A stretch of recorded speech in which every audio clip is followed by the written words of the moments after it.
and suffered their first loss of a young season. Showed some pretty good grit and fight, though, in a loss to UConn. We'll get to that. The NBA. We've got news from all over to get your Tuesday up and running. We appreciate you being there wherever you find us. This is the 21st of November. 2 days to Thanksgiving, 3 days to the Longhorn regular season finale, as we crank this thing up on 101.9, also AM 1260, always streaming for you on the Horn app and at hornfm.com. And this is going to be a fun show. Looking forward to it. And look who it is across the desk as he rolls right in here at the home studios in Onion Creek, Texas, here in South Austin. He is our shutdown corner, manning his side of the program 5 hours a day, 5 days a week. From the 713 down in Houston, DB High down there, Lamar High School, also the 512, and DBU, the University of Texas. He is a lifetime Longhorn, then 4 stops in the National Football League. Near 16 years now, doing great radio here in the ATX and beyond. He is our Black Stradamus. He is the football theorist, the proud papa of Baby Monroe. What is up, Rod Babers? What's up, brother? I appreciate the intro as always. And man, it's windy out there. Have you been outside? Well, yeah, well, I haven't. Well, I stepped outside to let the dog out earlier, and dude, it's like that wind is whipping. I could hear it though. It actually woke me up this morning because something on the roof was kind of blowing around, like tree limbs on the roof. Yeah, secure all this stuff, whatever it is, because there's a lot of high winds out there. But doing good. I appreciate the intro. Appreciate the hospitality as well. And as we do every morning, we like to give a shout out to those who serve. We appreciate them because they're up early with us. We appreciate all those who choose to serve us in honor, but also a burden. So all those who choose to do so, we want to give you a shout out. We know our society is built on the selflessness of service, so we appreciate all those who do so in any capacity, God, country, or community. The soldiers, first responders, the teachers, nurses, every one of you, we appreciate you. Just want to let you know that every morning you're on our minds and on our hearts, for sure. No doubt about that. And, every day for sure, but this week with the holidays, a lot of folks who serve will be working. Yes. First responders and all those folks out there serving our military, they won't be home with their friends and family. They're doing what they're doing, and we appreciate that very, very much, and we think about those families as well. But looking forward to the feast and the family and the football and the fun, Rod. It's coming quick, as we're already on to Tuesday. Our last show of the week is tomorrow morning, so we'll do a lot between now and then, 10 hours to get you ready for the whole weekend, which is 4 days of football. Cowboys on Thursday in the middle of a triple header of the NFL, which will take center stage. Huge, big opportunity for the Cowboys to get themselves to 8-3. The Cowboys didn't get any help from the Kansas City Chiefs last night in their effort to gain a game in that division and in the NFC. We'll certainly recap that game. Of course, Friday, full slate of football, including the Longhorns at Friday night. We will have a pregame show, Rob. We're not going to do a show Friday morning just for some programming thoughts to folks who tune in every morning. We appreciate it. We will not be on Friday morning. We'll take our extra day. Yeah. But we'll be back with you Friday afternoon. From campus, Rod, down in the Mockingbird Saloon, getting you ready for Texas and K-State for the Black Friday Showdown. Senior night for the Longhorns. It'll be about 4 o'clock in the afternoon. We'll be down there 4 to 6, getting you ready for the game. Saturday, of course, another big rivalry Saturday and weekend in college football, Rod, including Ohio State and Michigan. What a game that should be. And then Sunday, a lot of good stuff coming there, including the Jacksonville Jaguars and Houston Texans for first place in the AFC South. Who would have guessed that on November the 21st? Nobody. That is probably it. That might be the most surprising storyline, honestly, of the season when you think about it. There are a lot of surprising ones, but when you think about what the expectations were for the Houston Texans, and now they're competing for the division, and with C.J. Stroud, definitely going to win Rookie of the Year. But right now, people have him in the MVP conversation. DeMeco Ryans looks like he's the front runner for Coach of the Year right now. Looks like Nick Caserio might be in the running for Executive of the Year. And yeah, they could win this division. Right now, it's a huge game, and they got an advantage over the Jacksonville Jaguars because they beat them at home. Yeah, already beat them back in September. Not at home, but in Jacksonville, in their home. You know me, Rod. I'm one to hold the grudge. I still can't believe they lost that Carolina game because coming out of the break, the Texans have gone 3-1 since the bye week, and the one loss was that game at Carolina. Just saw the Cowboys flatten the Panthers. They're not a very good team.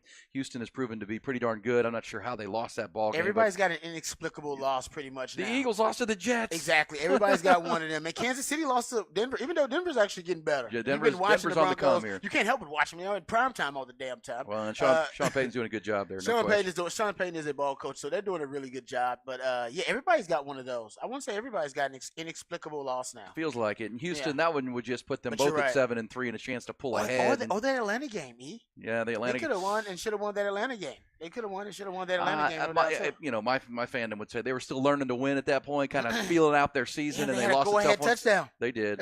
Well, then the defense let it down. But either way, that's one. But yeah, a lot of great football coming. A lot of great sports over the next few days. So do honor those who do serve us every morning the reason and every we can day. enjoy this holiday. Yeah, so we can kick back, get a day off, get a morning off or two, and crank this thing up. But speaking of cranking it up here on the horn and then hook them up, let's get you caught up with the top stories of the morning, including that dramatic finish in Kansas City last night. Top Gun Rentals and Lawn Equipment bringing you the top stories. It is the NFL, that much-anticipated Super Bowl rematch on Monday Night Football last night. The game did not disappoint. The visiting Philadelphia Eagles held on for a dramatic 21-17 win over the defending champion Chiefs. After allowing KC to methodically build a 10-point halftime lead at 17-10, Eagles shut out Patrick Mahomes and company in the final 30 minutes. Jalen Hurts overcame a poor start in that cold driving rain to run for a pair of touchdowns, including that go-ahead tush-push in the fourth quarter. Patrick Mahomes and the Chiefs had a chance. Less than 2 minutes to go, they converted a key fourth down, benefited from the roughing the passer penalty, and then on second down from midfield, a perfectly placed ball from Mahomes on a post route went right through the hands of wide receiver Marquez Valdes-Scantling. That would have been a 51-yard go-ahead touchdown. Eagles then sacked Mahomes on third down, stopped them on fourth, and they improved to 9-1. Chiefs fall to 7-3. College hoops, 15th-ranked Longhorns lost their first game of the young season last night. Rodney Terry's shorthanded squad fell to the defending national champions UConn 81-71 in the championship game of the Empire Classic at Madison Square Garden. Just before the tip last night, Texas announced that senior big man Caden Shedrick would not play as he continues to recover from off-season shoulder surgery. The 6'11 forward led the Longhorns with 27 points in their win on Sunday, but precautionary, they sat him down, playing without Shedrick as well as forward Dylan DeSue. The undersized Longhorns fell behind by 16 early, rallied in the second half, made it a game, cut it to 6, but could not get all the way back as the Huskies forward Alice Caravan scored 20, including 3 clutch jumpers down the stretch. Dylan Mitchell scored a career-best 21. Grabbed 8 boards for Texas, who fall to 4-1. College football, 7th-ranked Longhorns begin game week prep for their regular season finale with Texas Tech this Friday night at DKR. First place Horns can clinch a spot in next Saturday's Big 12 championship game with a win Friday night. Program will also honor 25 seniors who will play their final home game. At his weekly Monday news conference yesterday, head coach Steve Sarkisian discussed how important it's been that group bought in to he and the coaching staff as far as the program's improvement.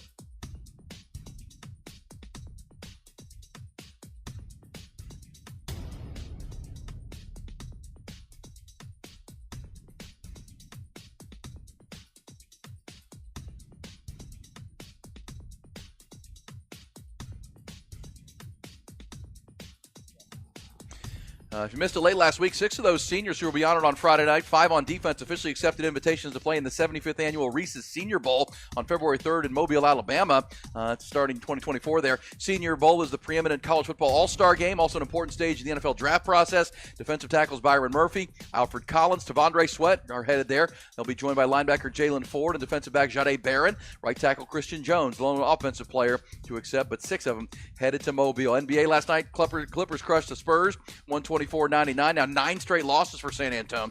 Rockets came up short at Golden State, 121-116.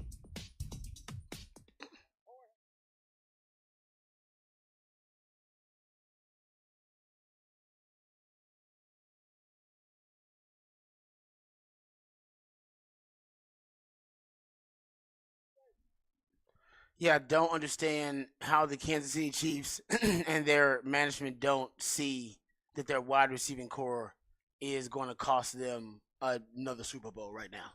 It is. That they can't. This is unsustainable. They got 26 drops on the season. In 10 games. They lead the NFL. Almost 3 a game, Rod. They lead the NFL in drops. Obviously, that's the most for Patrick Mahomes since he took over as a starter. 21% of Patrick Mahomes' incompletions this season have been drops. Crazy.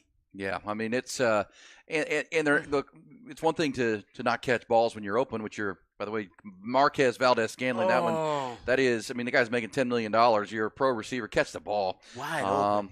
Beautiful throw. He's street right. They got him lined up on. I mean, and that came out of a timeout.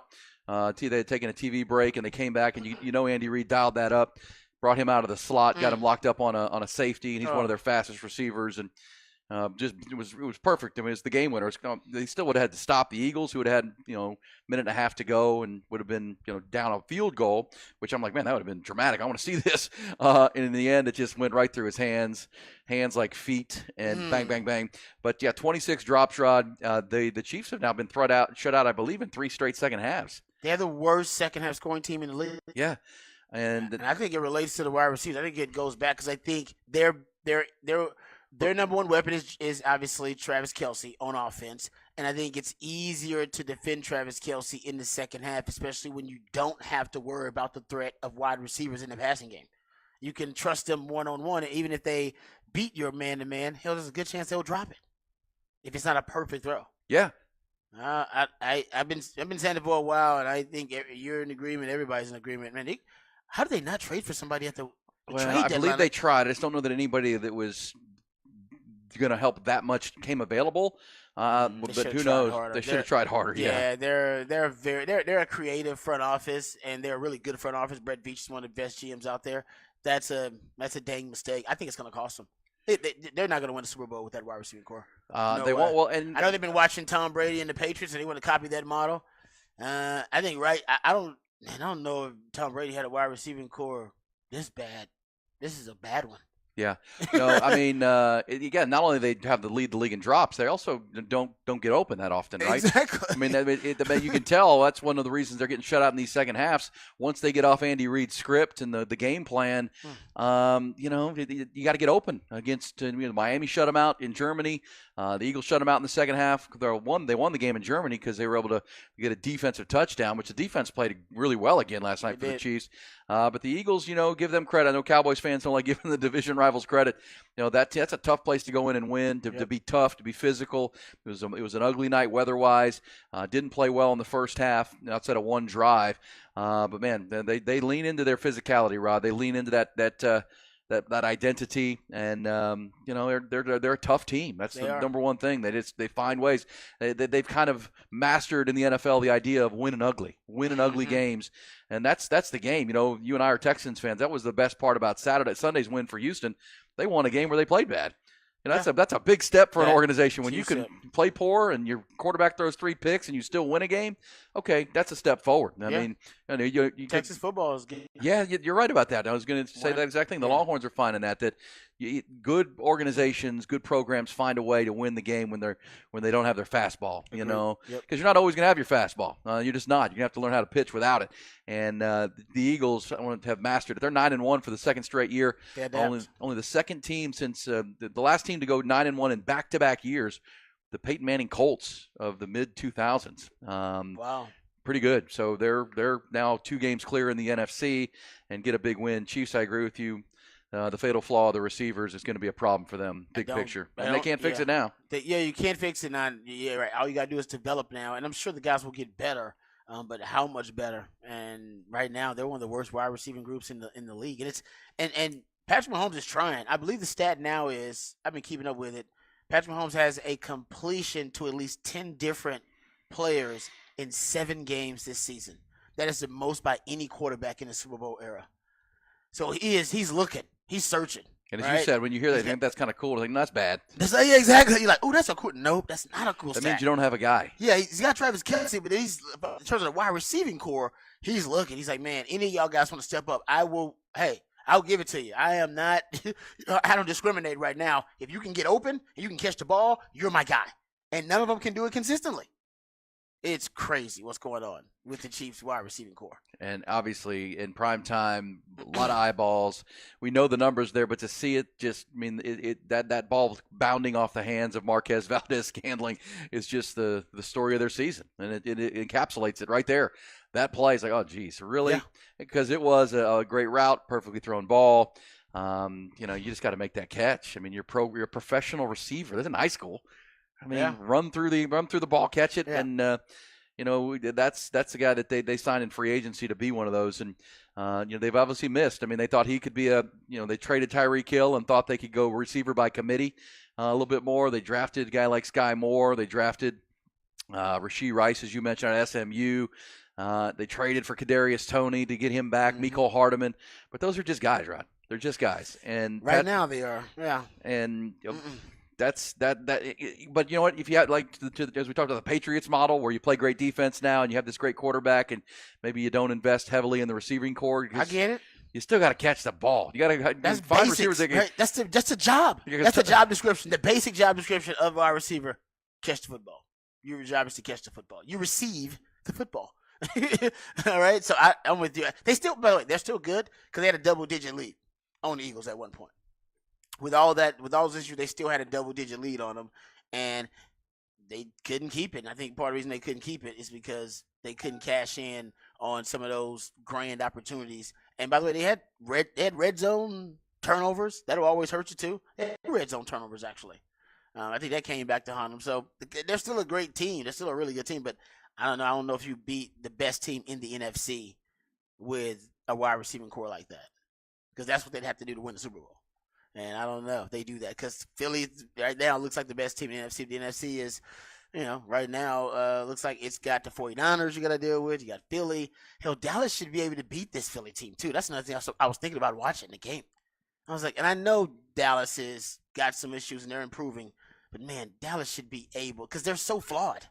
And they found other ways to win, but they're not a perfect football team at all. No. And Dallas played a great game against Philadelphia. Yeah, they outplayed them. And just like you said, Philly just beat them in clutch moments. The rain, the weather was a factor last night, but Mahomes was 177 yards, and it was kind of a ground and pound kind of game. Both teams came out of their bye week looking to run the ball a little bit more, I think.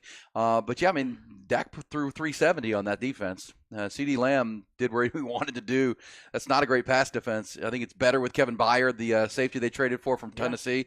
But that's the team the Cowboys should be able to beat. But that's why last night's game, I mean, if you're a Cowboys fan, you're Marquez Valdez scaling MVS, now your enemy, because they would have likely won that game if he catches that ball. And you're now just a game back of the Eagles, and you have that game coming up, coming out of Thanksgiving, hosting them in Arlington, where all of a sudden you can get even with them and for the stretch run of December, because the Cowboys are playing some really good football right now. Dak Prescott playing as well as any quarterback in the league right now. That defense is good for 7 to 10 points a game, it feels like, between the defense and special teams. And that's a tough nut to crack right now. Cowboys are right there, but you need the Eagles to take some losses. Yeah, you do. I mean, because you lost that Cardinals game, and then you lost the head-to-head to them when you had no business losing that game on a Sunday night. Knew that Cardinals game was going to catch up to you. You just knew it was. It's already starting to catch up to the Cowboys a little bit, but still got, plenty of season to go. And I think the Cowboys keep playing like this offensively. They got a shot to maybe knock off the Eagles next time they play them. Especially at home, because they'll get the return engagement. That's why that one would have been big to get both. I mean, that all of a sudden gives you a huge tiebreaker down the stretch. And but give the Eagles some credit. They show some grit, and still the team to beat in the NFC. I know the Niners have looked good coming out of their bye week with back-to-back wins with Brock Purdy. As long as they're healthy. I think they had another injury too. They lost. Who'd they lose? The safety. Hufanga, yeah. They lost him, I think, for the season, if I'm not mistaken. Yeah, he's their captain in the back end. Yeah. But, injuries are going to happen. But they need to stay as healthy as they can. If they keep their core together, I think the Niners are right there. Detroit's 8-2, and they're going to play on Thanksgiving Day just like the Cowboys will. They'll play the Packers. That's another team right there to win that game over the Bears, where they came out flat, maybe a look-ahead game because they're playing the Packers this Thursday in that rivalry game. They didn't play well. They got behind, and they became the first team in a long time to come from 2 touchdowns down in the last 4 minutes to win that game for Dan Campbell. Jared Goff threw a touchdown pass, and they got the ball back, went down, scored again, and they win that game where they didn't play well. Talk about the Texans, Cowboys, the Longhorns. That's a good sign, Rod, when you can win without your fastball. Yeah. The Lions did it, and now they'll take center stage on Turkey Day at noon with that game with the Packers. Cowboys will play the Commanders on Turkey Day, and then the Niners playing the primetimer that night. Oh, yeah, with the Seattle Seahawks. Yeah, that'll be a real good game. Yeah, I mean, it's Seattle, they're an interesting team, man. They're so up and down. Sometimes I see Seattle and they're playing, great football, and then I see them sometimes against the Ravens. I can get dominated by the Ravens. Speaking of, the Ravens are first place now in the AFC. They're at the top of the AFC now at 8-3. Looks like the Ravens are at top of the, and then you got multiple teams now. They're tied for second place in the AFC, but give it up for the Ravens. 8-3. The Chiefs, Browns, Dolphins, and Jags all now 7-3. And and the Ravens are 8-3. Yeah, Number one seed. We're starting to see it come into shape, and we will certainly look forward to the games this weekend. And the Ravens have given away a game, 2 or 3 games, yeah. Yeah, they've had double-digit leads in 2 of those 3 losses. Well, and now they're in a division where Joe Burrow and Deshaun Watson are both out for the year. Pittsburgh's not very good. I think Pittsburgh's playing on borrowed time right now. They couldn't even beat Cleveland without they're down to the rookie quarterback, and that's a game you got to take advantage of, and they couldn't. Lost that game at the gun 13-10. So I think Baltimore is going to separate in that division. Just without Joe Burrow, without Deshaun Watson, they're going to take some losses. They got the only good quarterback in it. Right now, because Kenny Pickett. Not the guy at this point. At least it doesn't appear. And you can talk about the offensive coordinator, Matt Canada, there. So that does feel like a division the Ravens can just pull away, kind of like the Detroit Lions over in the NFC North, where you just you just keep winning and people fall by. And then you start talking about home playoff games and the games, the home field advantage, the one bye that each conference gets. We're heading into December. That's where you start thinking about those kind of things. And that's why that's another big loss for the Chiefs to drop back to 7-3. It's huge for the Chiefs. You're fighting the Ravens. You're going to end up fighting Miami for the 1 seed and the week off and home field. Ravens now have the inside track on that. Hey, we haven't seen Patrick Mahomes play a road playoff game, have we? No, it's always an Arrowhead. Because he so dominates his division. Yeah.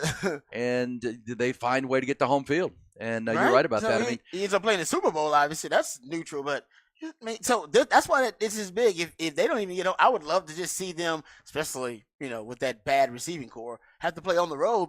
I can't say it's bad because I've never seen it, so I don't know how it's going to look. But it can't be as advantageous as playing at home for the Chiefs. No, that's a really good home field advantage for them, and so is Baltimore, by the way, having to play in B more. That is true. Ain't easy with Lamar Jackson. So those are your 2 top teams in the AFC. I think Miami would like to make a case for that. Buffalo gets in their own way, so they're not there. Jacksonville, Houston. Somebody's going to be on top of that division come Sunday. Cowboys chasing the Eagles. All right, there's some NFL coming out of the Monday night matchup. We'll get behind the burnt orange curtain coming up. Longhorn senior night. Steve Sarkisian, man, loquacious yesterday. He was spewing, talking. You can tell he's proud of his program, proud of his team to go on the road and get that win. Show that they took it personal with Iowa State, and personal in that they challenged their culture. Right, they got called out and they didn't like it. And this is the first time in a while we've seen the Longhorns respond, right? When you hear things like Joey McGuire said after the win last year and what the offensive lineman for the Iowa State said, in past years that's been true. That's been the fact. This program, this current group has changed that because they are. I agree with that. They do have a culture. They do have physicality.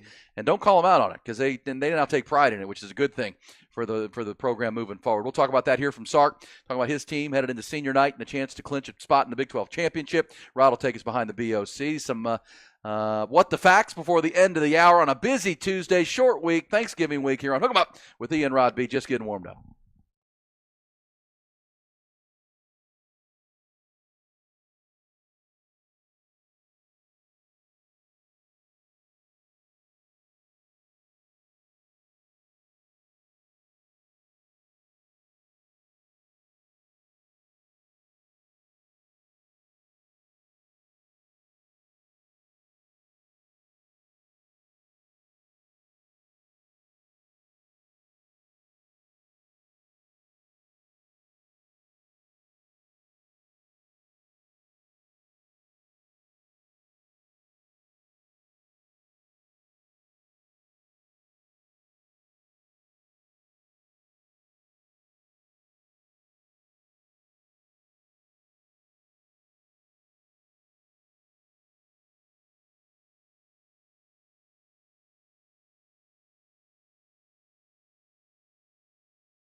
Hook 'em up with E and Rod B. Brought to you by Bud Light on the Horn.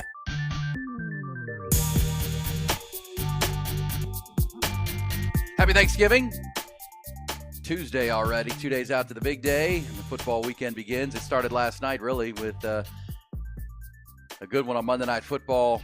Looked like it was building to be a classic, and then MVS, Marquez Valdes-Scantling, dropped the ball because it felt like, man, that was going to be a touchdown, and then the Eagles are going to have a minute and 20, 25 to try to go get a field goal. Just felt like it was one of those epic finishes. It still was a good finish, but it was really good considering it was raining and everything. Kind of went bloop.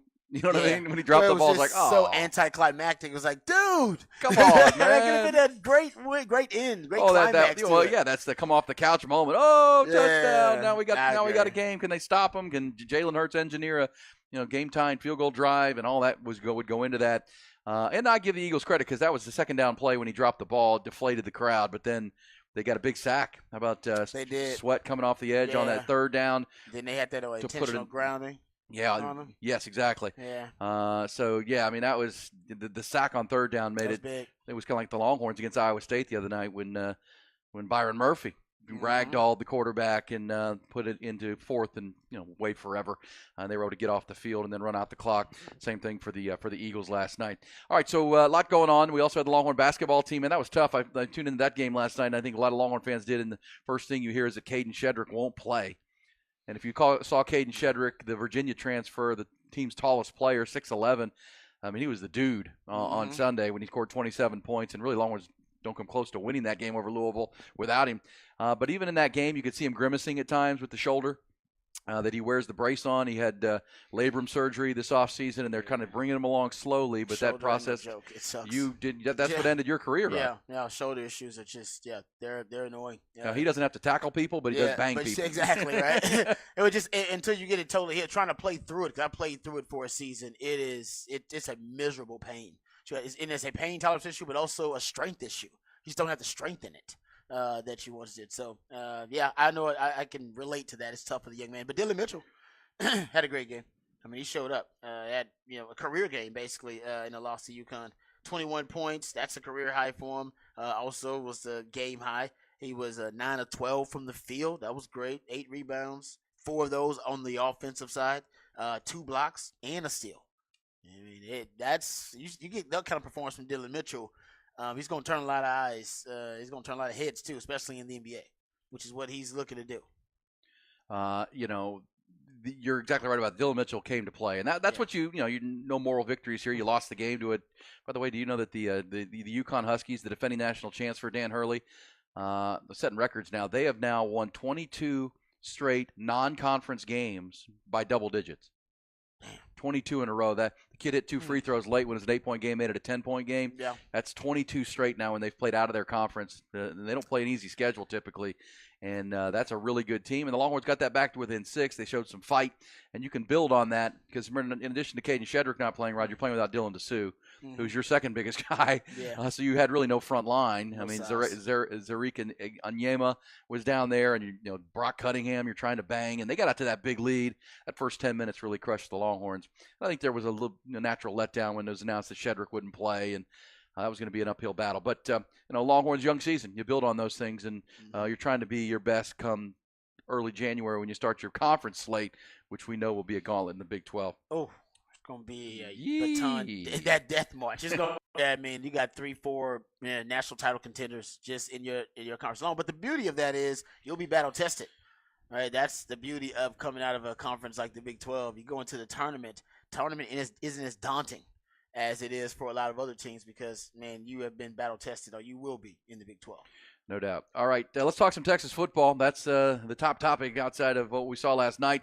Longhorns gearing up for Friday's game at 10-1. We'll also look at the college football playoff rankings, which will be out tonight. Did Longhorns any movement at all on that? Longhorns can't worry about it. They just got to handle their business. But they're getting ready for a big win with a Texas Tech team. Not a great team, Rob, but they've won 3 in a row. They've kind of changed their identity here mid-season from the Bear Raid to a power running team with Taj Brooks. So we'll learn more about them over the next couple of days. But right now, let's go behind the BOC. And they were all asking themselves the same question. What is behind that curtain?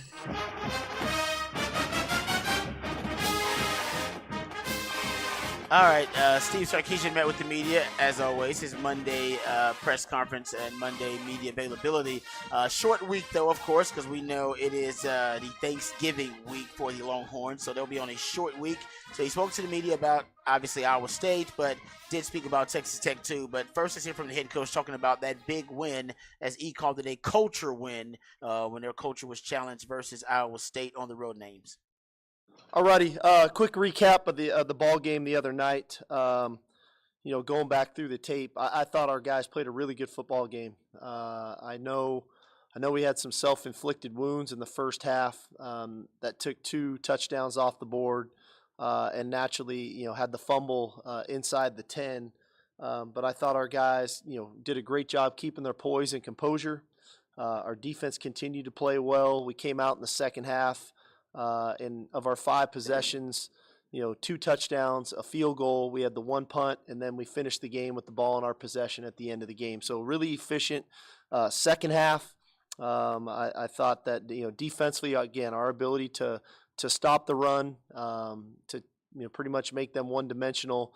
And again, we gave up the 1 pop pass to the tight end there in short yardage, but I thought our defense had a heck of a game.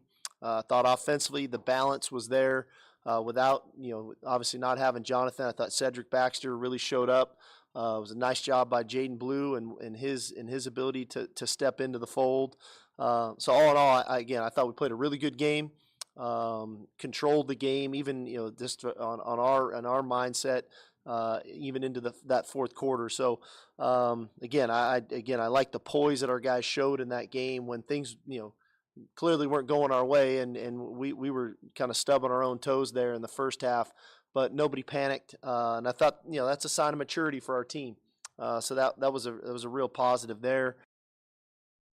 Let's start talking about the win at Ames, and yeah, it is. My man Jerry Hamilton, I was talking to him yesterday on Texas Football, the Inside Texas YouTube channel, talking Texas football all the time. You can always catch me on there. My man E. Hogan's on there doing some great work on the in-game live watch as well. But he said, this has been a culture season for Texas, right? Establishing the culture. There's a lot of discussion about culture in this press conference, media availability. As a matter of fact, I don't know if we will have time to play it. We probably should, but it's close to 5-minute answer from Sark when he was asked by Anwar Richardson of Orange Bloods, define culture.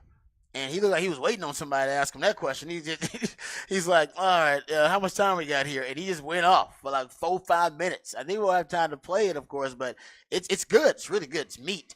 But it shows you how much thought he's put into the culture of this program and this season. And I like the way my man Jerry put it. It's a culture season.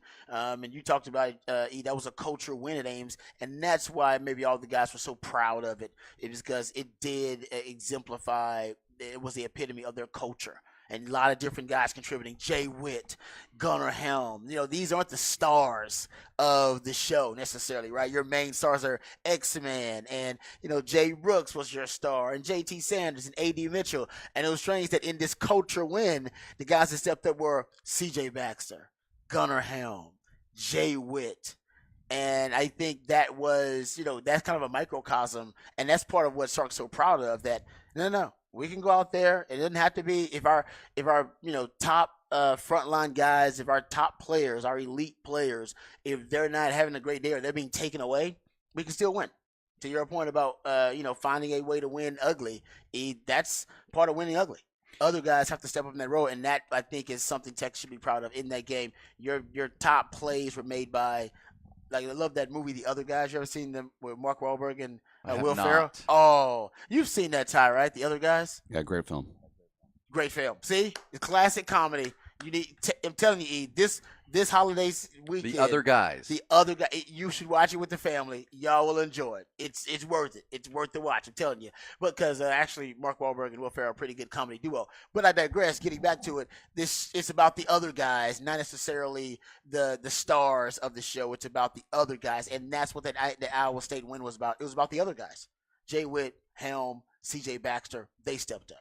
Yeah, and that's you hope that those guys, they're the grit guys, right? They're the not the stars of the team kind of thing. Glue guys. But and we'll play it. We got 5 hours, so we will play his 4.5, 5 minute thoughts on culture and how you build culture and what that actually means. And I mean, it went viral yesterday because guys like John Gordon, the motivational best-selling author, was retweeting Sark's words on that of how to do it. I shared it with Colonel Craig Flowers, our specialist in leadership.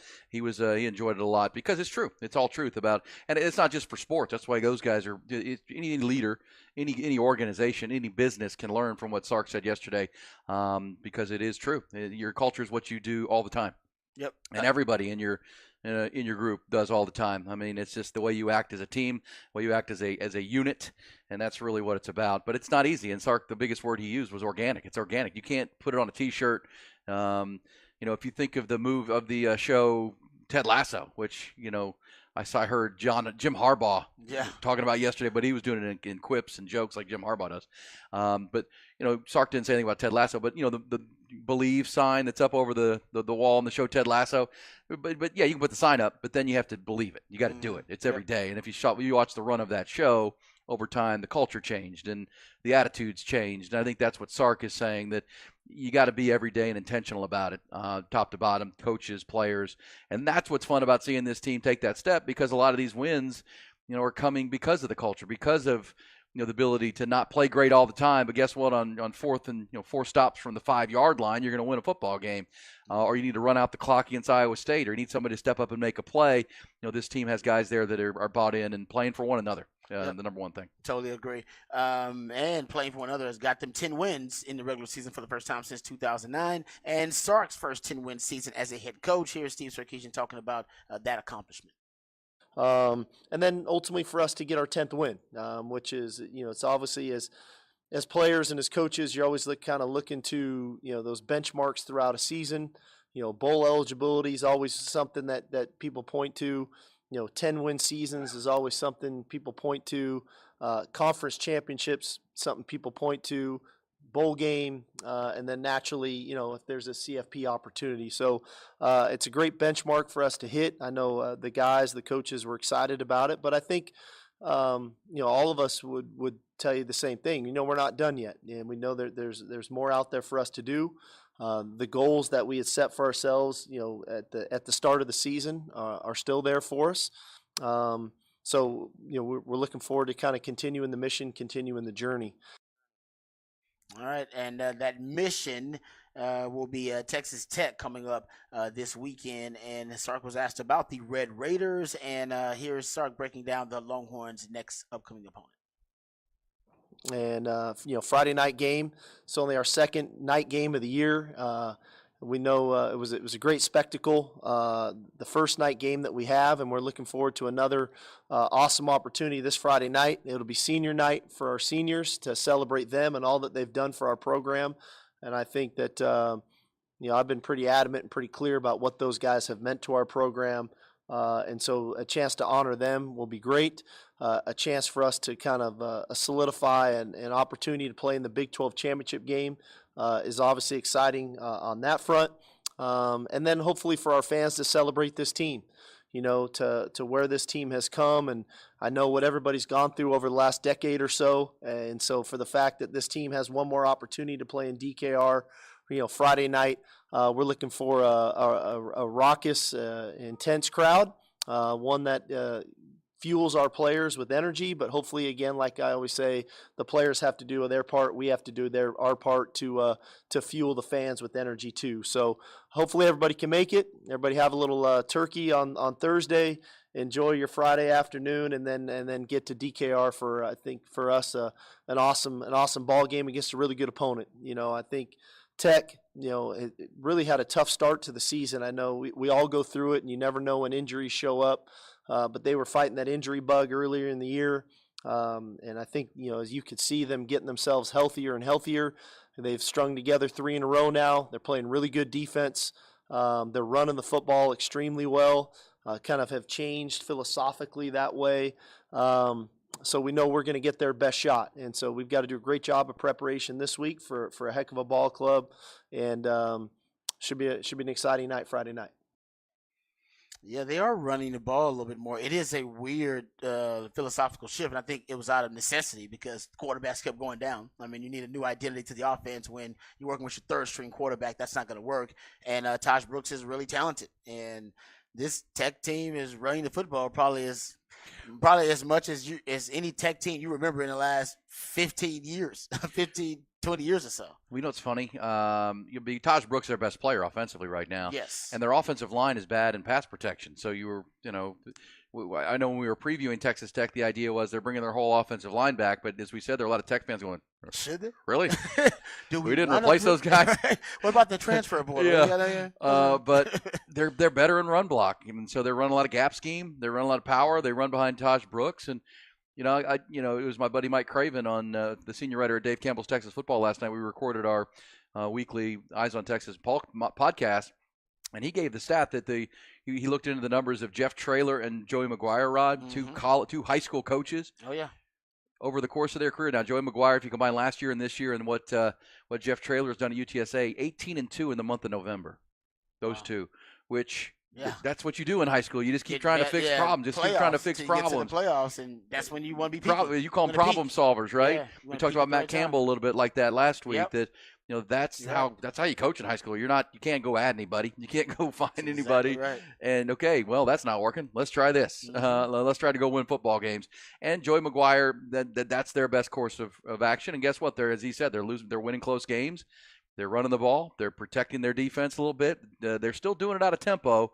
But this game, for me, the reason the Longhorns are a 2-touchdown favorite is those are similar styles, right? You're right. Texas kind of plays that style too. They just do it at a kind of a heavyweight level. I think right now Texas Tech would be a middleweight. Yeah. It's what they've run the ball at least 40 times in 4 of the last 6 games.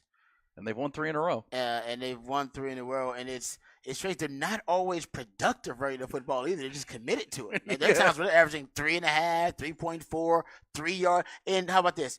In 3 of the last 4 games, they've averaged less than 4 yards per carry, and yet they keep running it. And they're still running for it. So they committed to it against Texas. I don't know if that's going to work against Texas. You're kind of playing right into what they want you to try to do. I would say rush for 9 yards. K-State was a top 5 rushing offense, and they had their lowest rushing output since 2014 against Texas. With dual threat quarterbacks, which is really hard to defend.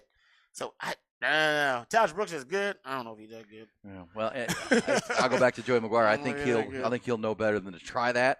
And you got to try, but at the same time, if you have to abandon it, you kind of know you maybe could get some in-breaking routes and throw the ball. They'll do like U of A said. U of A's the first 2 drives, they were like handing it off, trying to run the ball, and then they'll say, "No, let's just go. Throw it around. It's our only chance here." Yeah. Well, it's like a boxing match. He's bigger and stronger than me. Let me just start throwing haymakers and see if I land one. Yeah, exactly. Because you got no shot. You trying to sit in there. The longer you sit, can't box with this guy. No. You're gonna I got to hit him on the chin. Okay, there's some behind the BOC. We'll do it throughout the morning. Hear more from Sark. Somebody said any injury update. Sark did say yesterday that he doesn't think any of the guys who got nicked up on Saturday are not going to play. He said you got to ask him on Thursday. He said no more on Turkey Day, but right now, as of Monday, he felt pretty good that Xavier Worthy, DJ Campbell, JT Sanders, Ja'Day Barron was another guy that should be good to go coming up in this game. All right, lot to do. Let's roll forward. The What the Facts segment coming your way on this Tuesday as we're getting you cranked up. Quick note, we're also streaming live on Twitter right now, or X, if you'd like to listen to our program. You can do that right there.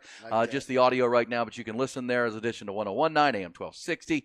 And, of course, always streaming for you on our Horn app and at hornfm.com and on Twitch this morning, or on X this morning, formerly known as Twitter. It's Hook 'em Up with Ian Rodby.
Aaron Hogan, Rod Babers. Hook 'em up. 1019 AM 1260. The Horn. Tuesday on the Horn. Appreciate your communication on the text line. Always easy to do. 512-447-3776. Appreciate everybody weighing in. If you're kind of on getaway day, maybe today, tomorrow, wherever you're headed, people coming in, take some time off. Make sure you're locking it in on the Horn app. Also at hornfm.com, we'll have you covered today and tomorrow, 5 hours a day. 3 days a week. This week we'll be off Thursday and Friday morning. We will be with you on the pregame show. If you're coming out to DKR and are looking for a spot to get ready for the game, weather looks great on Friday. Come on down to the Mockingbird Saloon. It's right on Guadalupe, right next to Kirby Lane. We'll be posted up there as usual, getting ready for a couple of hours of pregame. Be done about 6 o'clock. You head over to the game and enjoy Texas Tech in Texas. There'll be a lot of Red Raiders down there, Rod, too. Oh, yeah. This is one of those games. And I thought you said something yesterday that in our What the Fact segment that I hadn't I guess I thought about it, but you put it in great terms as a former player who played in this game. When it was the Aggie game, there was no doubt about, distractions or not being ready to play that game because it was such a rivalry. Oh, yeah. And you pointed to it. It's kind of like Ohio State, Michigan. You would point to it all year. Yep. When that game went away in 2011, then it was a rotating, Tech, TCU. And then you could see it becoming kind of a distraction week. The students all go home. Yep. Student section's not there. Crowd's not as hype. And for players, you got Thanksgiving, you got, family coming in and all that. Yeah, you're right. I do think the fact that the Longhorns are playing for big things, championships and maybe more. That helps. Conference championships. And the Joey McGuire stuff, whether there's stuff to it. I mean, yesterday Sark downplayed the Brett Yormark comments, and Brett Yormark, the commissioner of the Big 12, will be there. Oh, yeah. Thought he gave a very diplomatic answer yesterday to that question. Take the high road, Sark. Take the high road.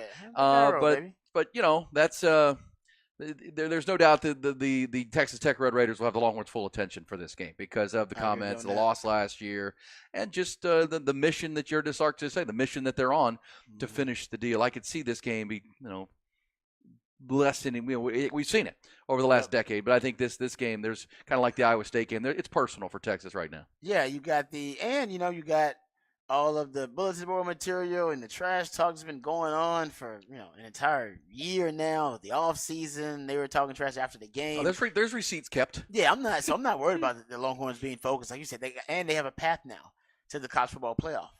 I mean, that's you would hate to have a letdown when you have a path. Now you can have an off game, but that's what we like. We just said we like about this team, much like the Philadelphia Eagles.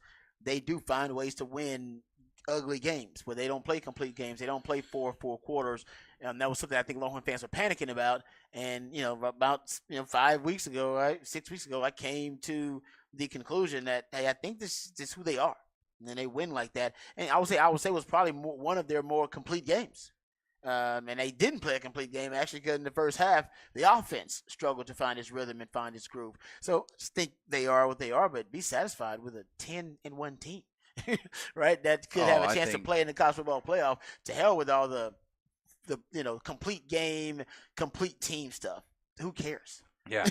Who cares when you're at this point in the season and you're winning games? Agreed. And as Sark said yesterday, come out and celebrate this team because it's gotten this senior class, especially 25, 26 players, and a lot of names that you know very well, and then some guys that you probably don't even know the names because they're walk-ons or they're support behind the scenes there. But these are the Tavondre Sweats, these are the Jalen Fords, the Jahdae Barons. I mean, Christian Jones. These guys have poured a lot of blood, sweat, and tears into this program to help turn it. Yeah. We're here when it wasn't so good, and you fans know that very well. And now it's playing for a Big 12 championship and maybe more.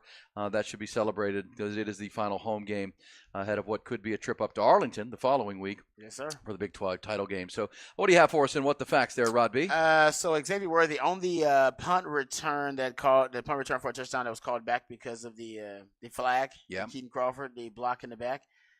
He got up to 22.7 miles per hour. Damn. According to the speedometer, basically, from Real Analytics. 22.7 miles per hour. That was the fastest player in week 12 of the college football season, according to these analytics. There you go. Hey, I told you when we talked last week about the F1 crowd being in Vegas all weekend. Go. F1 crowd? Yeah. F1 race. That's a different kind of wealth, Rod. Different kind of money. Yeah. According to Joe Pompolano, the business guy, dealers at the Wynn Casino in Las Vegas on Saturday, day of the race, split $700,000 in tips. In tips? Each dealer went home with $2,000. 5 to 6 times they're normally they make $350 to $400 average. Damn. Highest amount in wins 18-year history. Making it rain. How about 700 G's in tips, Rod? Man, yeah. Hey, I'm glad they shared. In holiday spirit. They feeling good about it. It's a holiday spirit, man. Good for them. It's a beautiful thing. That's a different kind of money. Hey, pay it forward, man. Pay it forward. You know, you although should tip the generously. airport was jammed with private jets, they couldn't have another one. Yeah. I mean, rich people should tip more than just a gin pop. Oh. We tip between 15 and 20. They should be tipping between 25 to 40%. You know what I mean? They got that kind of bread. Yeah, There well, you go. share the wealth. Share the wealth. It's There you go. Thanksgiving. How about coming home with $2,000 after a night of dealing blackjack? Not Hey, bad. Hey, you only tip though when you're winning, right? Yeah. So that means they're winning. All right, you tipping. If you're losing, you don't tip as much when you lose. You leave just like call a chip to it and get the hell out. Coming up, Rod will have a rant. We'll also reset the headlines. The heartbreak for the Chiefs last night. Great win for the Eagles on Monday Night Football. And we will hear Sark's 4.5 minutes thought on culture. I think it's worth your time on this Tuesday morning. Hook 'em up with Ian Rod B.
Hour 2 of 5 on this Tuesday morning, the 21st of November, and a lot going on.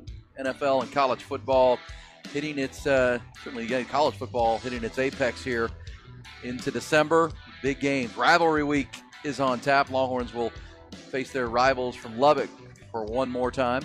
Certainly a bigger rivalry for the Red Raiders than Texas, but this one's important for the Longhorns on Friday. Cowboys will face their rivals, the Washington Commanders, on Thursday. Middle game of a tripleheader of NFL Turkey Day football, coming off of last night's Monday Night Football game. And then Saturday, Rod, just the rivalry games, including Michigan and Ohio State. The game. Man. Yeah, it's going to be huge. The ratings going to be through the roof for that game. With Jim Harbaugh talking about his mom's bathing suits. He's talking about his mother's bathing suits yesterday. Yeah, that was unnecessary, Jim. Unnecessary. Took it from Ted Lasso, but still unnecessary. Nobody wants to think about their mom in a bathing suit. It's really amazing. Come on, Jim. And we'll play that for you if you need to hear it. He just said his team is like his locker room is like his mother's bathing suits, all in one piece. That there are no fractures. We're good. We're together. All right. Thank you, Jim. Thank you. We get it. Again, I grew up in Northeast Ohio, so I grew up with the idea that's that school up north. We don't even say their name. You know what I'm saying?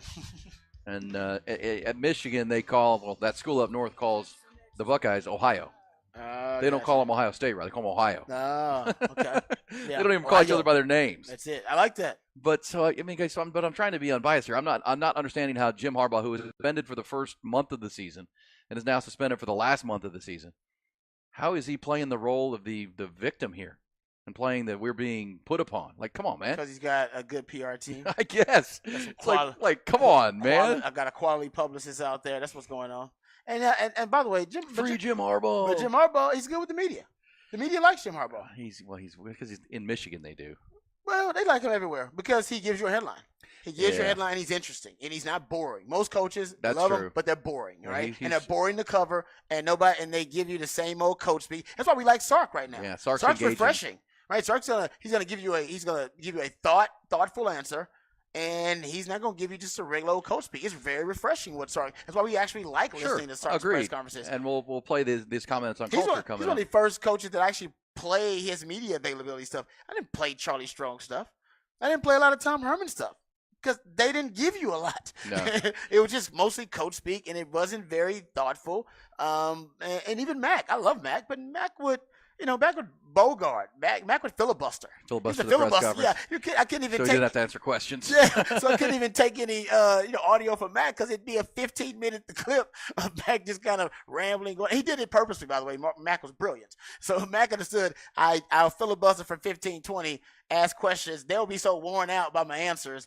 They'll ask a question, and then I'll filibuster their question for another 5 minutes, and then they'll go, you know what? All right, we're done. I got to go. It's 25 minutes. I'm out of here. Well, so Mac was smart. And you'll hear Sark coming up with his thoughts on culture. I mean, you got to be genuine when you do that. And I would say, because I watch Sark's availability each Monday and Thursday, he's genuine because some weeks you can tell he's pretty intense. He's like gritty, like pissed off kind of thing. Yeah. And then like yesterday, he's ready to talk. He's ready to share. Yep. He's like, I'm in holiday mood. Which the only concern I have is, okay, let's not let down here. Let's not start because that was the only thought, that there's a little bit of, and we accomplished the big road trap game.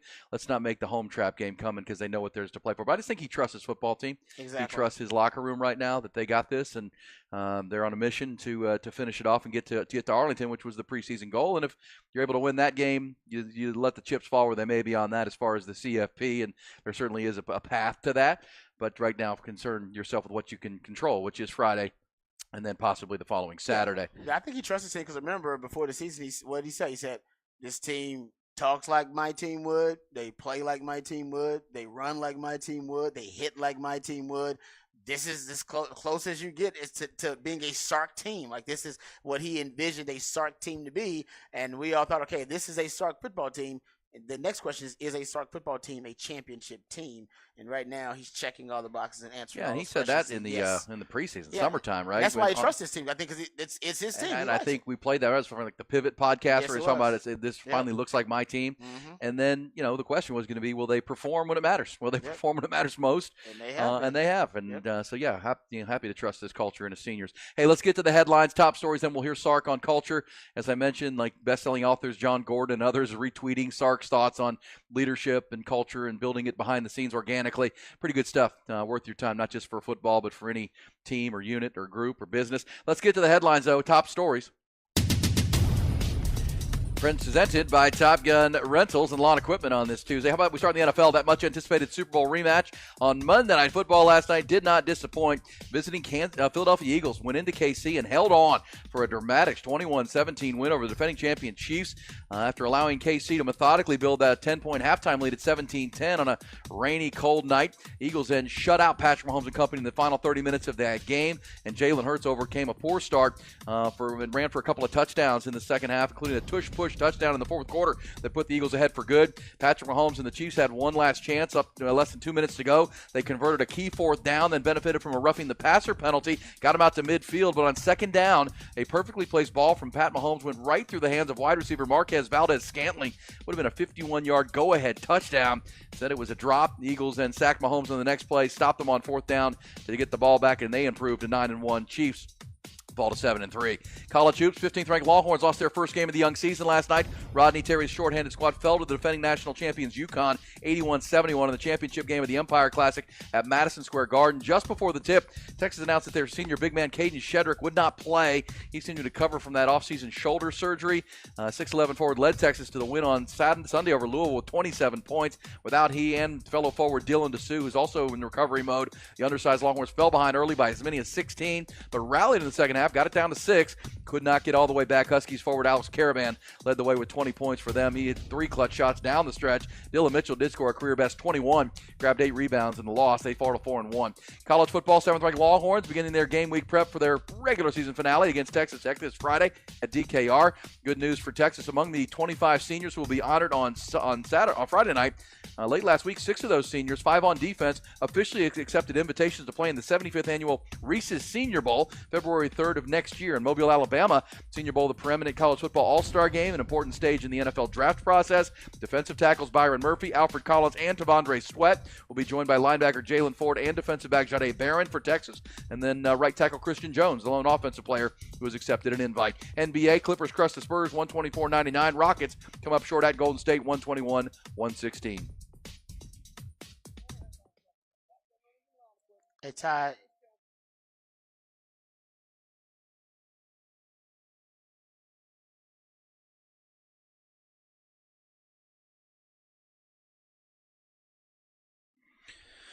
All right, Rod, there you go. Good stuff last night. And Marquez Valdez-Scantling needs to catch the damn ball.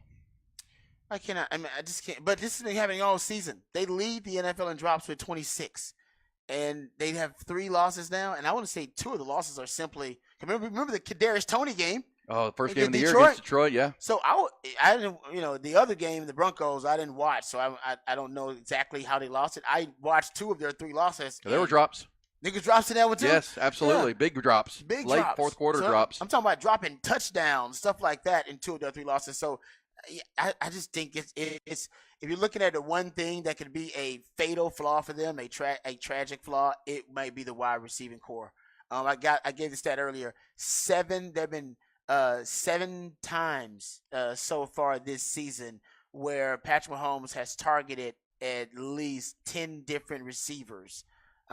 Which is an NFL record, and I don't think that's a good thing. I think he's searching and looking for any of those young receivers to be consistent and be, competent and consistent. I mean, competent means catch the football, and I don't think he can find it. And I'm not saying they're not going to get better, but man, I think Watson that game had 11 targets. Was it Justin Watson had 11 targets? He should not be one of the guys with 11 targets. Who? Exactly. it's like no. So I can't believe they didn't do anything prior to the trade deadline. But 26 drops. I mean they're the worst second half scoring team in the NFL. They only average 5 points per game in the second half. That's it. 5 points per game in the second half. Who would have thought that the Kansas City Chiefs would be the worst second half scoring team in the league with Andy Reid and Patrick Mahomes as your your dynamic duo at head coach and QB. They've been shut out 3 straight games in the second half. Broncos shut them out, drops. It's crazy. Week 9, the Dolphins in Germany shut them out. They still won that game. And then they had their bye, and then last night shut out second half. They've lost 2 of those 3. Yeah.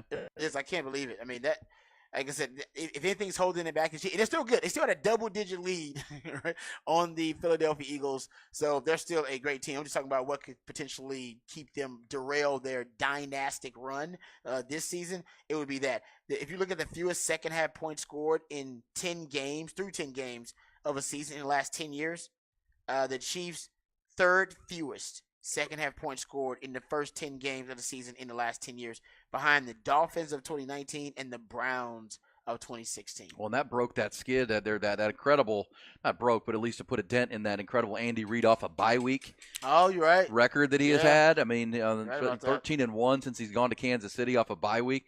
And that's to me, that's that when they're scripted and they're working on the plays they worked on all week in the first half, they put some points on the board. Second half, the other team makes adjustments to what they're doing, and the receivers just aren't very good, and the defensive backs figure out pretty quickly, I can cover this guy. Yeah, I can cover this guy.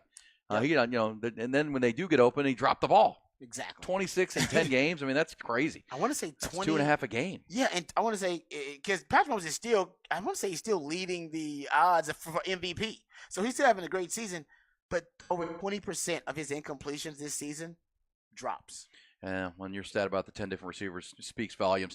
All right, so big win for the Eagles and bad for Cowboys fans. You were hoping to gain a game and have them. That's a tough place to go play and win, and they did. So now they're 9-1, 2 games clear of the Cowboys in the division and in the NFC. Cowboys play the Commanders on Sunday.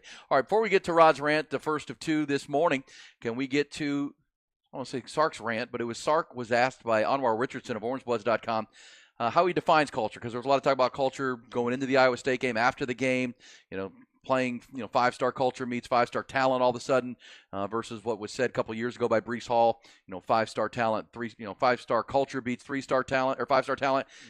So here was a good question by Anwar. Let him go a little bit. Here was Steve Sarkisian yesterday talking about what is culture. How do you define it? How long do I have?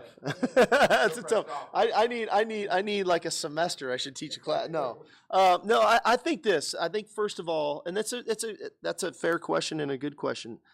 I think the first thing about culture is organic. It is not a sign up in your building. It's not a T-shirt you wear. It's not breaking the team down and saying, "Hey, culture on 3." I think culture is organic, right? It manifests itself with the relationships that you build. I think that there's things that we talk to in our culture that are of the utmost importance. Commitment is really important to our culture. Discipline is really important to our culture, right? Accountability is very important to our culture. Mental and physical toughness are very important to our culture. Love is very important to our culture. Vulnerability is very important to our culture. Transparency is really important to our culture. So that's just to name a few. But I can't just say those things.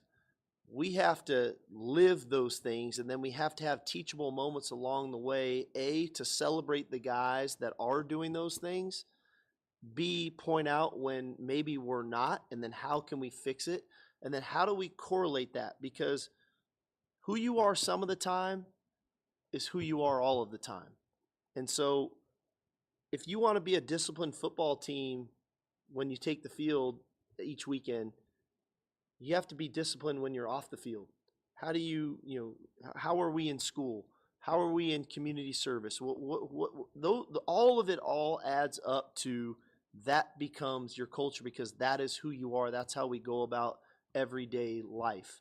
For example, when we have a team meeting and that meeting breaks, I have the same few guys that early on would make sure the team room was clean.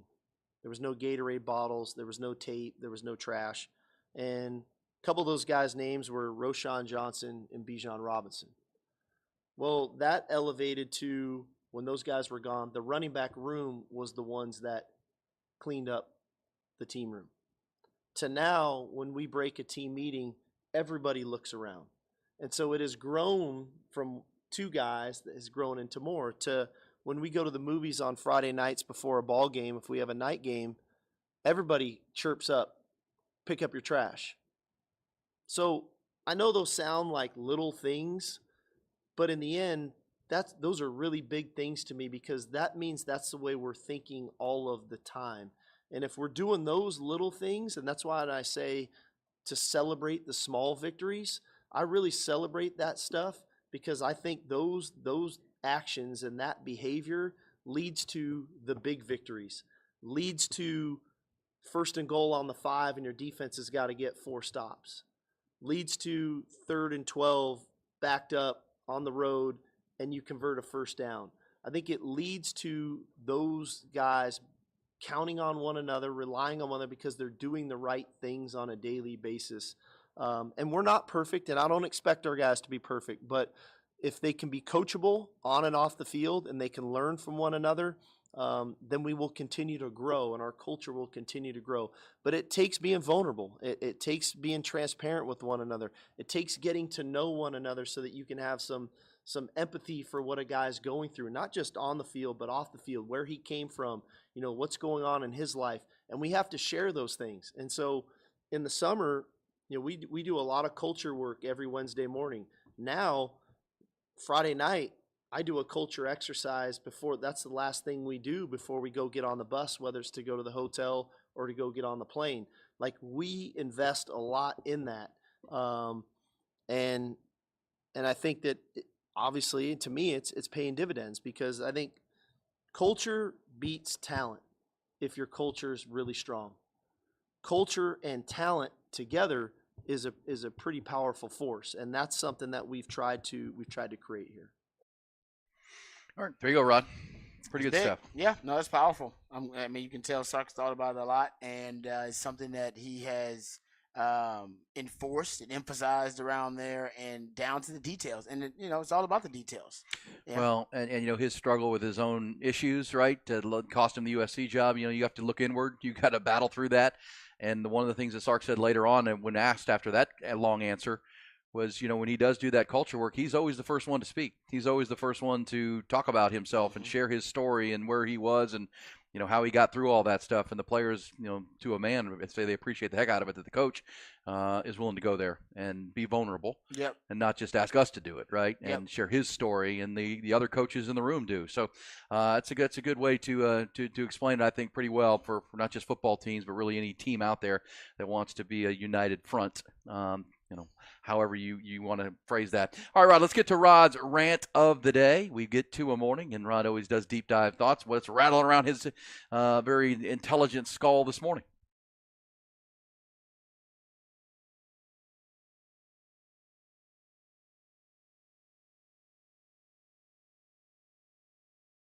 I'm as mad as hell, and I'm not going to take this anymore! Find out what happens when people stop being polite and start getting real. You ain't keeping it around! My God! Okay, it's happening. Everybody stay calm. Oh, you've done it now. It's time for Rod's Rant of the Day. Hold on to your butts. All right, Cowboys fans, I want to talk about DaRon Bland for a second. I don't know if there's enough love being shown to DaRon Bland, because what he's doing right now is just unbelievable. He is now Pro Football Focus highest graded cornerback after this performance versus Carolina. He's the only cornerback who has played at least 500 total snaps, but has allowed less than 48% reception rate when targeted. He also, in the last 2 games, he's only allowed 2 receptions and got 2 interceptions, and has an 8.3 passer rating allowed in the last 2 games. And he's actually losing opportunities to make plays, because I think now teams are starting to stay away from DaRon Bland. It's just smarter, but if you stay away from DaRon Bland, where are you going to go with the football? Stephon Gilmore is on the other side. And it's really interesting now, speaking of Stephon Gilmore, you look at DaRon Bland and the way he's trending. He's definitely trending toward being an all-pro, right? He's definitely trending toward being an all-pro or being a Pro Bowler. Matter of fact, I think he's going to be a first-team all-pro. Even if he, doesn't continue to get the splash plays, if he just stays on this trajectory, right, and just continues to be a consistent cornerback and doesn't get as many interceptions he's got right now. In 10 games, by the way, 6 interceptions, 4 defensive touchdowns, He's got 38 tackles and 12 PBUs, and that's in only 10 games. And by the time you get to 17, if you're extrapolating over 17 game span, guys, it is very possible that DaRon Bland is going to be in the Defensive Player of the Year conversation.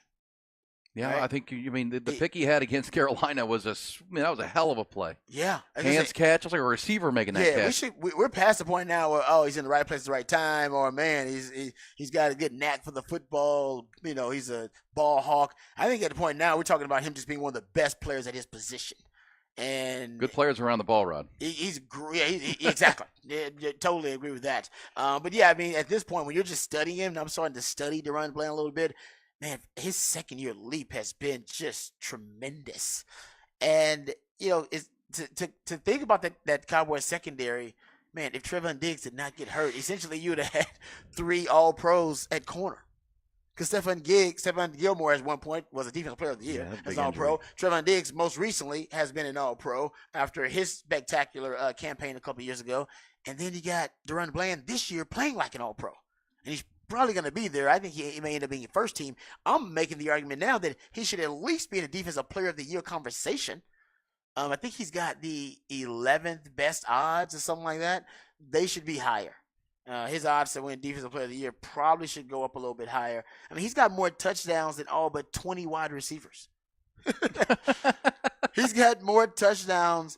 But he's got the same amount of touchdowns as the entire wide receiving room of the Atlanta Falcons. And more than the Jets and the Browns wide receivers. So like I say, I think he should at this point be in the conversation. Here's another stat for you, and this is deep dive analytics, so it could get a little, perplexing. But just to give you an idea of what it is, there's what they call EPA, expected points added, really deep dive analytical stat. DaRon Bland right now has 4 pick sixes and currently leads the entire NFL. All right, in targets per EPA, and he's at minus 41.3. I'm not going to get into it. It's boring to you, trust me, for me to dive into it, and it'll take too long. But only one player in the NFL history of next gen stats, and I think that goes back to them to 2014, somewhere around there, somewhere close to 10 years, has ever been in that category through 10 weeks, and that was Stephon Gilmore. So only one player has ever been in as high in terms of the targets per EPA as DaRon Bland is through 10 weeks, and it was Stephon Gilmore in 2019. That was the year he won Defensive Player of the Year. Yeah, I mean, who would have thought that? I mean, Michael Parsons was the odds favorite to be the Defensive Player of the Year. You're right. It's a good point. And Trevon Diggs was kind of, before he got hurt, was playing that way. Yeah. And you're right about the what type of secondary that would have been had he stayed healthy. Man. Well, look, I mean, the Cowboys, they've taken a couple of weeks off the national stage because they played the likes of the Chargers and the Giants and the Rams. They had their bye week. And look, when you've seen the Cowboys on the big stage, they lost to the Eagles and they got trounced by the 49ers. But these next 3 and 4 weeks, they're going to be the big stage, right? They're going to get the big stage tomorrow on Thursday on Thanksgiving against Washington. They'll get the big stage coming out of that game with their upcoming contest with Seattle, then Philadelphia. Seattle's a Thursday night game, by the way, on Amazon. Then the Eagles rematch will be a Sunday night primetime game at Buffalo, at Miami. He keeps doing this. He's going to be in that conversation because these are center of attention games. You're right about that. You have the numbers. Big stage. He makes a couple big plays in some of these games. Then you're like, okay, well, look at these numbers and look at these highlight reel plays that he's making in big games, the biggest moments. Yeah, you're right about that. I guess that's because maybe some of these plays have come in those blowouts. Yeah, people are watching. No, that's a great point. You're right about that. People aren't paying attention, but they need to pay attention. He's having a hell of a year. Well, man. That's what the rant's all about. Pay attention. Yeah. And big games coming. Washington Thursday at 3:30.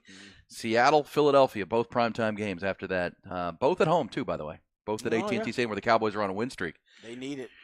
All right, speaking of streaks, we'll come back, take your thoughts on Sark's thoughts on culture. DaRon Bland playing, who would have thought he'd be outperforming Trevon Diggs, who went out with the injury. He's outperforming every corner in the league. It's unbelievable. It'd be different. I mean, no corner in the league is playing as well as DaRon Bland right now. He's outperforming Kansas City Chiefs receivers. He's got better hands. Who's catching the ball from Patrick Mahomes? He's got better hands than him, man. That's for sure. All right, we'll come back. Longhorn basketball, tough loss last night, but gritty effort. We'll talk about it. Also, some bullish or BS for the end of the hour. Longhorns gearing up for the Red Raiders. Let's hook them up with Ian Rodby.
Come up, 1019 AM 1260. The Horn.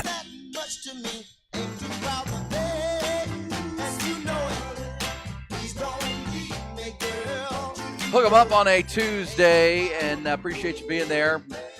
Our man Ty Henderson, our producer, is streaming us this morning on Twitter.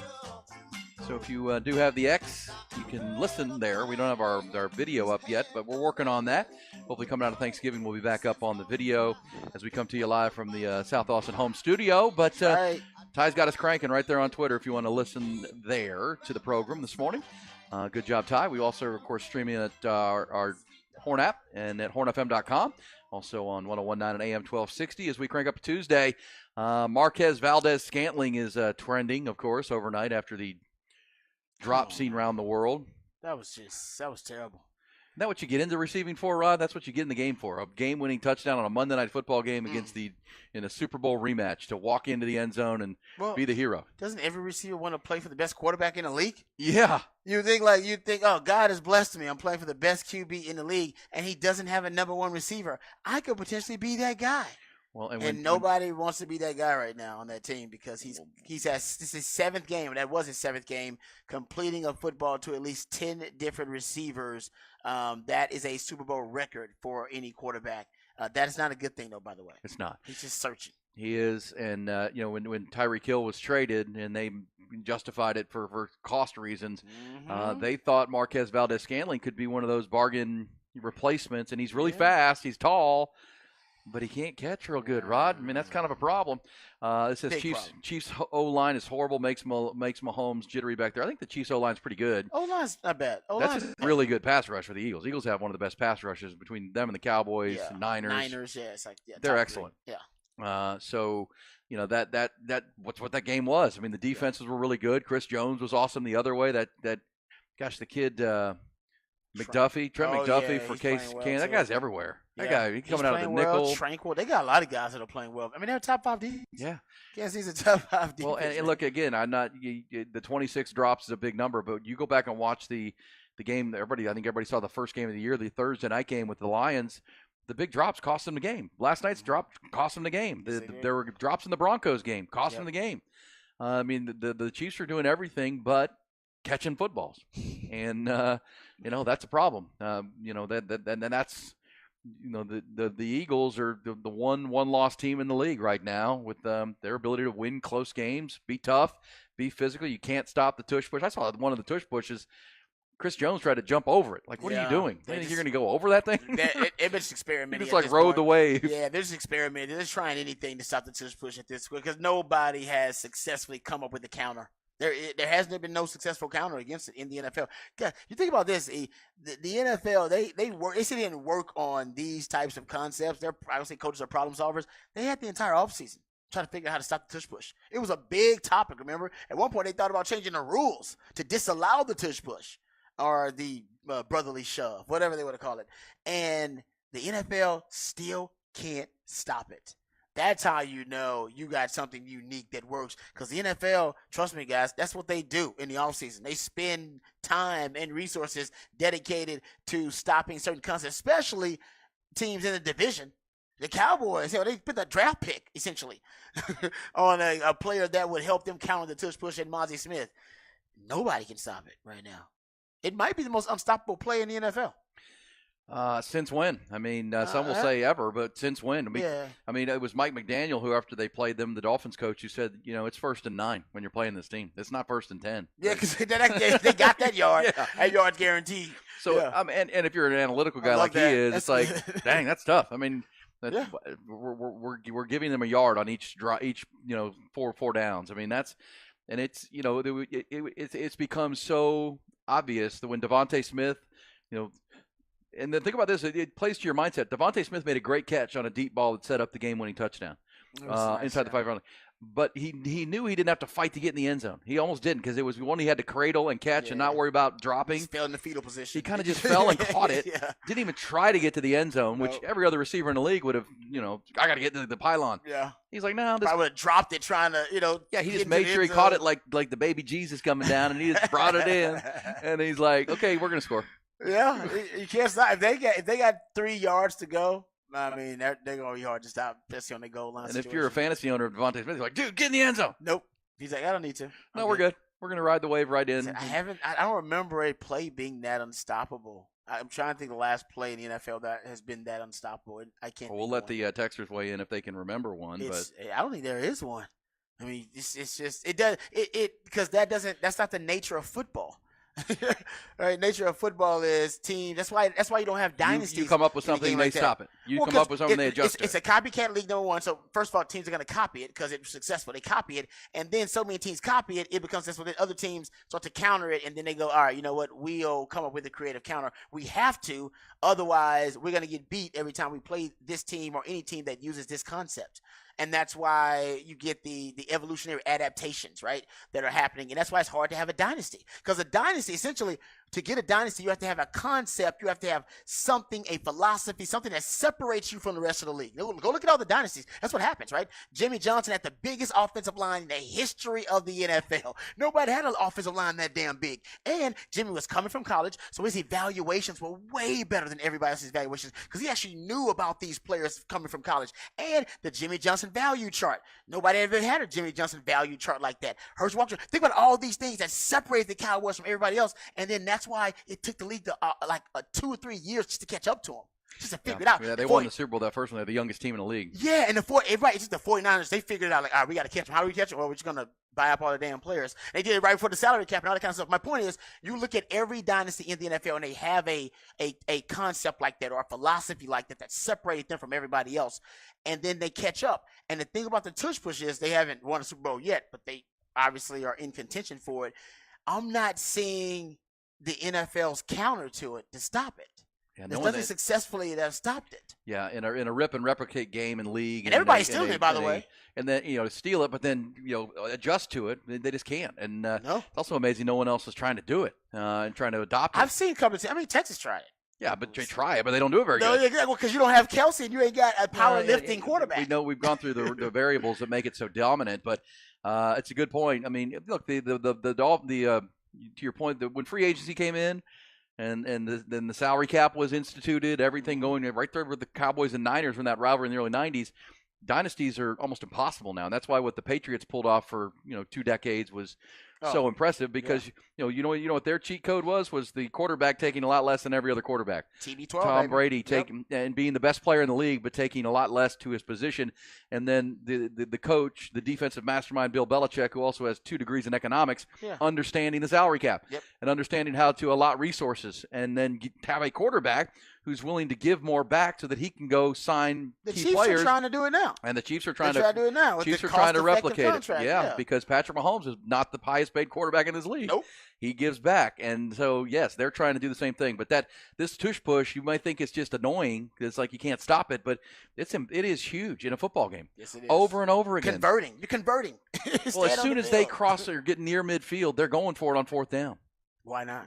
And you can't stop them in the goal line. These are the critical things. I mean, how do you extend a drive and add 3 more downs? How do you wear down a defense? How do you score touchdowns, not settle for field goals? This is how they've won 9 of their first 10 games, the Eagles, in each of the last 2 years. Mm-hmm. First team since the 05 Colts to do that, to go 05-06, to go back-to-back to win 9 of 10. And this is they've leaned into this philosophy, their physicality. They're not the prettiest team, but they're black and blue, man. They're black and blue. And, they start it's 1st and 9 for them. I love that. That is a great – it does give you the visual like, damn, that is tough. And you're right. They just play 4-down football. Remember speaking of Tech, how hard it was for Texas to beat Tech last year. When they went for it 8 times. They were playing 4-down football. It's like, hold up, man. We stopped you. We stopped you on 3rd when you go for it again. Like that, it is tough to do that. And that's essentially what you're dealing with the Eagles. So anyway, I know we went on the rant there. No, that's good. That's good. No, I mean that's what the game is, and that's really what separated the game last night. That and then drop balls, and that's what separating the Chiefs from winning these games. And but we talked all the way up to the trade deadline. Why aren't they acquiring a receiver? Why aren't they more active? I got to think Chiefs fans are asking that question because it's not going to get better now. You can't fix your roster now. No. You're locked in with what you got. You got to continue to work on it. But you don't think through the bye week they worked on catching? I've been working on it all year because it happened in the Detroit Lions game, the first game of the season. It was an issue. It's still a problem. It's still a problem. So I don't know. They've got receivers with bad hands. That was my Super Bowl pick, but I'll admit now I don't feel good about that. I just don't see you. It's gonna be hard for you to beat teams like Baltimore down the stretch. I guess in AFC, it's not that many teams now that Cincinnati's out of it. They don't have a quarterback. Like, it's not that many teams that are in it. Cincinnati with Burrow gone. Right, it's pretty much Deshaun Watson, that Browns team is really good. It's like Miami. Quarterback. It's like Miami and the Ravens to battle the Chiefs, right? Am I looking at here? Anybody else in there? Well, and look, let's not be homers here, but the winner of the Texans-Jacksonville game on Sunday is in the conversation. Jacksonville, yeah. But Jacksonville has shown when they match up against a real physical team, they just don't match up. They get Chiefs beat them, 49ers. When they match up against somebody really physical, they don't have the physicality. Even Doug Peterson, their coach, has said, we ain't there yet, guys. We haven't done much. We got to learn how to beat those teams, and they've got a big game because somebody texted and said, "Hey, are the Texans basically a game out of the top spot in the conference?" That's true. Well, they're a game and a half behind Baltimore, Houston. Baltimore hadn't had their bye week yet, Rod. Baltimore gets their bye week 13. Didn't they play Baltimore to start the season? They lost. Yeah, I said they played them though, right? They played them. But Baltimore has their bye week coming up, because that's why they're 8-3 and the Chiefs are 7-3 and the Texans are 6-4.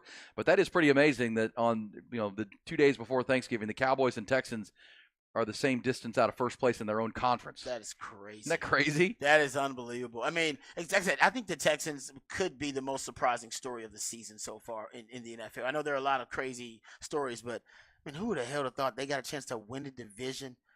And what 10 weeks into the season, they got a chance to play for the And if they were to win division? Sunday at home against Jacksonville, who they always seem to play well against Jacksonville, Yes, they do. even no matter who the coach is or was, they win that game. They're December. Remember, they're playing a last place schedule here, y'all. So they're that's true. You're right.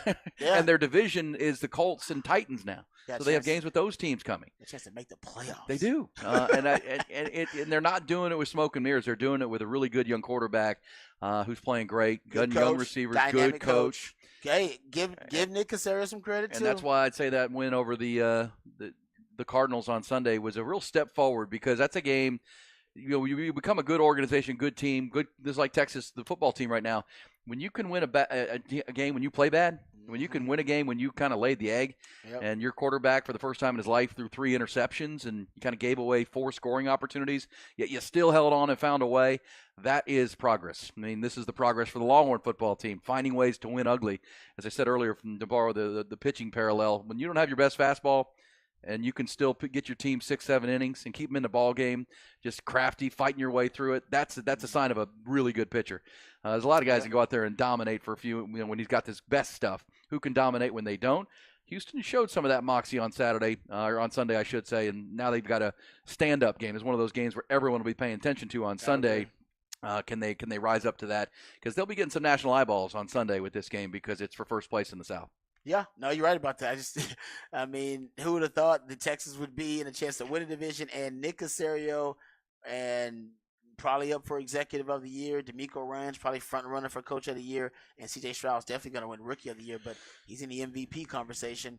And Will Anderson actually is probably going to win defensive rookie of the year.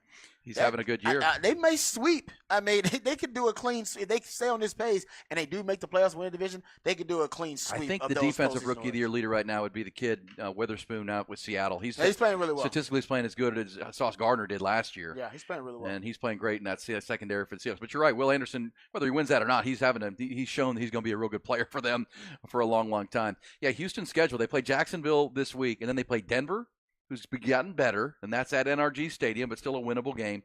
The Jets in New Jersey, at Tennessee, home to Cleveland, home to Tennessee, at Indianapolis.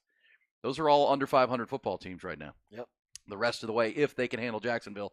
And remember, they've already beaten Jacksonville once, which would give them the sweep of the Jaguars. And even though they'd be tied atop the division, Houston would be in first place technically.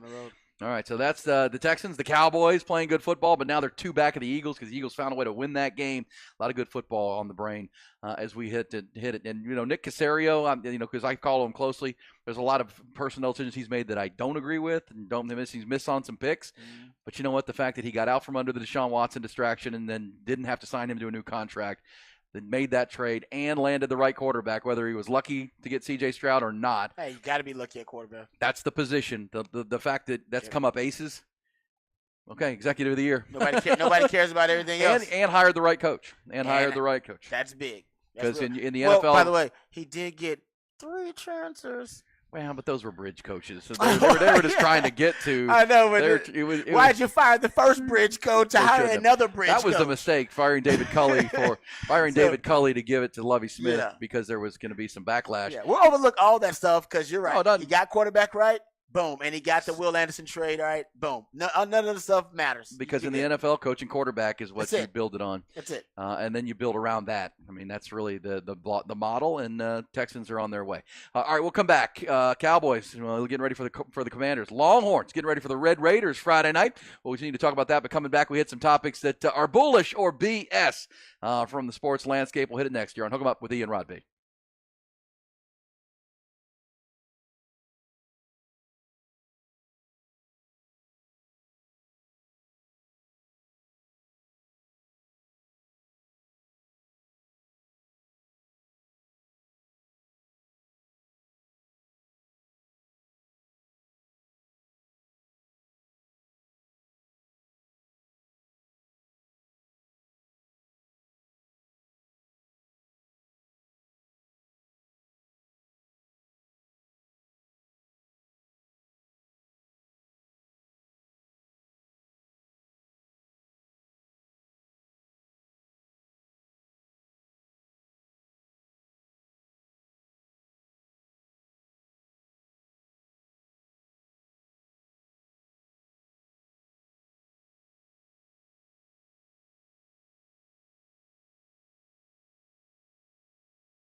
Aaron Hogan, Rod Babers.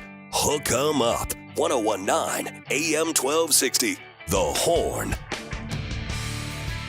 Bullish or BS time on Hook 'em Up with Ian Rod B. Topics we're bullish on and maybe calling BS, including this developing situation. Finally, the Pittsburgh Steelers this morning have fired their offensive coordinator, Matt Canada.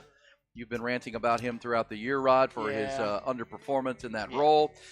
Bullish on this decision to finally part ways with the former college assistant and coordinator at Maryland and LSU before getting up to the NFL. Yeah, and I'll give Mike Tomlin a lot of credit. He's loyal because this should have happened a while ago. But he's loyal to Matt Canada. I don't know why, but Matt Canada was one of the worst offensive coordinators in the league. I mean, he couldn't even get his team to get 400 total yards of offense. I believe he hadn't had 400 yards of total offense since they hired him. Well, going into last week's games, they were the first team ever to be outgained in every game they played, but still have a winning record. And then they played the Browns, and Kenny Pickett had a terrible game, and they scored just 10 points and couldn't beat a Deshaun Watson-less Browns team. Yeah, and they're just inept on offense, so they had to do something. And like I said, I'm not trying to hate on Matt Canada or anything or call for people's job, but he just wasn't getting it done. Well, it's a performance-based job. It's not mean. They weren't getting better. It is. They were not getting better. Well, I mean, at some point, the idea if you're Mike Tomlin is, okay, eventually we'll start getting better and we're going to outgain these teams, and then it won't be so hard. But they're still 6-4, Rod. I mean, they're the same record as the Texans. No, because Mike Tomlin can coach. I know. We all know that he can coach, and they got great culture. Speaking of culture, we're talking about the culture. They got organizational culture. We're talking about passed down from generations. Yeah, generationally. Decades of it. And so that's why they're winning games. But, man, they're winning games in spite of that offense. Guys, basically he went 45 games, all right? 45 games without a 400-yard total offense performance. 32 of his 45. Is that bad? Yeah. 32 of his 45 games, the offense failed to score over 20 points in regulation. That's my George Costanza line. Is that bad? Yeah, right? It's like, come on, man. All right. Well, I agree. I mean, and one of the names I heard, Ben Roethlisberger, he's been lobbying for Byron Leftwich, who's just available. Remember, he was coaching Tom Brady with the Buccaneers. Yeah. And he's available. I mean, you got to do something to upgrade the passing game. Gotcha. Because, Jalen Warren's coming on, the former Oklahoma State running back. Najee Harris gives you a good two-headed monster running back. George Pickens, a good receiver. You should be better. Nice wide receiving core. You should be better. They should be And better. you can't pin it all on Kenny Pickett at this point. All right, so that happened this morning. Some breaking news. Steelers still in the hunt there at 6-4. You got to think if you're the Steelers, you're thinking without Joe Burrow and without Deshaun Watson, we should be right here trying to chase down a playoff spot. You could. And we still have our quarterback, whether he's any good or not. Speaking of quarterbacks, Ty will get you involved in this one. Bullish or BS on 3 Sports, their Week 3 power rankings to win the Heisman Trophy, Rod and Ty. Right now they have Jaden Daniels, the electrifying LSU quarterback, atop the power poll, with Bo Nix, Marvin Harrison Jr., Michael Penix, and Carson Beck in the top 5 for Heisman Trophy. Who are you bullish on to win the Heisman? Let me thanks to an ex-follower, Twitter follower, Ashley, who said, will you guys discuss this tomorrow, please? And the power poll, where are you? Let me just give you this real quick. If you haven't been paying attention. Give it to me. Jaden Daniels right now, 3,577 passing yards. Yeah. 36 touchdowns, 4 picks. 1,014 rushing yards, 10 TDs. I mean, this guy's at 4,600 total yards and accounted for 46 touchdowns. He's got 2 wide receivers that are semifinalists for the Biletnikoff Award too. Yeah. They're the only school that's got 2 of them on there. So yeah, LSU they're prolific offensively. It's crazy. Their offense now is clicking. The defense is the one struggling now. How the tables have turned at LSU. Well, if you're an LSU fan, okay, now let's get the defense right. Maybe they can bring Dave Aranda back if he gets fired in Baylor, right? Full circle. Yeah, because Dave Aranda was whining about NIL, or at least making his point about NIL. Yeah, you ain't got to worry about it at LSU. They'll take care of that for you, Dave. Yeah. Hey, bullish or BS? Who's your Heisman? Who are you pounding the table for? Anybody?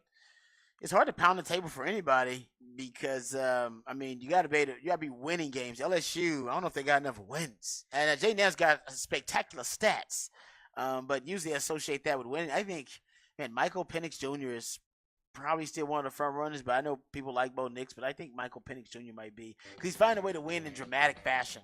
Well, and I would also say whichever quarterback performs better when Washington plays Oregon again You're right. in the Pac-12 championship, That's a good point. that may be your That'll winner. separate it. Yeah, I think you might be right about that. Because Jaden Daniels and LSU won't get to play on championship Saturday. It's going to be Alabama playing Georgia for the title. Who do you have, Ty? Who are you pounding the table for? I like Jaden Daniels or Bo Nix. But when did the Pac-12 change their conference championship format? Because last year. So this year is because both those teams used to be in the North, year. right? I think it might have been last year too that they did the best record, not conferences. I could be wrong about that. I know it's recent, very recent.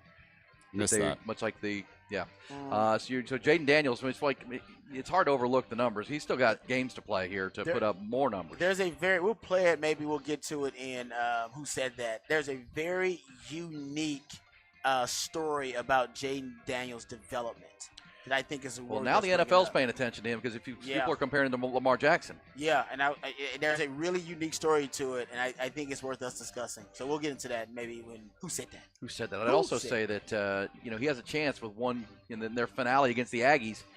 He has a chance to get to. He'd have to have a huge game, but he's had huge games where he had 600 total yards in a game. Huge game. He could get to 55,000 total yards from scrimmage and 50 touchdowns in one season. That's crazy. He's only like 400 in the SEC. Is that you can't be like it's small time or Super 5 like what's the That's SEC? something. All right, we'll be back. We'll take your thoughts on that. Also on that Canada Longhorns. We'll reset here from Sark coming up. Senior night coming Friday night.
We're rolling. Take A. We're rolling. Take overdub.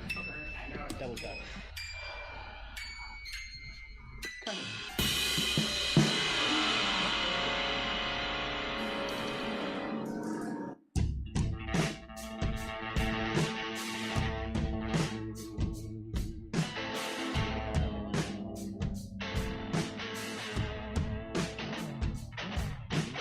Hook 'em Up is live on 1019 and AM 1260 here in Central Texas. We're live around the world on the Horn app at hornfm.com. And, of course, on Twitter this morning, the X. Ty's got us fired up there with the audio, hoping to get our cameras back for our Twitch and YouTube channels and for Twitter before we too much longer here. Hopefully right after the holidays we can get that sorted out, because we're still coming to you live from the home studios as we crank this thing up after a tremendous Monday Night Football game that had plenty of dramatics, but could have been more dramatic had a key ball been caught by a key receiver for the Kansas City Chiefs. Also, tough night for the Longhorn basketball team. Right before tip-off last night, their biggest player, their tallest player, the best player on Sunday, the team announced was not going to play. Caden Shedrick, the Virginia transfer, had very little size. Heck, UConn's feeding it to a 7'2" guy last night, Rod. The tallest guy on the Longhorn rosters without Shedrick and without Dylan DeSue. Yeah, it's a bad goes, match. what, 6'7"? Yeah, it's not good. Not good. Nah, I guess Zarik Onyema would be the tallest guy at that point. But that's not the roster the Longhorns hope to take into Big 12 play coming up in a month or so.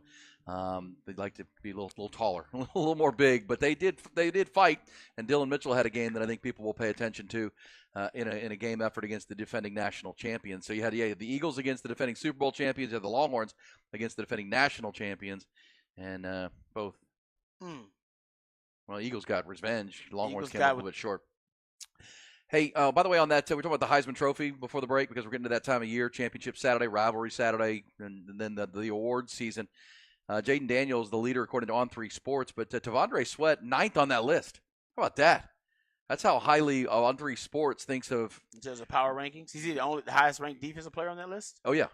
Okay. Oh, yeah, because you're looking at Jaden Daniels, Bo Nix, Marvin Harrison Jr., Michael Penix, Carson Beck at Georgia. By the way, watching Carson Beck the last few weeks and those good matchups because didn't have much reason to watch Georgia when they were just playing nobody. But the last 3 weeks against Tennessee, Ole Miss, and Missouri, I've watched, and he's a good player. I mean, he can really throw a pretty ball. He's got some skills to him. He's the future at that position for them. But Jalen Milroe is 6 from Alabama. Rome Adunzi, the receiver at Washington, and then Malik Neighbors, one of those two receivers at LSU, and then it's T'Vondre Sweat, the highest ranked defensive player in their Heisman Power rankings, which speaks exactly to the kind of season he's having. Yeah, it's interesting. I mean, I thought he'd get, because I want to say, was it the Lombardi Award that he's not one of the finalists for, the Lombardi Trophy? Yeah, and Brock Bowers is. Can I just say this little rant of my own before we get to Behind the Burnt Orange Curtain and the headlines and everything else this hour? You said it yesterday, but Brock Bowers is a great player. He is a good player at Georgia, but he is one of the finalists for the Lombardi Award. Makes no sense. Which he's since when does the Lombardi Award, which goes to the best offensive or defensive lineman, get into that Final Four? But he's also one of the finalists for the Biletnikoff Award for the best receiver. So what is he? Either. And then of course he's probably going to win the Mackey for the best tight end. It's like, come on, guys, they did this with the Outland Trophy too, which was when the Outland was supposed to be for just like interior linemen, and now it's like for basically anybody on the damn line, pretty much. And it's just weird. I don't know why. I don't know when they started this, and it seems unfair. Well, you got to define the position. What is he? He shouldn't be. He should not be on that Lombardi list. That's ridiculous. Yeah, one of the Final Four for the offensive or defensive lineman. That should be Sweat, or that should be. Yeah, he's taking up a Sweat spot, man. Yeah, that would be my belief. Yeah. And he's a good player. He's a great player. He's a great player. Great NFL player too. By the way, Pete Kwiatkowski is one of the finalists for the Broyles Award to the top assistant coach in the country. What he's done with the Texas defense. Yeah, he should be. But yeah, Biletnikoff Award, top receiver, Brock Bowers, Georgia, on there with Marvin Harrison Jr. and Xavier Leggett and Malik Neighbors and the Washington kids. But what's his position now? You tell me he's all these things? They're basically saying he's all those things. They're saying he could be a really good O-lineman if they wanted him to be that, a really good inline tight end, and yep, you spread him out in the slot or out wide, He's a really good wide receiver. So they're saying he's one of the best wide receivers, one of the best O-linemen, and one of the best tight ends in the country. Yeah. Maybe true. Well, and that may make him because like the Heisman Trophy and the Maxwell Award both go to the nation's best player. And then, but should he be on that award? Sure. If he's on all three of these lists, that would be my argument, right? Yeah. You have national awards that go to the best player in the country that are the Maxwell, the Heisman. But once you get down to specifics, stick to your position when you get to those positions. That's what you're giving away. Jim Thorpe's the best defensive back. Biletnikov's the receiver. Mackey's tight end. Yeah. Yeah. Lombardi's offensive or defensive. Outland Trophy's best interior lineman. Butkus is what, defense? Butkus is linebacker. He's linebacker, yeah. Specifically linebacker. See, Now, the Ronnie Lott Trophy goes to the nation's best defensive player. Defensive player. Regardless of position, because the Heisman never goes to a defensive player. And Bednarik is also that defensive player. I think it's an all-around defensive player. He'll probably win that, too. No, you're right. He's definitely in the conversation for. Yeah, it's weird. So with the individual awards, the individual national awards, they're expanding their interpretation, expanding the definition, the criteria. But with with the Heisman and with, like you said, like the Maxwell, they're narrowing down the definition, right? Because that's only for quarterbacks, right? Yeah. Only like Heisman is for quarterbacks on teams that win games. Other than that, if you ain't a quarterback on the winning team, or at least an offensive player on the winning team, you got no shot to win the Heisman. You won't even be a finalist for it. And yet with these other awards, they're like, oh man, you know what? If you even play close to the line of scrimmage, you can be on the Outland Trophy. You can, be a part of the Lombardi Award. It's weird how they're doing all this. That one surprised me when I saw Brock Bowers on the Lombardi and the Biletnikov. You know what? I'm for for expanding them all. Just expand the Heisman, expand the criteria for the Heisman too. They should have a defensive player on the Heisman list. If Brock Bowers is that damn good that he's a finalist or a semifinalist for 3 different awards, then maybe he should be up for the Heisman or the best player. But this nationally. speaks to the hype. I mean, he missed a month. He did. On 3 Sports, we just mentioned, has their power poll of Heisman. He's not on the top 10. T'Vondre Sweat is. And that On 3 Sports is dedicated to following college football religiously, right? Yeah. And the deep dive stuff like you do. Well, I mean, this is, again, it's not a knock on Brock Bowers. He's a great player, but he missed 5 weeks. Missed like damn near your third of the season. you're up for several major awards. It's just a nitpick, but at the same time, if you're going to have these individual awards, keep the position specific and let the big awards be the big national awards. Totally agree. Either way, that's where we're at in college football. But it is fun for Longhorn fans and the Longhorns, people who cover the Longhorns, to be talking about Longhorns in these conversations, like T'Vondre Sweat and Jalen Ford, and if you're not suffered an injury, Jonathan Brooks. Would have been in there for the Doak Walker Award. All right, let's get to the other headlines, though. Top stories on this Tuesday morning. Top Gun Rentals and Lawn Equipment always bring you the top stories. We start in the NFL. That much-anticipated Super Bowl rematch on Monday Night Football last night didn't disappoint as far as drama goes, but not as dramatic as it could be. Philadelphia Eagles held on for a 21-17 win over the Chiefs in KC after allowing KC to methodically build a 10-point lead at the half at 17-10. Eagles defense pitched a shutout of Patrick Mahomes and company in the second half, a final 30 minutes. Jalen Hurts overcame a poor start and ran for 2 touchdowns in the second half, including a tush push from the goal line that put them up for good. Patrick Mahomes and the Chiefs had a chance. Less than 2 minutes to go, they converted a key third down and benefited from the roughing the passer call, which set them up in midfield on a second down play from midfield. A perfectly thrown post route from Mahomes to Marquez Valdez-Scantling was dropped. Hit him right in the hands. Dropped it, would have walked into the end zone for a go-ahead touchdown. Eagles then sack Mahomes on the next play, stop them on 4th and long, and they run out the clock and improve to 9-1. KC falls to 7-3. College hoops, 15th-ranked Longhorns lost their first game of the young season last night. Mentioned Rodney Terry's shorthand. Not a lot of height on the floor. They lose to UConn 81-77. Dylan Mitchell had a heck of a game. Scored a career-best 21 and grabbed 8 rebounds for the Horns, now 4-1. College football, 7th-ranked Texas football, prepping for their regular season finale against Texas Tech this Friday night at DKR. First-place Longhorns can clinch a spot in next Saturday's Big 12 championship game with a win. Program will also honor the 25 seniors who will play their final home game Saturday night. At his weekly Monday news conference yesterday, head coach Steve Sarkisian discussed this group of seniors and how important it was for them to buy in for this program's improvement. I think we develop trust with our players, that our players know, hey, I'm going to always tell them the truth. Sometimes they may want to hear it, sometimes they may not, but they know where I'm coming from, that it's ultimately in their best interest, because my job as a coach and our coaching staff is to try to put our players in the best position to be successful. Absolutely. Good news for Texas, by the way. So of those seniors, 25, 6 of them were invited to play in the Senior Bowl this February, the 75th annual Reese's Senior Bowl in Mobile, Alabama. Senior Bowl, the preeminent college football all-star game, also an important stage of the NFL draft process. Defensive tackles Byron Murphy, Alfred Collins, and Tavondre Sweat have been invited, along with linebacker Jalen Ford and defensive back Jahdae Barron. Right tackle Christian Jones, also the lone offensive player to accept that invite. Good for those guys. NBA last night, Clippers crushed the Spurs, 124-99. That's now 9 losses in a row for San Antonio. Rockets came up short at Golden State, 121-116.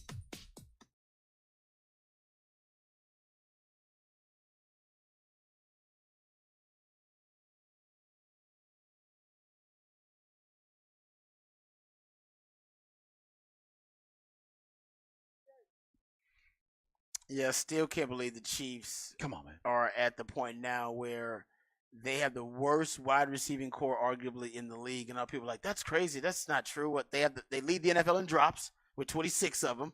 If you've been watching the Kansas City Chiefs, it's pretty obvious that 2 of their 3 losses have been because they're inadequate at wide receiver. The Detroit Lions lost. Kadarius Toney had that terrible game.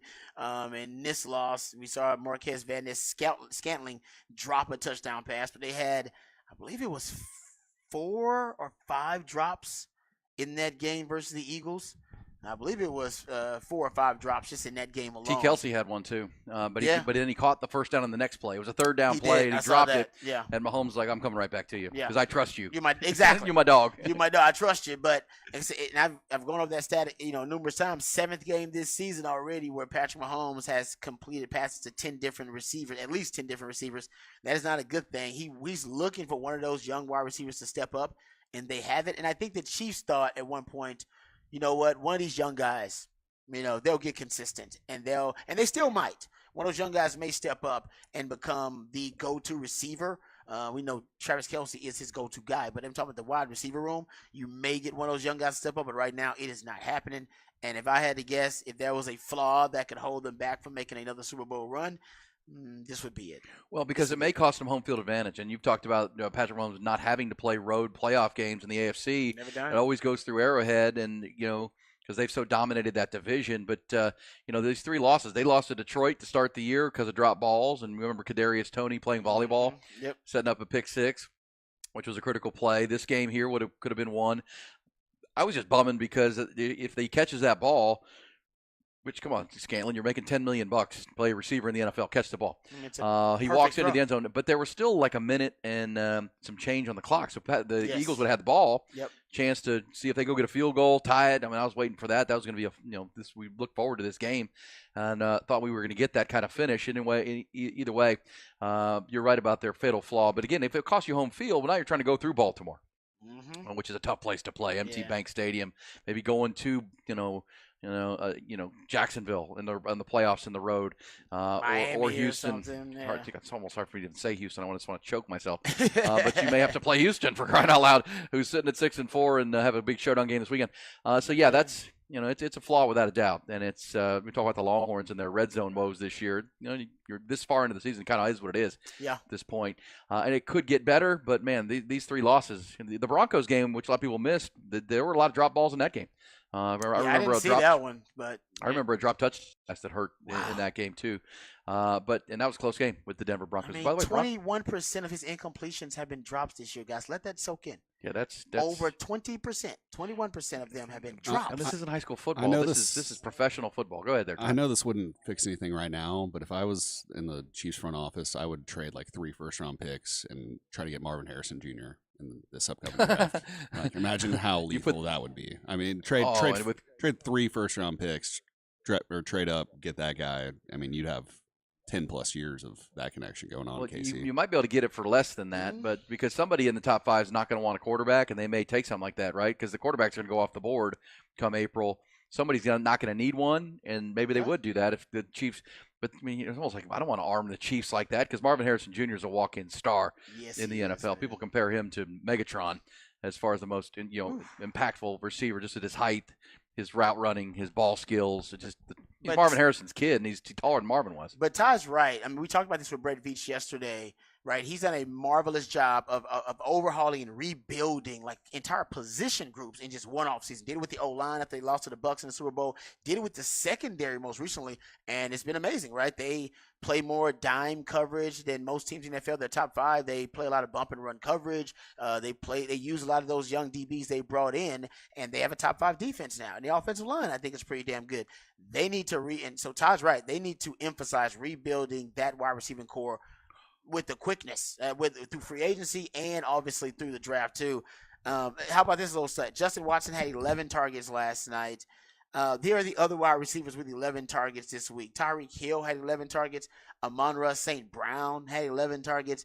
Nico Collins was in that category. Adam Thielen in that category. These are guys who at one point were number 1 wide receivers or still are number 1 wide receivers.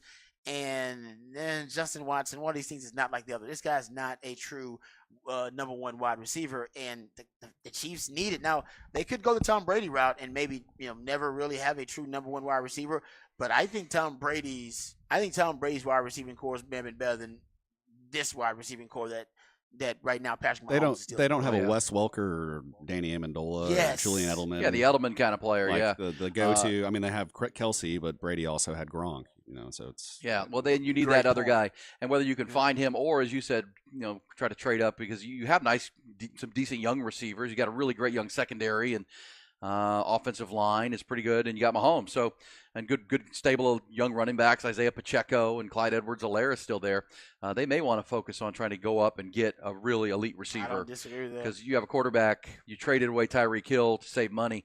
I don't disagree with that at all, Ty. By the way, I was I'm nitpicking about awards. Also nitpicking, they kept showing the Kelsey's mom in the booth, right? Which is fine. Her sons are playing. That's a cool story. The Swift parents didn't show up, did they? No, because Taylor was performing in Brazil. There you go. But there's my guy Jamal Charles sitting right next to her. Can we give Jamal Charles a little bit of love? It's like one of the best players in the organizational history. Let's just mention it. Jamal Charles sitting right there, lifetime Longhorn. Hey, man. Hey, man. What's up, Jamal? Hey, you know who that is? Well, I think he's got a candidacy for the Hall of Fame this year. Yes, I believe he. This is the first year where they can make his case for the Pro Football Hall of Fame. I don't know if he'll get it, but I know all time he passed Jim Brown for the all-time mark in yards per carry. So that's a pretty good place to start the argument. Hey, Joe Buck, can we give my guy some little bit of love? Just a little bit. Oh, that's Jamal Charles there. He's one of the greatest Kansas City Chiefs in the history of the organization. Just throw it out there. Yeah, throw it out there. It's all about mom and the Swifties, but I don't know if this was a troll, Rod, but did you see when they walked out of the locker room onto the field, DeAndre Swift and Jason Kelsey walked side by side onto the field? I did not see that. So you had the Swift Kelsey. No. Yes. No, they down the tunnel, that. out under the goalpost. Okay, they did that on purpose. Sure, they did. That was intentional. Wow. Come on, man. That's it. You know what? They're embracing it. You got to embrace it, man. You got to embrace it. That was a troll of his brother. That was good. I like that. That's pretty good. Because remember, there was the Philadelphia radio station, one of the FMs, decided that all last weekend, they normally play a lot of Taylor Swift music. They decided they're not going to play any Taylor Swift music until the game's over. Because the only we support is DeAndre Swift. They don't want to promote the other Swift. We promote the other Kelly. I will guarantee you one thing: neither of these teams will win the Super Bowl because of all this Taylor Swift, Travis Kelce jazz. Okay. I promise. Really? That's a bold statement. Well, if they don't win the Super Bowl, it won't be because of this. It'll be because the Niners are better and maybe the Ravens are better. I don't believe that's this Taylor Swift curse. Well, they're both doing pretty good right now. But they're doing right. Well. They're doing well. Distractions. I think they're headed for the big things. The Chiefs aren't. If they don't figure out wide receiver, they are not. Well, right now, I would take the Ravens over the Chiefs right now with this. Well, the Chiefs are still the number 1 seed, and and then they can still get that, and they can still get home field, but they keep dropping balls. But the Ravens are number 1 right now. Ravens 8-3, right? Yeah. They haven't had their bye yet, so we'll see. They're a half a game up on the Chiefs, and they both have 3 losses, but they get their bye coming up. It's weird to have a bye that late. I know there's some fantasy owners out there that aren't real happy that this bye, because we're getting down to like crunch time in your fantasy football leagues and playoffs, and all of a sudden Lamar Jackson's going to be sitting out. They've been banged up. They've been banged up all year long, actually. I know, and this is a late bye. Maybe that's why they're so banged up. Maybe they need. Well, after this weekend of football, Rod, when in the NFL, when we get to week 12, That's Flex it. You can flex schedule it. That's when the Monday Night Flex begins. Remember, they've always been able to flex Sunday night games. Oh, thank the But the Lord. NFL approved the rule, even though if you bought tickets for a Sunday afternoon game, your game may get moved to Monday Night Football coming up. We need it bad. We need it badly. Right? Some of these games are well, here it is. Unwatchable. Here's your Monday Night Football game starting next week, Week 12. Rest of the season. Bears, Vikings. Anybody want to watch that? Nope, flexed out. Flex it. Bengals, Jaguars.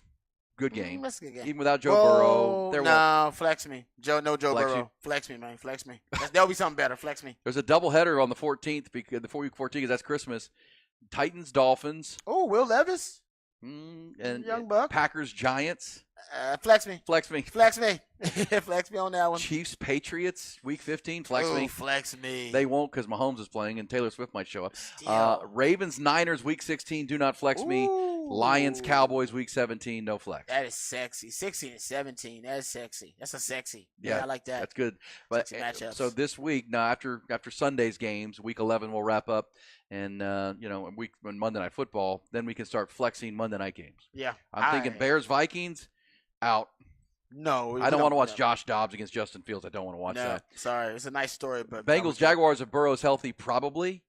He's out for the year. He's out. Yeah, he's out for the year. But with Burrow, you certainly would not flex it. No, but without him, you might. I don't know who's. Yeah, no, no. You got to flex that. Titans, Dolphins, though. I mean, that's the the greatest show on turf. But at the same time, they've slowed down a little bit. And do you want to watch Will? It depends on how Will Levis plays over the next couple of weeks. But we can see 3 or 4. That's tempting. We can see 3 or 4 flexes. Yeah, I agree. And you understand when you make the schedule, Chiefs Patriots looks like a great game in December. Well, Mac Jones is not the guy. Bill Belichick is trying to. They finally have they find a soft decided landing. that they're moving on from Mac Jones now officially. Oh, I think that's. He may find a fresh start somewhere with one of these quarterback gurus, thinks they can work with him. But Gronk says he lost the locker room. Gronk said Mac Jones lost the locker room. Well, they don't trust him. He's not well liked in the locker room. Yeah, that's what he claims. Well, remember he's kind of that little cheap shots every once in a I've while. seen those. He's done that multiple times, like hitting guys in the kind junk. of a punk. Hitting guys in the junk and stuff. Like, what are you doing? No, even your own team doesn't like that when they see it on film. Yeah, It's like, man. dude, what's going on? With What kind of exactly. What kind of leader are you, man? You just kind of weird stuff like that. But I don't know. I don't know if a team's going because you got this influx of quarterbacks coming in with this quarterback class, and you got quarterbacks like Zach Wilson and like Mac Jones, who teams have basically decided, we're giving up on. I'm done. We're done with these guys. I wonder if any other team will see them as a resuscitate their skill set, a rehabilitation project. Because I think most teams are focusing on the young crop coming in rather than finding a bridge quarterback with one of these young bucks. I think they're looking at that without a doubt. Okay, we'll come back when we do. There's some good stuff on NFL wrapping up Week 11. Looking forward to the big week coming in the NFL. Although this is Week 12 coming up. Thanksgiving starts Week 12. I got my right. This starts with Thursday. Right. So they could technically flex this Monday night's Bears-Vikings game. They technically could. I don't know that they – because you know which game would be the nominee? Who? Houston and Jacksonville. Honestly, they might do that because C.J. Stroud is getting so much pub, and they got Jacksonville's Trevor Lawrence. You'd have to announce it today. You'd have to give the Texans personnel and fans a chance to move from a noon game. You're right, they won't do it. Come on, man. They won't do it because of late notice. But I'm with you. I think they should do it. Isn't this what you made this rule for? Is to say we don't want the Bears Vikings on Monday Night Football. We want the Texans and the Jaguars for first place. You want the best product you can possibly with get C.J. Stroud against Trevor Lawrence. I'm convinced. I'm in. I don't know what they're waiting on. I'd do it right now. Do it now. Oh, well, if they're going to make it, they'll make it early in the week, which is Tuesday, and that would be today. So we'll keep an eye on that today with the NFL. This is the week. Okay, we'll come back. When we do, we'll pick up these conversations, of course. We'll also go behind the burnt orange curtain, talking Texas football. Sark was loquacious yesterday at his media availability, talking about his team, the culture, senior night, which is coming up, and a chance to play for a championship. That's coming next on Hook 'em Up with Ian Rodby.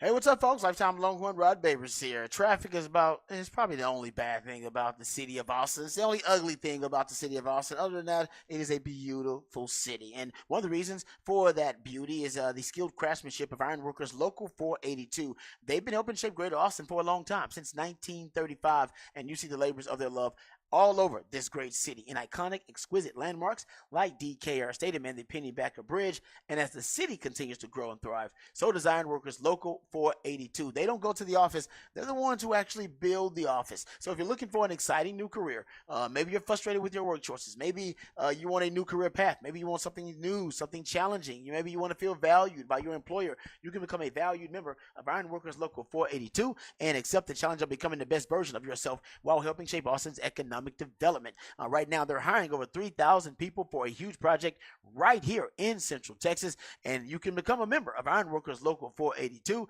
and take pride in the type of teamwork and craftsmanship that help shape the future of our great city. So maximize your potential today and be your best self. Simply go online and apply and inquire about these great opportunities with competitive wages, competitive benefits, competitive salary.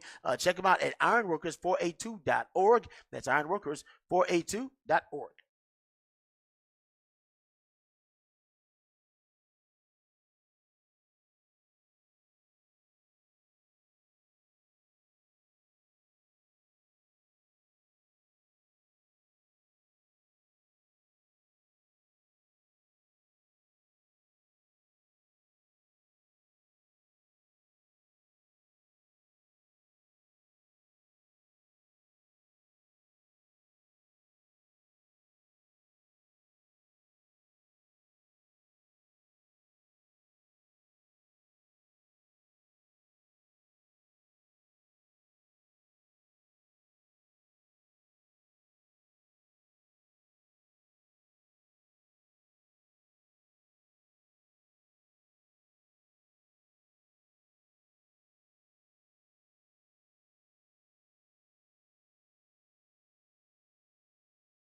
Aaron Hogan, Rod Babers, Hook 'em Up, 1019 AM 1260, The Horn. Hook 'em up for sure on a Tuesday, halfway home now. 8:30 is halfway through our 5-hour conversation each morning.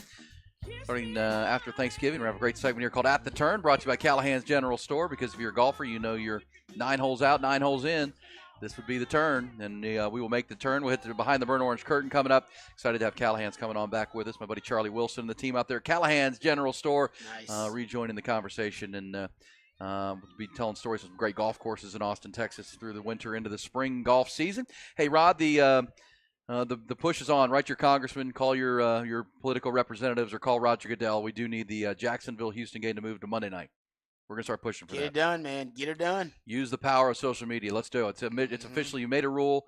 No one wants to see the Bears and Vikings on Monday Night Football next Monday. Let's get Jacksonville-Houston from H-Town. Yeah, what's the point of the rule if you're not going to use it? Yeah, for a game just like this, to put C.J. Stroud in prime time for the first time. Because we know when the season started, Houston had, of their 17 games, 16 were at noon. One was a 3:25 game.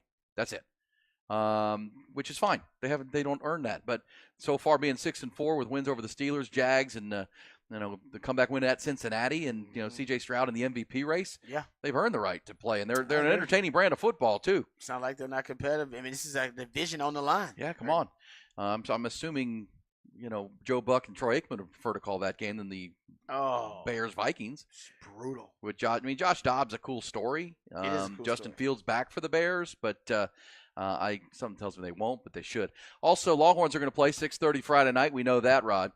And Steve Sarkisian, among other things he said yesterday, he said, I don't foresee any of our guys missing Friday's game. So from the injury front, that's good. That's a Xavier Worthy, good to go, at least for now. Sark did say check back with me on Thursday, but right now, as of Monday, feels pretty good about DJ Campbell, JT Sanders, Jahdae Barron.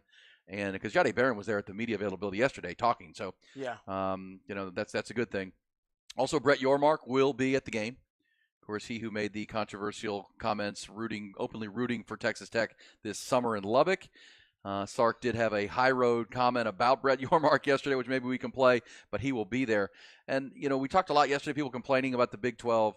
And I saw Kirk Bowles tweet this of the Austin American-Statesman, and I got a text from a friend of mine who's with the Big 12 or close to it. And here's the deal. Going into this weekend, and the Big 12 office is confirmed, there are 128 possible outcomes with the mathematical possibilities involving the teams trying to reach the championship game. Are you what? That's what they say. Yeah. How is that possible? Well, because you have 4 teams trying to get to 2 spots, and it's a scenario where each one of the one teams has played 2 of the other, but not a third. So it makes you, does that make sense? So there's head-to-head competition for each team against 2 others, but not one other. Yeah. And they're starting to find 2 spots. Okay. And so the scenario is that once because Oklahoma's going to play Friday and Texas will play Friday.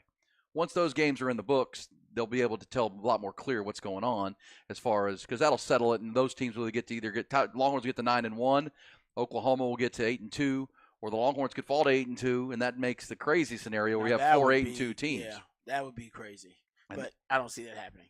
And then you have to sort it out with varying different tiebreakers for 4 teams for 2 Big 12 championship games. The multiple team tiebreaker stuff, I tried to dive into it. It's a headache and a half. Yeah.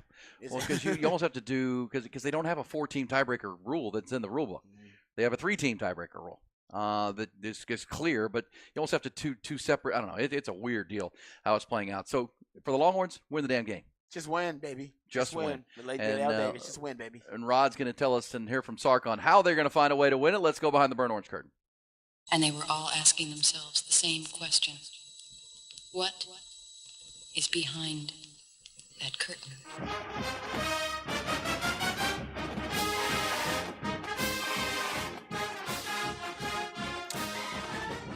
All right, welcome back. Let's get into some Texas versus Texas Tech discussion just a little bit, especially on a short week. We're from Sark.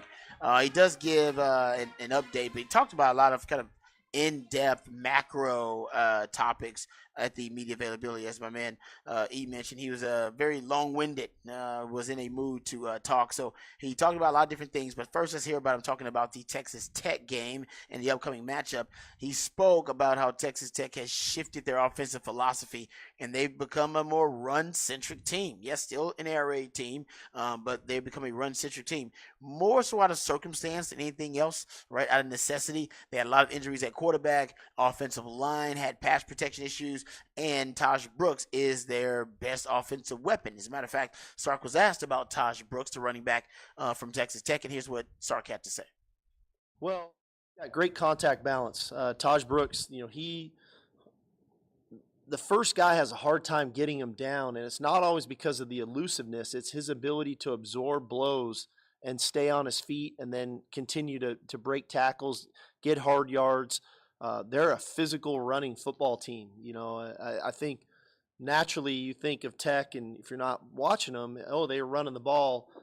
They're all spread out and they're running, zone read, and nobody's tackling the guy and he's running. They're running up and they're running gap schemes and they're running downhill. It's a physical brand of football that they're playing, and they still do it with tempo. And so you have to get yourself aligned.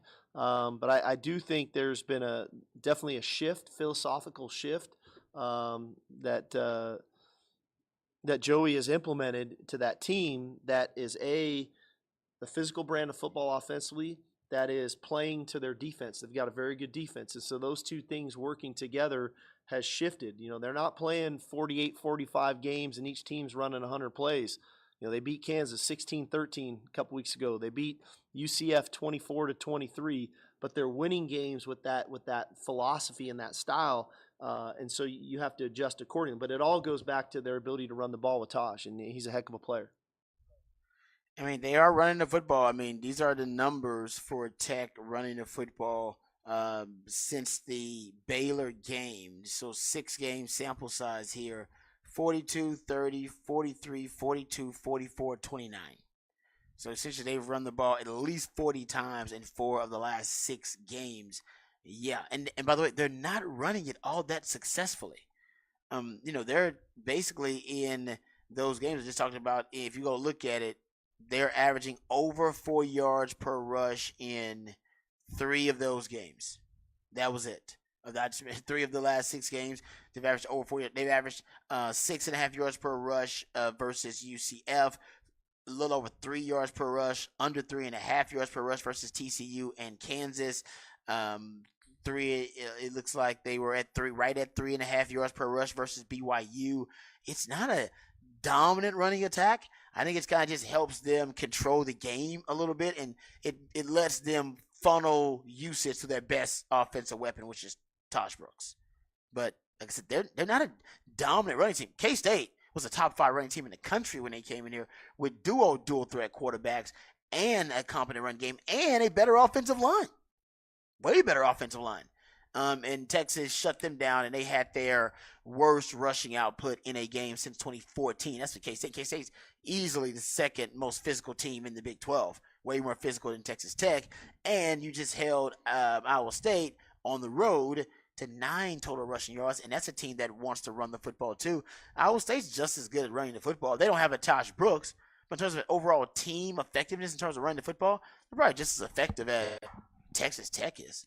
It's just a weird shift in philosophy for Texas Tech, but I know it's not a necessity. It's not what they want to be. It's what they need to be in order to survive. Yeah, I mean, I think this is styles make fights, and this is a good style for Texas, a good matchup, because they've shifted to kind of doing what Texas is trying to do, right? Just run the ball, be real physical. They got the 2 big tackles up front, like Texas does. And this is Joey McGuire. Realize I mentioned this earlier, but Joey McGuire now, in 7 career games coaching at Texas Tech in November, he's 6-1. And the only loss came last year to a team that played for the national championship in TCU, and it was a close game. So this is what we talk about with these high school coaches. They keep fixing problems. They just keep solving it. Let's try this. Let's try this. There's not which is what good coaching is. But at the same time, you're not a finished product, and Joey McGuire knows how to coach and knows how to get the most out of his personnel. And it's led to them switching to Baron Morton's the quarterback, and Tyler Shuck has entered the portal and essentially said, "Look, this is how we're going to have to win games." As Sark just said, we may not be successful running the ball, but we're protecting our good defense right now. Yep. We're helping them not have to play as many snaps and get tired by the end of the football game. So give Joey McGuire that, and he comes in here knowing he's overmatched, because I do think if you take the boxing analogy, if styles make fights, Texas is right now a heavyweight, and Texas Tech's kind of a middleweight trying to punch up. Yep. And so that's kind of a challenge. But we'll see. I like the game. It's a 14-point line. There's a reason Texas is 13.5 to 14 points favored at home. Night should be a real good crowd. And looking forward to seeing this game. But and obviously the Longhorns should be completely focused on Texas Tech based on last year's loss. And by the way, somebody said talking about the tush push and the Eagles and how they start 1st and 9. And they can go for it on fourth down line. Joey McGuire's going to go for it on 4th down. They're not. Yes. They're going to try to extend drives. Why not? Why not? It worked last year for you. You might need to break it out again. I'm with you on that 100%. And, I think that there's a possibility, even though they have been a very run-oriented team, run-centric team in the last 5 weeks, I do think against Texas, if they're just watching film, I think they may come out and pass first. And run lots of slant routes. Running the traditional run game it hasn't worked against Texas. I mean, nobody's been able to run it in a traditional way. Bama did for a quarter. 2.8 yards per carry in conference play allowed. Yeah, TCU did it for like a couple of series in the second half. But, I mean, you guys can remember off the top of your head how many teams ran the football handing off the ball against Texas because it hasn't happened a lot. Yeah.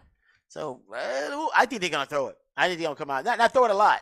They're not going to abandon the running game, but I think it's a fool's errand to just try to run the football against Texas. Yeah, I agree with you. And Baron Morton, let's not forget, and we've heard from our friend Craig Flowers from the High Ground. He works at those aired out camps, the quarterback camps out in West Texas.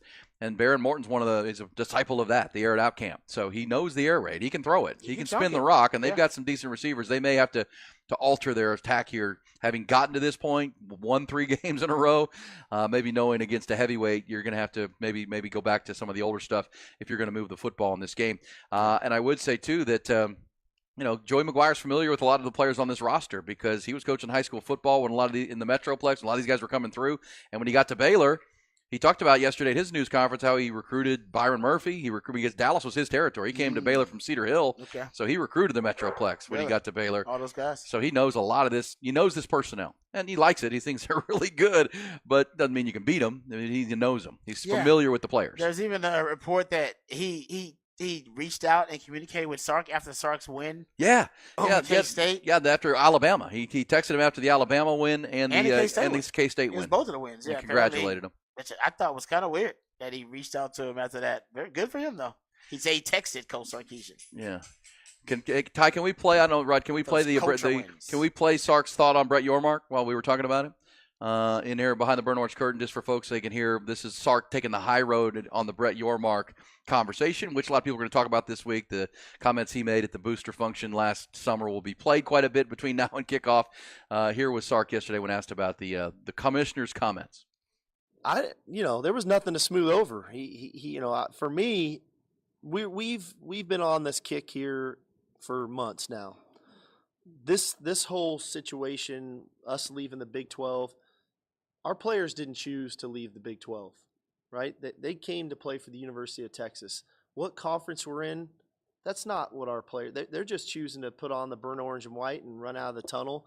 And so whether the commissioner's rooting against our players to win or not, or we're in the SEC or we're in the Big 12, at the end of the day, our guys just want to play good football and they want to win. And so we've tried to consume ourselves with what we need to do. As you guys have heard me say, we need to be enamored with us, and that's something that we've done. And that's been our focus. And I think that's why our players have been so poised and so composed, even on the road, as we go on the road and the success we've had there, says we haven't gotten caught up in what's going on outside.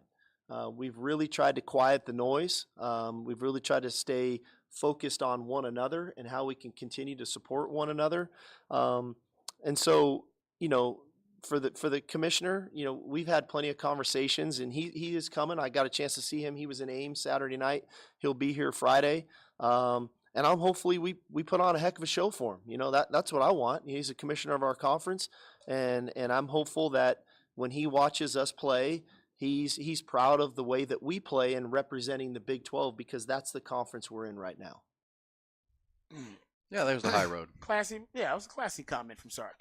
Hope he's proud. I don't know if he's proud. I'm sure. Here's what I would say though. For Brett Yormark, who, as he just said, live where your feet are, it would be good for his current conference if Texas made it to the final. Oh no, it is. They'd make a lot of money. They'd make a lot of money. It's good for the money, but it's not good for the optics. Sure. The optics are the teams that you brought into the conference are performing poorly, right? And the teams that are leaving your conference right now, they're the blue bloods, that they're the ones who are the cash cows, and they're on their way out. So I'm just saying, optics wise, it's not a great look. Yeah, you get money, you get the money, but and because right now his conference, Brett Yormark has one team that could play in the Final Four, and that's Texas. So there's almost the idea that, but show me the money, man. Yeah, that's revenue for all the teams, and is. you can't do anything about them leaving. and there is an opportunity, just like then you'd have back-to-back years with a team in the Final Four out of the Big 12. Yeah, but I mean, like I said, it's kind of like you can celebrate that if you want to, but we all know that's not good for you, Big 12. It's not good for the future prospects. I'm of the just Big saying 12. the rest of the conference would celebrate the cash flow income. That Oh would yeah, come of course from they'll it. celebrate the money, but I'm just saying for the future relevance sure. of the conference, it's not good. Yeah. They wanted one of their other representatives to be as good, if not better, than Texas. And that's not the case. Well, so far, I'm right, and most likely they're going to have a different representative that's playing Texas in the Big 12 Yeah, title, that's a good thing. which would be a good thing. Good for theater. All right, good stuff behind the BOC. Sark talking Texas Tech, and where they're headed. We'll take your thoughts on it. Also coming back, we go off the record, Rod. Also in our next hour, Rod will have another rant. And speaking of rants, did you hear Tom Brady talking about mediocre football in the NFL? I want to see if you agree on this, Rod. He's not happy with the coaching and how they play football these days. The GOAT speaks on the state of the game coming up in our 9 o'clock hour. It took it up with Ian Rodby.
Mangudu. Once it's turned on, the sign will spell out Delicatessen. Well, I don't get a brain man. Comb. Well, congratulations. Continue good sex in the Big East. Thank you, Jimmy. And boom goes the dynamite. It's time for another edition of Off the Record. Do it live. I'll write it and we'll do it live. And thing sucks. Yeah, Off the Record for the 21st of November. Great sports birthday day. How about happy birthday to Stan the Man Musial, Rod? Oh, there you go. Ken Griffey Jr. Oh. Sweetest swing these guys ever saw when I was growing up. That's legit. I was like, man, I want to bat left-handed. Michael Strahan, who's gone on to fame and fortune outside of the sack record in the I NFL. was teammates with that dude one time. Good dude. Yeah, good dude. Nice dude. Remember when Brett Favre handed him the? That wasn't cool. That was weak. That was a violation of the G code, man. Come on, man. Let him get a sack. like he's not capable of it. Come on, man. He's 52 today. He's also host of Good Morning America now. Troy Aikman, tip of the spear of the triplets. He'll be happy Damn, when all these people on this day, the 21st. Wow, yeah, man. man. A great sports B day. It sure is. It's also National Gingerbread Cookie Day. Are you a fan of gingerbread cookies?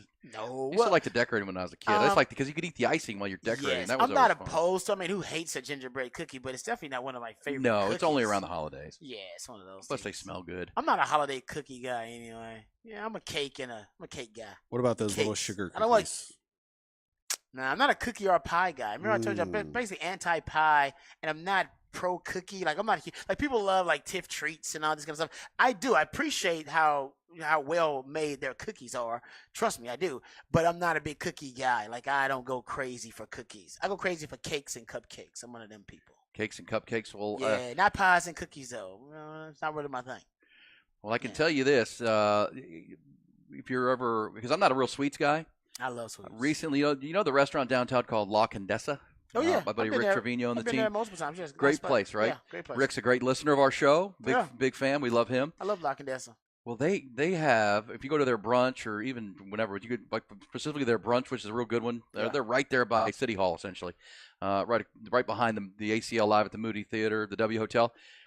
They have something that's called the churro waffle, and it is one of the greatest desserts I've had. Wow. It's a churro waffle. I don't even know it's got hibiscus jam too. Well, it's like it's almost like croissant dough, but then they put it in a waffle maker. In a waffle maker, and it's this great big thing, and it's it's fluffy, so it's not thick. Oh. And then they got cinnamon on it. Oh man, and then they put the sauce on, not the sauce, but like the topping, which is the sweet icing. It's so good. Do you put syrup on it? Do you put syrup? Could, but I didn't need to. Like honey? I bet honey's good. Because I don't eat a lot of desserts, but the churro waffles at La Condesa. I was thinking. I told Rick I may order some just to have at the house around the holidays. Oh, it's like your personal dessert. Well, just for to share, get a bunch. How big is this thing? Is it huge? If you have a good group, it'll serve 4 people. Okay. Everybody get a fork and just start digging into it. It's good. Right. I'll have to check it out. La Condesa downtown. Go see Rick and the team. Check it out. Churro waffles. All right. Highly recommend. Because I like La Condesa. It was one of my favorite date spots for wife. It's a good one, back right? in the day. Yeah, no doubt. All right, I got a couple of things here. Okay, did you hear about this? Apparently, there was a fight. There was a brawl between, and this was apparently like on 6th Street. There was a brawl with soldiers. Did you see this? Who gets in a brawl with soldiers? Basically uniformed Marines battle civilians during a heated conflict in Austin. Sunday night, it was filmed. Witnesses outside of Austin's Voodoo Room, where the brawl erupted after a woman allegedly tried to snatch a cell phone from a Marine. In the clip, Marines in full dress in uniform confront the woman and some of the men on the street. Two sides start arguing and shoving each other until one guy clocks a Marine in the head, causing all hell to break loose. Several Marines go after the guy, punching him in the face, knocking him to the ground. The soldiers jump on top of him and get in a few more licks before the police arrive and finally break up the fight. Not sure if anybody was arrested, but this happened on 6th Street on Sunday, and the clip has gone viral. Oh man, I did see a video of like maybe the smallest person ever on 6th Street being arrested. Was that part of that? Like this little, like tiny little thing. I don't know what this. I don't want to be offensive here and end up in sensitivity training again. You might end up in there. But like the video, and there's this tiny little. It wasn't a kid. I don't know. Person. That might be a separate incident. I think it's a separate incident. That might be a separate Gotta incident. look that up. I don't see the little person in here. All I see is hopefully like wasn't throwing hands. Yeah. We're doing that. Oh, hey, Ty, can we play this one more thing for off the record, though? Please. Can we play the Jim Harbaugh clip, the joke, real quick before we get out of here? We got time to play it. It's like 8 seconds. I sent it to you in your DMs.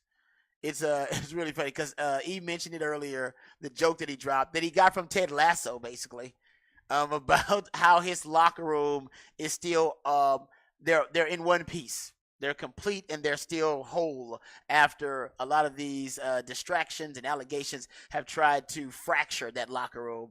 Here's Jim Harbaugh. Locker rooms, a lot like my mom's bathing suits. Like to see them in one piece. Locker room. Wow. Thank you, Jim.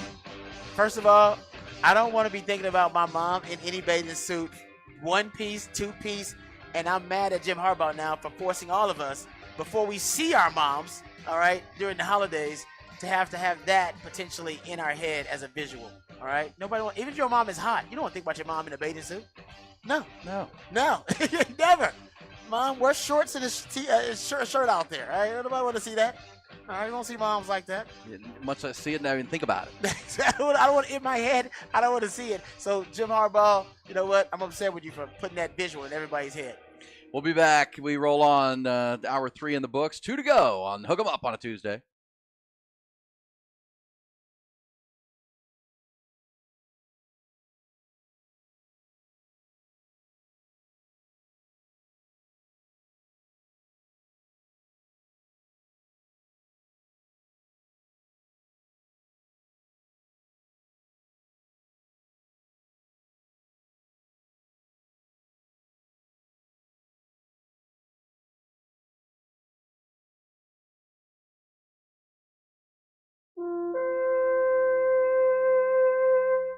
Viking Fence is the premier fence company in Austin, Texas, and beyond now. All through Texas, up and down I-35. They've grown with the great state because they've invested in the foundation of being a great fence company.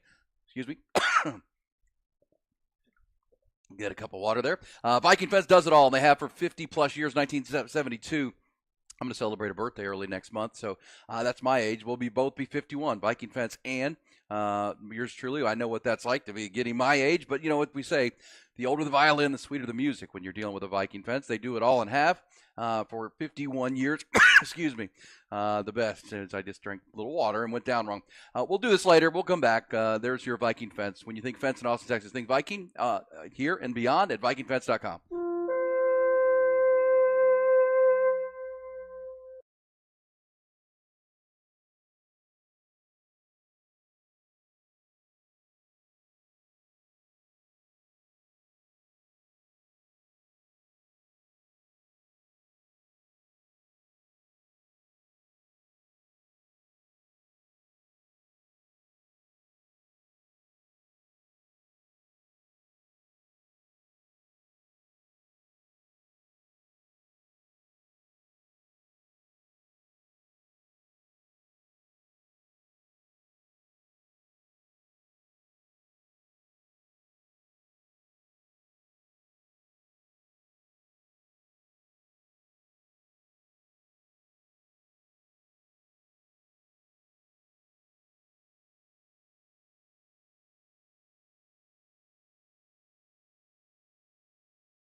70CO Round Rock. We are The Horn.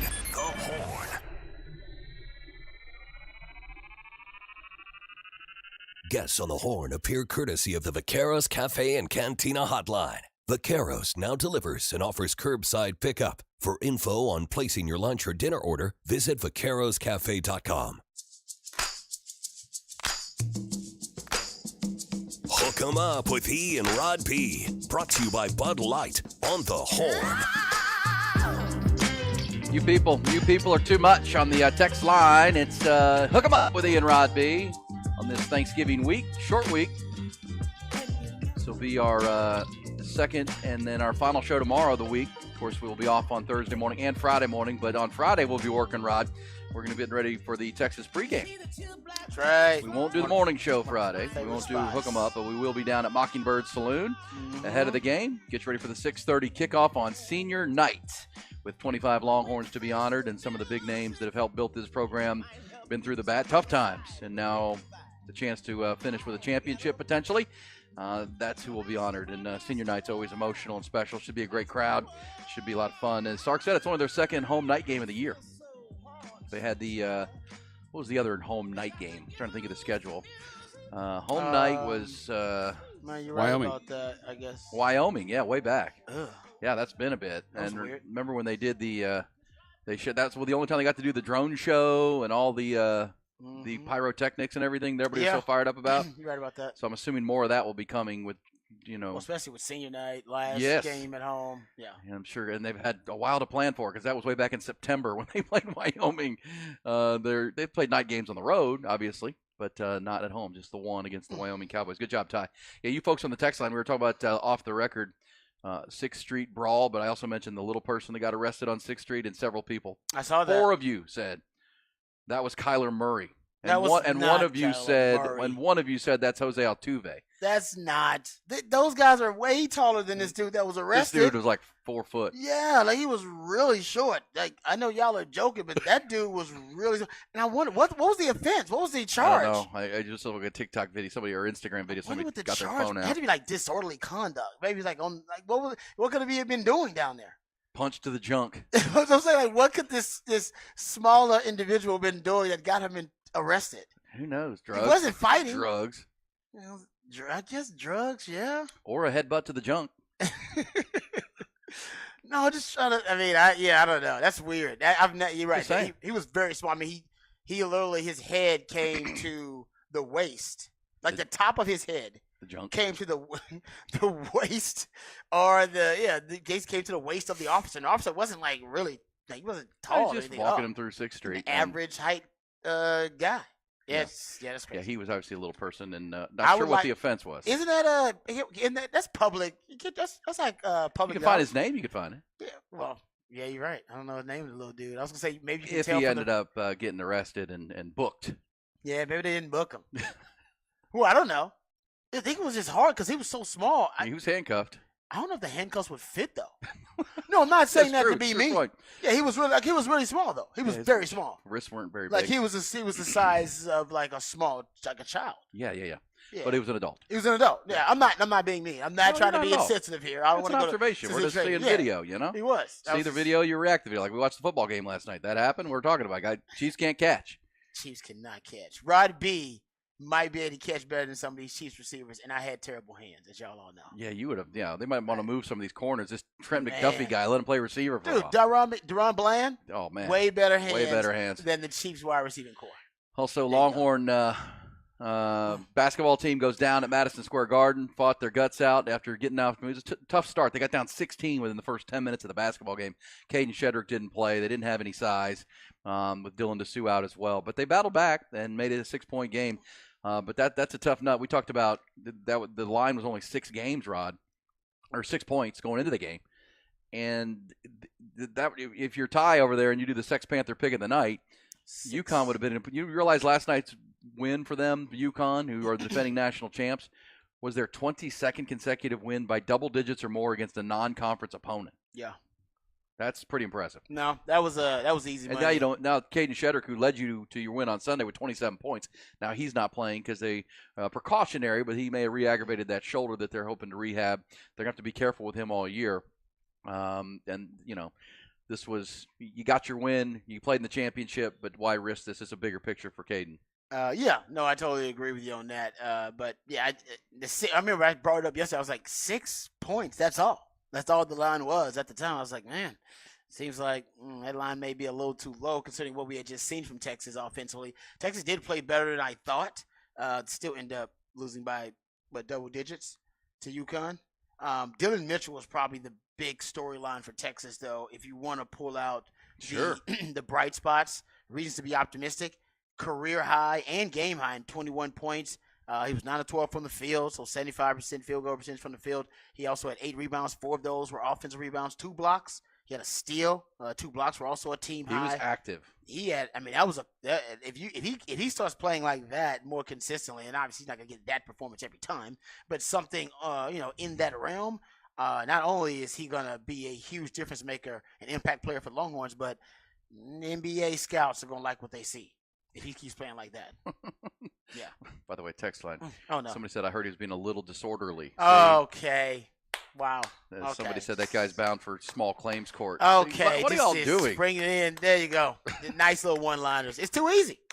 These people probably didn't even see the video. They just see an opportunity to throw out a nice little one-liner there. I like it. There you go. Like I said, he was very small. I wonder what caused him. I saw a video before he got arrested of him getting interviewed by one of those people that walk around and put cameras in people's face on 6th Street. The looking for content, the content makers. Was he rowdy? He was rowdy, and he was flexing. Oh, you saw him on 6th Street that night? No. I saw a video of him getting interviewed. Video. Oh, a video. I'm sorry. And then this was after I'd seen the original video, and then the top comment was like, "Oh, he got arrested shortly after this." So I guess something happened in between those 2 videos, but it was pretty. Did funny. he seem inebriated in the video? Was he wasted? I know everybody's inebriated. Was he wasted on the video? I think they asked him for an inspirational quote, and then he said something about doing hard work, and then he started flexing and so what do you do? And then he didn't have an answer. So maybe he fought the interviewer. I don't know. Video cut off. Says he was a little tipsy. Yeah, probably. Oh, see, come on, man. Come on. You guys are funny. He could have been, drunk and disorderly. Those kind of things happen. Yeah. You can't do that. That's still illegal. Okay, so I wanted to play this for you, Rod, because you're going to have Rod's rant number 2 of the day, but I wanted your thoughts on this, and this could be a topic for the rest of the hour, rest of the show, too, on top of the rant coming up. But this was Tom Brady. He was talking to Stephen A. Smith, Rod. Stephen A. Smith. Okay. And was asking, we're talking about scoring being down. You've done all the analytics and how red zone scoring is down. Quarterbacks, their play is not as good. Points are not defense. All these unders. Another primetime under last night, Rod. Comes home. Well, here was Stephen A. He asked, Tom Brady, who played 25 seasons. This guy was a rookie in the early 2000s, seen a lot of ball. Here's Tom Brady on his frustration with the state of the game he loves. I think there's a lot of mediocrity in today's NFL. I don't see the excellence that I saw in the past. Why not? And why not? I think the coaching isn't as good as it was. I don't think the development of young players is as good as it was. The rules have allowed a lot of bad habits to get into the actual performance of the game. So I just think the product, in my opinion, is less than what it's been. I look at a lot of players like Ray Lewis and Rodney Harrison and Ronnie Lott and guys that impacted the game in a certain way, and every hit they would have made would have been a penalty. You hear coaches complaining about their own player being tackled and not necessarily, why don't they talk to their player about how to protect himself? We used to work on the fundamentals of those things all the time. Now they're trying to be regulated all the time. Offensive players need to protect themselves. It's not up to the defensive player to protect the offensive player. A defensive player needs to protect himself. I didn't throw the ball to certain areas because I was afraid players were going to get knocked out. That's the reality. Wow. I didn't throw it to the middle when I played Ray Lewis because you knock him out of the game, and I couldn't afford to lose a good player. I think there's a lot of... There you go. There's Tom Brady. It's interesting. And I feel he's being critical of the offensive guys, too. Yeah. Well, I think we all get frustrated with the game. That last night late, the roughing the passer call on Fletcher Cox, so that gave them 15 yards before the Scantling drop was, come on, man. He's running up in the pocket, and he throws the ball, and you just shove him. He shoved the quarterback. It's like, that's a penalty. Right as he threw it, and that's roughing the quarterback. Quarterback hit the ground too hard. Oh, and, of course, did you see Patrick Mahomes get up like, oh, you hit me. What's the penalty? Yeah. I think a lot of that's what Brady's talking about. And, yeah, the fact that, I can't throw you across the middle right into a hard-hitting safety because that you're going to get hurt. I can't afford to lose you. I think he's right. What'd you make of his point about the lack of coaching? Like the development is not as good as it used to be. Is that fair? I mean, just remove the rule conversation. I think we all are frustrated with that, but we know that's about concussions and safety. Yeah, I think it probably is true, but I don't know if it's necessarily all the coaches' fault. Remember, they have now they've been a little handcuffed in how much time they can spend with players in practice and in the offseason because of the new CBA. Because the players want less practice time and they want they want less physical practices. So you have fewer padded practices, you have fewer time at practice, you have fewer preseason games, and all of that goes into sloppy play that he's talking about. Yeah. And reps, and I need those reps in practice to practice my technique and my fundamentals. So I think that's a big part of it. So he's not wrong, but I don't know if it's necessarily all the coaches' fault. The coaches, and by the way, the coaches, they're not around as much, period, in terms of there's not a coaching turnover now. Used to be when Tom Brady was there, coaches got 5 years, you know what I mean, with the same player, the same group of guys. Same player, same group of guys. That's not the case anymore. Coaches are getting, 3 years now, max, if you don't get it done. Sometimes less than that. Getting coaches out after 1 and 2 years now. So that's a big part of it, too. Brand new. And by the way, coordinators are now being turned over a lot quicker, too. So in new systems, new language, new terminology, all that affects development for, younger players. So I'm with them. I agree with them. I just don't know what the solution is considering the track that we're on right now. More games, less practice. That's basically what you got about it. Yeah. More games, less practice. Well, you'll get sloppy games. Yeah, I do agree with Tom Brady, though, that it's become a more mediocre game than it once was. Well, that's about quarterback play. Honestly, all that comes back to quarterback play because you're now getting more quarterbacks hurt. I counted. This is prior to last week, but prior to last week, there were 14 teams already using backup quarterbacks, and now you're going to have more. Yeah, and that begs the question, why are there more quarterbacks getting hurt when they protect them more than they ever have before? This doesn't make any sense. Same issue we're dealing with, and it's a great kind of I think it's a great kind of deep dive rabbit hole discussion to have because we're having the same discussion I think on a different level in the NBA, right? It's about load management. It's like we're protecting the players more than ever. All right, there's less wear and tear than they had before.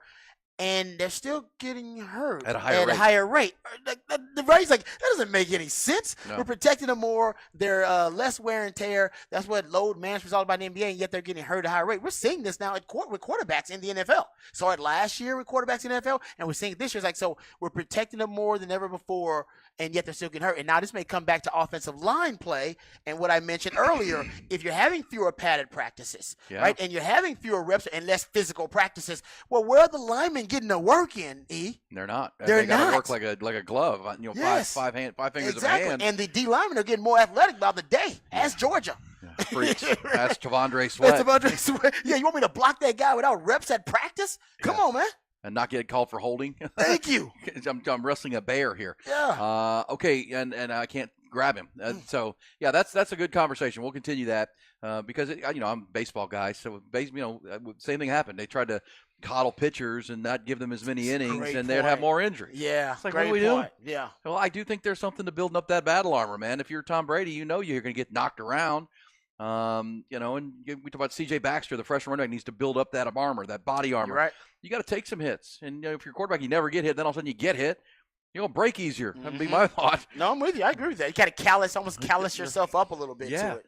Yeah. All right, let's get to the rant of the day. There's a little ranting going on there. That's good stuff right there. And you can stop with your little person comments on the text line now. Let's go to Rod's rant number 2 of the day.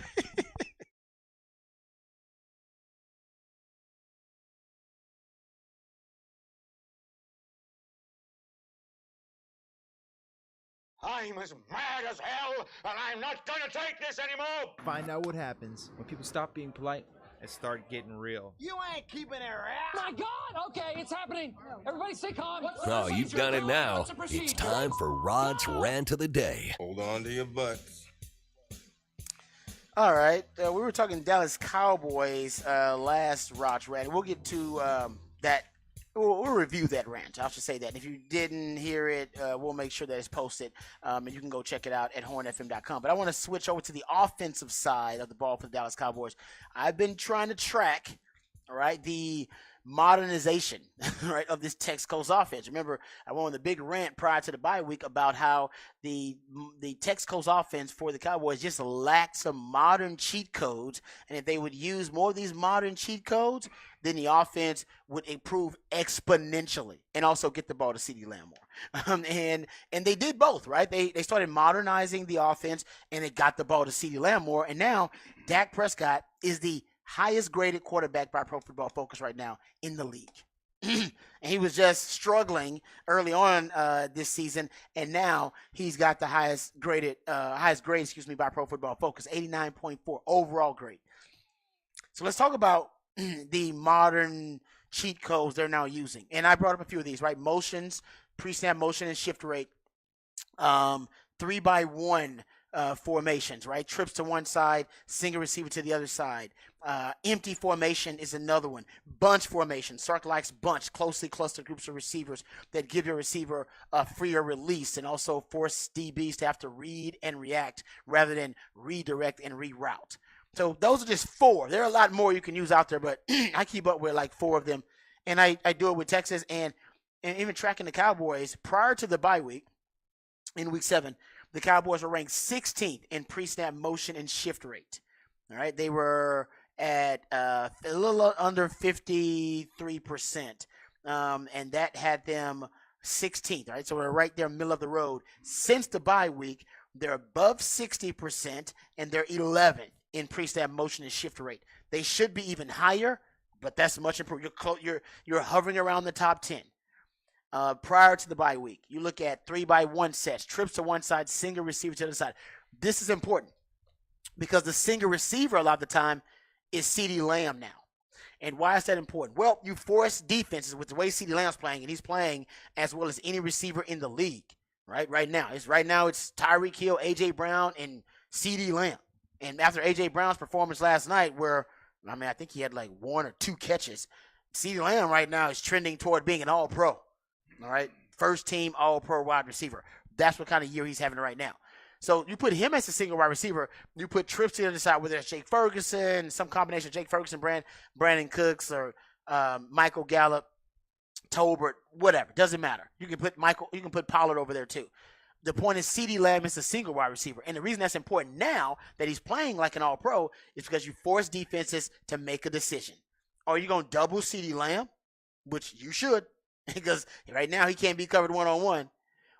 And if you double him, that's great, but you're going to be one-on-one. That means you're gonna lose the numbers battle against the trip side receivers. Now, you could go over there and go 4-on-3 and double CeeDee Lamb, but if you do that, man, you got almost nobody in the box to stop the run. Not the Cowboys are running the football that well, but you are going to lack numbers in the box and make it really easy to run the football. Most defenses don't do that. They like to stay pretty balanced.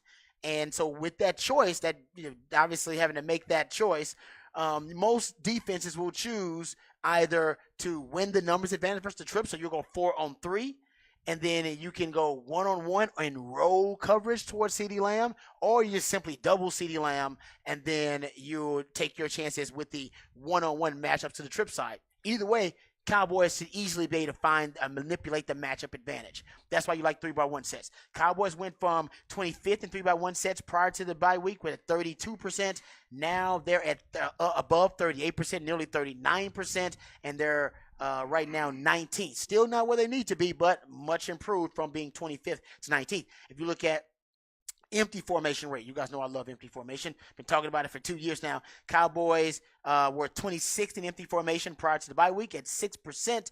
Now they're at 14%. They're first in the NFL since week 7, since the bye week, in empty formation usage. And by the way, Cowboys ranked 4th in success play rates out of empty, 3rd in EPA per play out of empty formation. They're damn good out of empty formation. Makes sense because Dak is playing really well, and you got an elite wide receiver in CeeDee Lamb.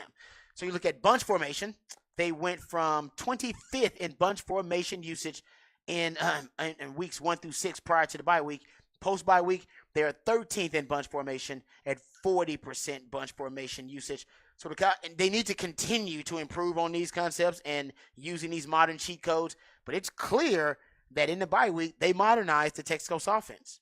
And the modernization was simply the usage of cheat codes and force multipliers at a much higher rate. And as a result, Dak is the highest graded quarterback by Pro Football Focus right now. Dak is top 5 in yards per attempt, in completion percentage, in 4th in passer rating, he's 4th, and touchdown interception ratio, he's 6th. So essentially, he's top 5 in all those categories, top 6, I should say, in all those categories. And I think a big part of it was now that he's just playing at a much higher level because they're utilizing a lot more cheat codes that are advantageous to Dak and just making his reads easier, making his indicators a lot clearer pre-snap and post-snap. So you got to give the Cowboys credit. And by the way, we've been talking about the running game. That was your biggest complaint. They got to work on the running game. We said during this stretch where they're playing these bad teams, you said work on the running game, work on the running game. I'll give you a little stat for you. Carolina. Cowboys average 6.3 yards per carry and 38% success rate on inside zone runs. All right, now that's good for 3rd and 9th in terms of success rate and yards per carry on inside zone runs last week in the NFL. Prior to the Carolina game, the Cowboys were averaging 3.3 yards per carry on inside zones. That was 27th in the NFL, and a 22% success rate. That was also 27th in the league on inside zone. They got to get better on inside zone because that is part of their bread and butter play from last season. They love the inside zone run. And the last 2 weeks, Pollard's been playing better. He's actually had 10 forced missed tackles in the last 2 weeks combined. He had 8 total in weeks 1 through 9 combined. So Pollard's playing a little bit better. Maybe now he's starting to feel like his old self. After the injury, maybe the Cowboys offense now finding its identity, which is the passing game.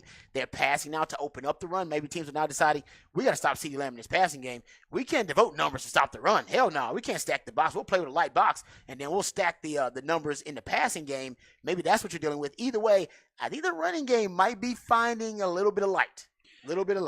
I still think it's kind of, I agree with you. I did watch a lot of that Carolina game. They really were working on it. I still think, unlike kind of like the Chiefs, I think they should have acquired a running back at the deadline or even in the offseason. I still think they need a bigger, sturdier back. Big picture for the month of December and into January. But, I'm glad that they're improving on those things and Mike McCarthy deserves credit because this is his offense now. And he talked all offseason about working with Dak to build an offense that favors Dak. And as you said, he's been great the last month. And as we said, they got this game Thursday with the Washington Commanders. A week later, they play the Seahawks on a Thursday night, which is a playoff team. Then they play the Eagles again on a primetime game. Then it's Buffalo and the Dolphins. So we're going to find out where that run game is because they're going to need it into the month of December as the schedule stiffens. But they're right there with the Eagles. They would have loved to have seen Marquez Valdez-Scantling catch that ball last night, which could have dropped the Eagles to 8-2.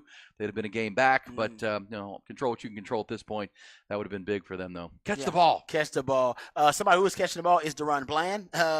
The only rant I had about DaRon Bland earlier was that he needs to be in a Defensive Player of the Year conversation now. He's got more touchdowns than over 20 wide receivers, and he's got the same amount of touchdowns as the entire wide receiver room for the Atlanta Falcons and more than the Jets and the Browns. The last Defensive Player of the Year at cornerback was Stephon Gilmore. Remember, he had 6 interceptions and 20 PBUs, 49 tackles, and 2 defensive touchdowns in 16 games. In 10 games, DaRon Bland, 6 interceptions, 4 defensive touchdowns, 12 PBUs, and 38 tackles. He's definitely going to eclipse the year that Stephon Gilmore had. He's playing like the best cornerback in the league right now. And if you go look at odds for Defensive Player of the Year, I think he's got the 11th best odds. But, man, he's got 11 interceptions in 16 starts, He's only started 16 games, and he's got 11 total interceptions. That's not a coincidence, that's so folks. Good. That is not a coincidence. Because you could make the argument last year that with Trayvon Diggs, you were throwing away from him, and now they're trying to attack him, and he's still making picks. Making picks, man. He essentially right now is playing like the best corner in the league. I'm not saying he is. He's playing like it, and he's playing like a first-team All-Pro. So I just think he should be in a Defensive Player of the Year conversation. Should he win it? I don't know if he's going to do that. Keeps on this track with all these big games coming. He will be in that conversation. That's right, brother. Not Micah Parsons, but Parsons will still get that spotlight. Yep. We'll be back. All right, good stuff there. Tom Brady talking about the state of the NFL. Rod with the rant. Good stuff on the Cowboys. We'll come back, pick up the Longhorn conversation. Looking forward to Texas Tech Friday night. Also, before the end of our 9 o'clock hour, it's Who Said That, Who Rod? Said that?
Aaron Hogan, Rod Babers. Hook 'em up. 1019 AM 1260. The Horn.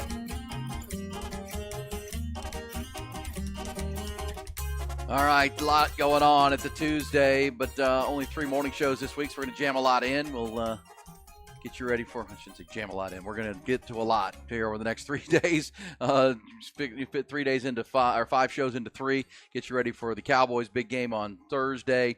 Texas on Friday night, part of a busy day of Black Friday football. Also, of course, the weekend that is rivalry weekend in college football. That's right. Auburn, Alabama, obviously Ohio State, Michigan, Georgia Tech, Oregon State should be a good one, Rod, because that's not just the Civil War, but it's got the Bedlam feel to it because it's the last one for a long time potentially, where Oregon is headed off to the Big Ten while Oregon State is stuck. And same with the Apple Cup, Washington State. I want to say one of those rivalries agreed to play each other. Did they? Yeah, I'll find it for you. I want to say I saw that because they were saying that Oklahoma and Oklahoma State could do the same thing. I'll find it. Yeah, the bluster has been they're not doing that, but bigger people above them, administrators could decide differently. Yes, it would be a shame if Oklahoma stops playing Oklahoma State, but just like with Texas and Texas A&M when A&M left. Yeah, it doesn't look like anybody cares enough for them to continue the rivalry. That's the problem. Yes. See, like if you got decision makers that care about it enough, then they'll want to continue it as much as possible. Here it is. Brett McMurphy tweeted this out. He said, see this, Sooners and Cowboys. It is possible. Washington State and Washington agreed to 5-year continuation of Apple Cup through at least 2028. 2024 at Lumen Field in Seattle, with next 4 games alternating between schools and campuses. You got a little dog Yeah, fight you got a going little on dog over fight here. going Sorry, on. we're at the home studios. We're dog sitting for my brother. And you got Chelsea ain't having it. She's like, you better get away from me, man. She said, I ain't having it. She's like, I ain't having it. All right, so that's happening. Hey, let's talk some Longhorns here, Rod. There are a couple things happening here in addition to Senior Day and what's coming up on Friday, the big game with Texas Tech. But there's a couple thoughts here. 6 Longhorns were invited to play in the Senior Bowl. That's a big deal for these guys. They get a chance to go to Mobile.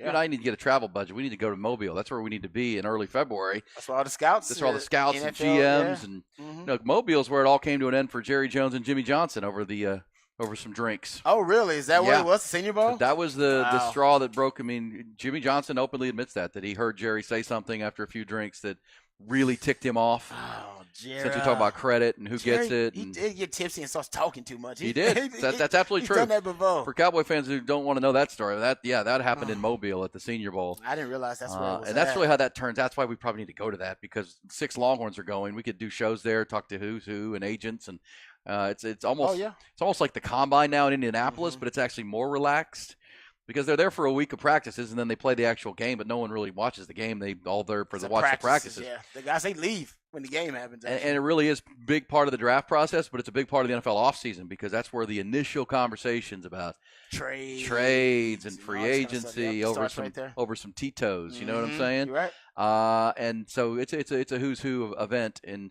like the Super Bowl, where the Super Bowl is now just a big commercial. Like everything's commercial. Spectacle of it, man. Yeah, Senior Bowl. It's a corporate event now. Would still be a cool spot. But Byron Murphy, good for him. He's going to get a chance to go. That's now this new rule because he's not technically a senior, but he's been invited because the NFL wants to see him because he's a big-time player out of DeSoto. Alfred Collins is going, Ron. Nice. Here's a guy that has a chance to impress some people. Tavondre Sweat will be there, of course. He wants to be a first-round draft pick. That might be tackle room, huh? Jalen Ford and Jahdae Barron. They want the front 7, don't they? I have to think Jahdae Barron is going to be an interesting guy for the NFL because he's such a versatile player. I know you love his football IQ. Yeah. I think in the NFL he's projecting to be a corner or a nickel. I mean that will be his projection as a corner. And his measurables at the combine will matter as far as speed and twitchiness, that kind of stuff of what position. Yeah. But there's no doubt he can play ball. He's got great film. Last 2 years, actually, his film is fantastic. And when you specifically look at 2 guys, Alfred Collins has been talked about as an NFL player since he got here. He just has not played that level consistently. But you can't coach the measurables, right? The size, the long arms, the body, the athleticism. Still trying to learn to play football. Jalen Ford has developed. I mean, you talk about Tavondre Sweat, Jalen Ford, and Christian Jones. 3 guys kind of coming in as 3-star players who have played their way into a chance to play on Sundays. This is why recruiting is up for Texas. They've always been able to recruit, but now they're recruiting lines of scrimmage, and they're able to tell. Longhorns didn't develop an offensive lineman for 15 years, Rod, that got to the National Football League. Good night. Well, And now Christian Jones, draftable, who yeah. you've told the story about how he played soccer growing up and he didn't really come to football until he was in the 10th grade. So he was a project. Well, here's the project's paying off because right now he's the best Longhorn offensive lineman when he's on the field. I mean, Kelvin Banks still has some work to do in run blocking, but Christian Jones has been great this year for them. It's been really good. Yeah. And now he has a chance to impress some NFL scouts. I bet you he's a day 3 pick into the NFL with the body and the long arms and the upside. Alfred Collins, Tavondre Sweat coming out of Huntsville. You know, the thing. 3-star. Yeah, 3-star player. Who is now he's maybe a first-round pick. So good for those guys. Maybe we'll need to get ourselves to more. That'd be fun to be up there. No JT Sanders. That's interesting. Didn't see that. Okay. Yeah, JT still just a junior. Yeah, but he still got the new rule, right? Yeah, the new rule we could have. And I think Byron Murphy's actually a redshirt junior, so I think his year delineates. But so maybe it's a year thing. Maybe they're looking at years and stuff like that. JT Sanders still has to become a more willing blocker. I mean, he's improved his run blocking. blocking. That's why I thought they may want to see him. Yeah. He's going to see him in practice and see if he can block. Yeah, that's right. That's why I thought. Because I'm with you. I think NFL scouts, I think there are multiple NFL coordinators and coaches that are already in love with JT Sanders. Yes. That even if he some people say he might need to come back to school, but even if he decided to just leave and say he wasn't one of the top 2, tight ends coming out, and he drops to, I don't know, 3rd round. I don't know what the top tight end. Brock Bowers will be drafted in the 1st. The second tight end will probably go somewhere in the 2nd, and then maybe the 3rd or 4th tight end will go top late 100 2nd. picks, which is 1st, 2nd, 3rd. Yeah, late 2nd or early 3rd. He's still going to end up starting for an NFL team because tight end talent is not a really deep position, and he is the type of new era tight end that is a matchup nightmare for defenders. So he's one of those guys where he's going to the league just because I think he knows, or at least his representatives know, that, man, even if he can't block, he's not a polished blocker yet. You can learn that in the league, but he is a next-level receiver at tight end. Great hands. Well, and that's, the NFL scouts, they pay attention to 5 stars, right? They know who the 5 stars coming out of high school are, and this is where you give credit to JT.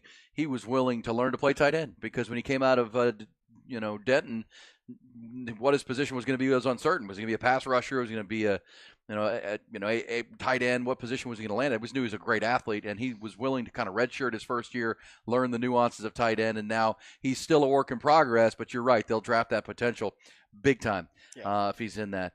So the development of the players, Rod, and then the success on the field, which they're playing for a championship potentially if they can win Friday night. That's leading to further recruiting flips. And this is another thing to watch in Longhorn Nation here over the next 2 weeks is the Longhorns just flipped the cornerback out of Louisiana, Wardell Mack. Mm-hmm. Well, look, I mean, the Longhorns are working some guys who are already committed to schools, but it's schools that are in coaching change situations. Yeah. Okay? And this is big, I think, for the Longhorns, the opportunity to flip some guys. Ty Anthony Smith is a linebacker from Jasper. Oh, I watched him. He's a hell of an athlete. 6'1", 205, but he's got an 80-inch wingspan. Freaky long arms. Like he's going to continue to grow. He's out of Jasper. He's a 4-star A&M verbal. But A&M's middle of hiring a coach. Yeah. So if you're Texas and you're going to the Big 12 title game, you're working him. Remember, they flipped Anthony Hill last year at this point. There's also the kid Xavier Filsaime. This 5-star safety from McKinney High School who's committed to Florida. We allegedly have kinfolk of Xavier Filsaime. He listens to our show. His cousin listens to our show. Shout out kinfolk. Well, and Billy Napier is in hot water, right? If they get smashed by Florida State or lose to Florida State, even without Jordan Travis, he could be in trouble this weekend. Billy Napier has not been impressive in 2 years at Gainesville. And Texas also remains in contact with a kid named Alex Foster, who's a defensive lineman who is committed to Baylor. And we're all keeping our eye on the Dave Aranda situation. So, again, all this that happens leads to commitments and recruiting. And the Longhorns, instead of moving on to new people, they're still working the commitments that could be shaky if a coaching change happens. And, Florida, and you've seen Xavier Filsaime play some football out of McKinney. That's a 5-star safety. And we all know the Longhorns need complete safeties. Yeah. Safeties that can cover and tackle and play, 4 downs. Yeah, Texas got multiple players like that. They got Kelvin Banks like that, didn't they? They did. Well, he was committed to Oregon, and then Cristobal left. He leaves, and then boom. And I want to say there's a story. Maybe it's Dave Behrens like that with the Matt Rule thing. That's right. Matt Rule left, and then he decided. So that is I think that's just a mentality. They basically, I think Jerry calls it recruiting to the whistle. If they put in the resources and the time to recruit a young man, they don't give up on the recruitment. They just decide if another team's in the lead on that recruitment or they're committed elsewhere, Texas still stays pretty, diligent in that recruitment, and that makes and sense. that pays off when, like you said, the flip season happens. Well, and that would stand to the reason of what Sark says about their recruiting philosophy. They don't recruit to stars. They recruit to players. Mm-hmm. They evaluate the players, and these are the ones we've identified that we like that fit. We want you. Yeah. And just because they haven't committed to us yet doesn't mean we're going to stop working them, because we think they would be a good with us. Yeah. We're not just moving on to a next guy that we didn't evaluate that highly. We're going to stick with our guys, and because they're thinking these are our evaluations, not the recruiting services evaluation. Oh, so we're not just going to say, "Oh, we lost a 4-star. Go give me another 4-star corner." It's like, no, I want that corner. Yeah. And that goes to what they're talking about these names. Xavier Filsaime, who's, you're right. He's basically Derek Williams.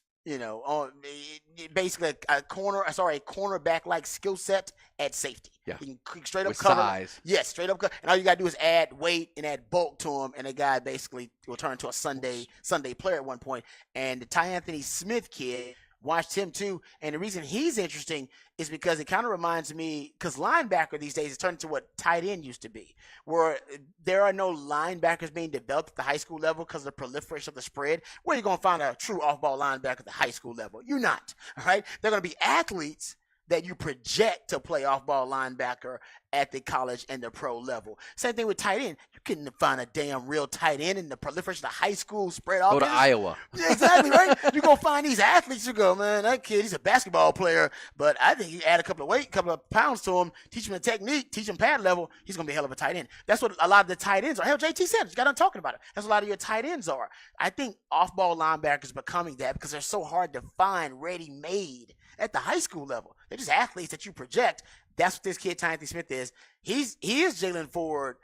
Jerry Hamilton pointed this out. He is a lot like Jalen Ford in terms of his football IQ, but he's more athletic than Jalen Ford. And the reason he's got high football IQ is because in high school he plays everything. He plays quarterback, plays running back, wide receiver, linebacker. They put him at everywhere. He plays everything. He really does. But to do that, you can't be a football idiot when you're playing those positions, because in real time you have to process and actually know all the plays when they put you in there. So he's got high football IQ, which is what you want at that off-ball linebacker position, i.e. a guy like Jalen Ford. Yeah, and they had a great recruiting class last year, linebacker highlighted by Anthony Hill Jr., who's starting for Texas right now. So keep an eye on those names. The Longhorns are also in on the Kobe Black situation, the 5-star corner from Waco.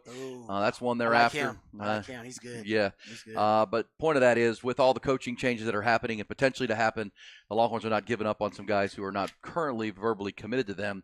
A&M, Baylor, and Florida, the names to watch for there. All right, we'll come back. When we do, Rod, let's find out who said that. Who said it? Coming next.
Who said it, Rod? Rod Who Babers, said that? Aaron Hogan on a Tuesday. Also, by the way, Ty, are we still tweeting or live streaming on the X feature? Are we doing that right now?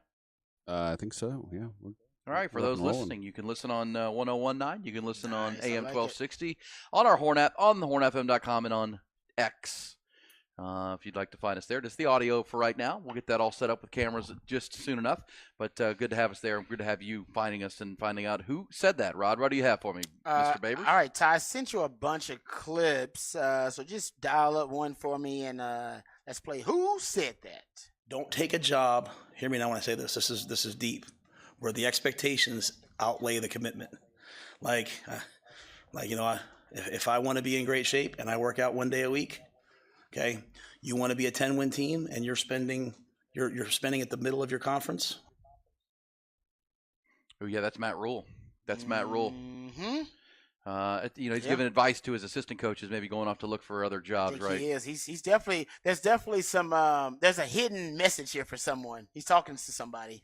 He may be talking to his own I think it's his defensive too. coordinator and his own. Yes, he's talking to his own people. Like, hey, y'all need to spend some money around here. Yeah, I think that's a message. That's a message. Message. Yeah. You don't give me your expectations, whether you're not going to fund it. Yeah, because he's winning now, so now he can kind of make some demands around it. Because he's winning. Yeah, he's going to win there, but he also knows he needs, because now you got 4 new schools joining that are all big spenders in USC and UCLA, Oregon. Yep. Right. To go with Michigan. They got sugar daddies, man. They got big time sugar daddies. Speaking of Big Ten coaches, Rod, who said this? Who said that? This is good stuff yesterday. Rivalry weekend on tap. Of course, it seems like there's always been a fair level of respect between the coaches. It's hard to determine what that is right now. What would you say is your respect level for Ryan Day and their staff? It's all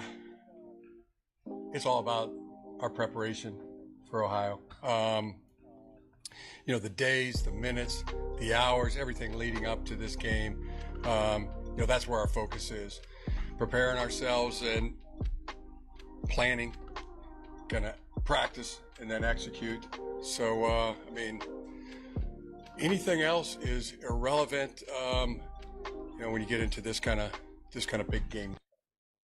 The music, man, it's kind of I like the music in the background, but I love the fact he didn't even mention them at all. Ohio. That's the only thing he mentioned, but then in terms of respect to the coaches, he didn't even mention them after that. He didn't talk about anything about their achievements or accomplishments, nothing, acumen, nothing. He talked about us. And if you see the video, it's funny. You could tell he had to hold his tongue because they don't like each other. No. He thought about it and then said, we're going to get prepared for Ohio. We're getting prepared for Ohio. I could take a shot here, but I'll take a subtle shot instead. I won't make it obvious. What he didn't say says a lot. Yes, I agree with that. Yeah, says it all. All right, I like that. Hey, Ty, dial up another one. I sent you. Oh, you know what, Ty, can you pull out the one that's like a minute long? It's really good. Can you pull that one out? He probably won't get who said that, but I think it's going to be relevant to a conversation. Who said that? And when you put this device on, it feels like you're on the field. I mean, you can go up to the line of scrimmage, you can come back off of it. You could use the whole football field if you chose to move around in it. The other thing that we felt like was a big plus, we have simulated the away team stadium. Now we know where the play clock is. Now we know where he doesn't have to start looking at this environment and trying to adapt to it. It also has an eye tracking device. So we're seeing him the way he can track and scan the field. He claims to us it has just made a huge, I asked him yesterday, matter of fact, how much has this really impacted you? And I'm thinking, all right, he's going to give me 5%. He said from scanning, almost 75 to 80% is what he told me. Wow. And we started the Mississippi State game is when we started this. And it has just been a crazy progression. And he said, more and more. And Mario's done a fantastic job by getting this information in, getting it into the system based off what the coaches want. And we. Okay, who said that? You probably won't get who said it. I don't know who that is. That is Jack Marucci. Jack Marucci. Of course it is. He is the, but he is one of the trainers. Like he's basically director of performance innovation is his title for LSU. And he's talking about Jaden Daniels. He's talking about using, essentially, they're using virtual reality training Wow. They're using virtual reality and artificial and AI training to help Jaden Daniels. And people want to know, why is he having this breakout campaign? Jack Marucci is claiming that a lot of it is this new technology they're using to train their quarterbacks, which is AI assisted, kind of virtual reality training. It's like putting them in the cockpit, Crazy. and do flight training. And he's talking about how they can track the eyes. Yeah. Instead of telling like, I need to know what you're looking at, or tell your quarterback what the keys are. You know what he's looking at. You can tell. Where if he's got bad habits with his eyes, oh man, that's next up. I know Sark's a quarterback guru. Man, can't help to have one of them at the house or something. Can we get an NIL deal for all the Texas quarterbacks with a virtual reality simulator at the crib? I love just that. practicing? For It's reps like and you're playing Madden anyway. Yeah. Let's play it for real. Hey, Kyler Murray, get off the war games and let's start doing some simulation. That is fascinating. But the NFL teams are already doing this, but it is fascinating. Well, and it is, Sark calls his quarterbacks, fighter pilots. They've been using this in fighter pilot simulation for a long time out at the Amen, Top brother. Gun academies. Yep. Because these are expensive airplanes. You can't be training in the jets all the time. Who said this, Rod? This is a good one. I think you'll like it. This is fun. You'll probably figure it out pretty quickly. Who said it? I think he should go back in Division III football where he belongs. Look at his resume, man. I mean, I'm sorry. Dude comes in there 1 year coordinating a team that my wife could coach. Trust me, she'd do a hell of a lot better job than this guy's doing with this defense. You get paid to answer those things. All right, handle it. The reason they're questioning you is because you're atrocious on defense. Give it to anybody else. Let somebody else coach because it ain't getting done.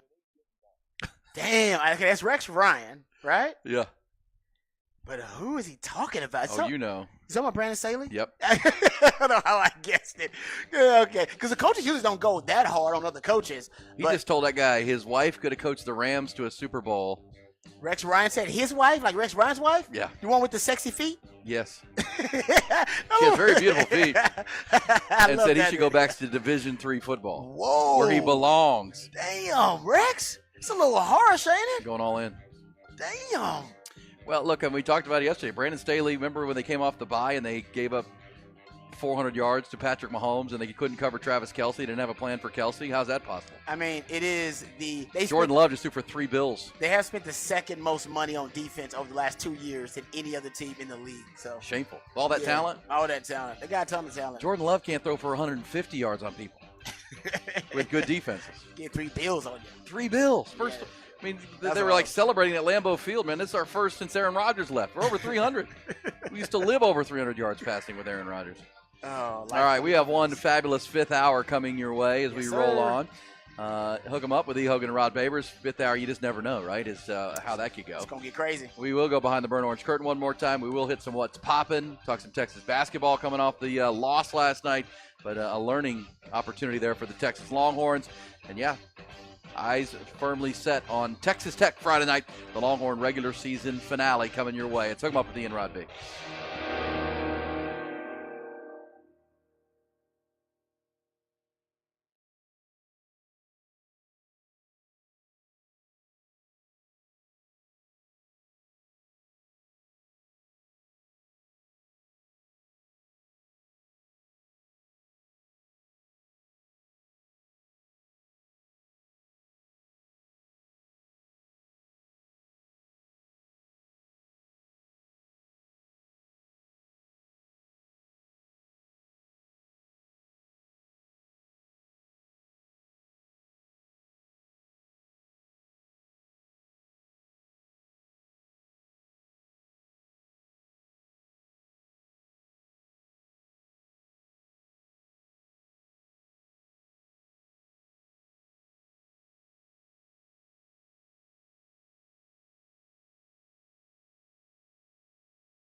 Hook 'em Up with E and Rod B. Brought to you by Bud Light on the Horn.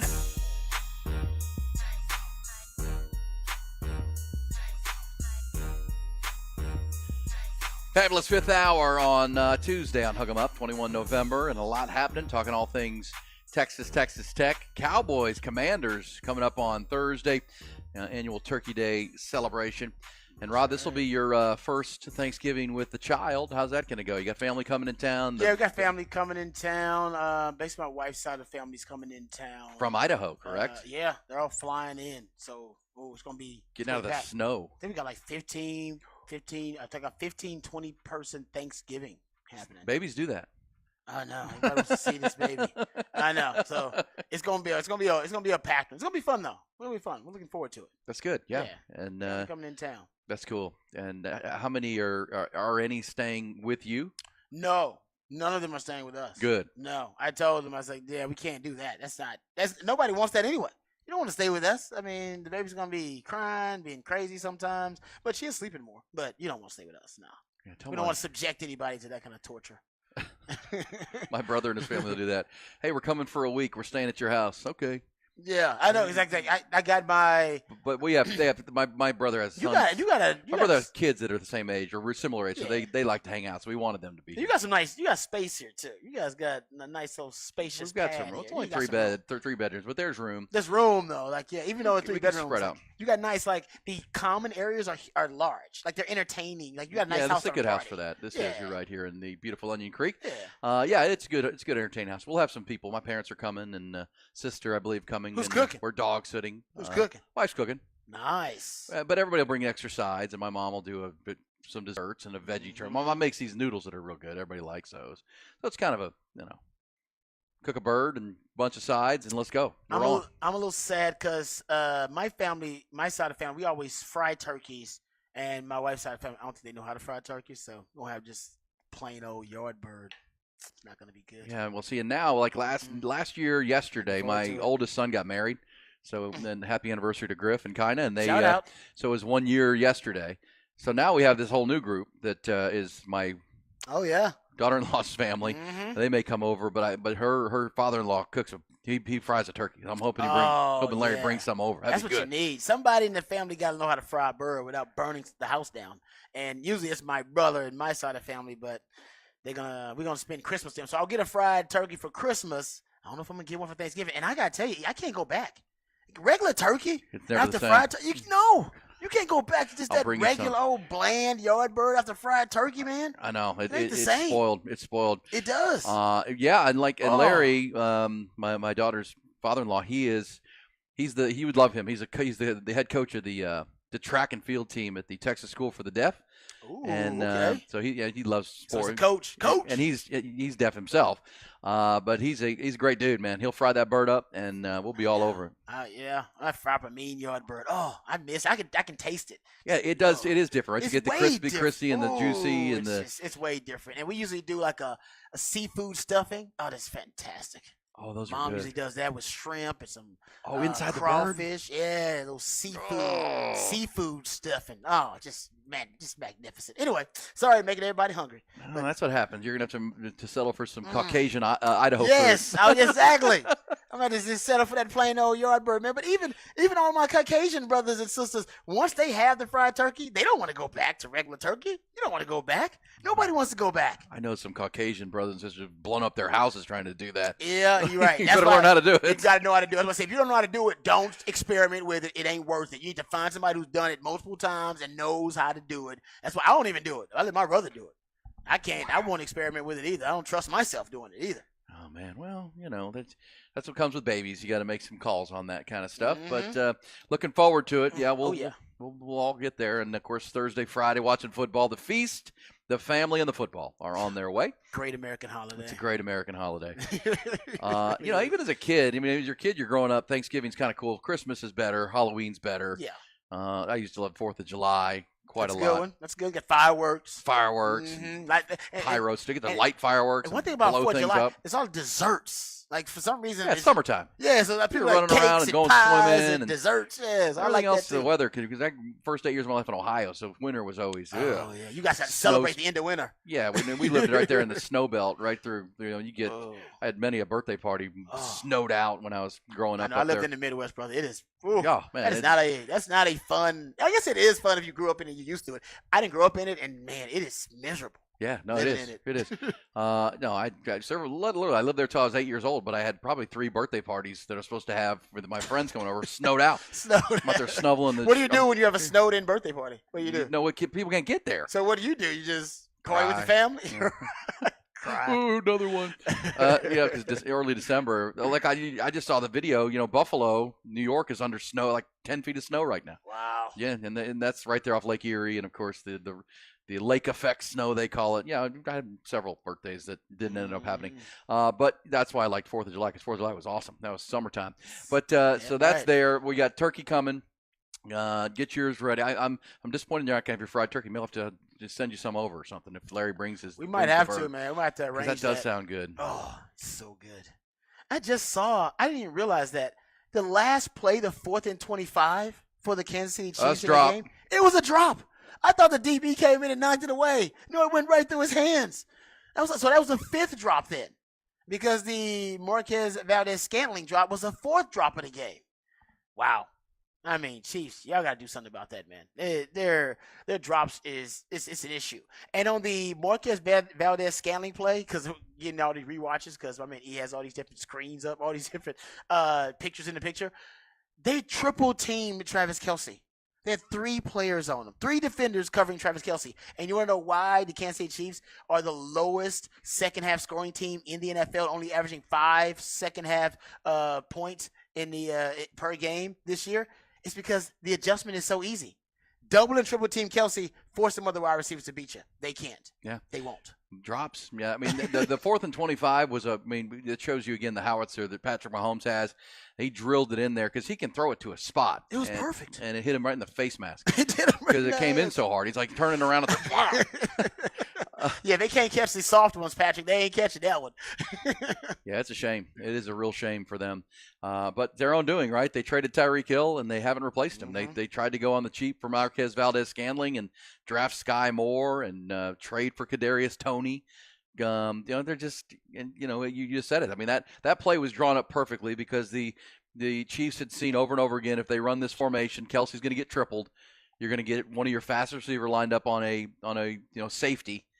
He's going to run right by him, and it was a touchdown. You know he dialed it up. He was waiting on that play for the right time. You're right. Andy was right. It's a great point. It's like some of those Sark plays in the Iowa State games. Like I'm waiting on this specific circumstance, and they had just dialed it up. They had converted a big 4th down where he hit Travis Kelce. Then they called for the 15-yard roughing the passer, which is really just pushing down a quarterback. But either way, that got him out to midfield, and so that's when you start looking at a shot. And there was a TV timeout of some kind, and for whatever reason they had a stoppage in play, and they came out of it, and there it was. Dialed it up. It worked perfectly, and the guy dropped the dang ball. He knew it was coming to him, Ratu. He did.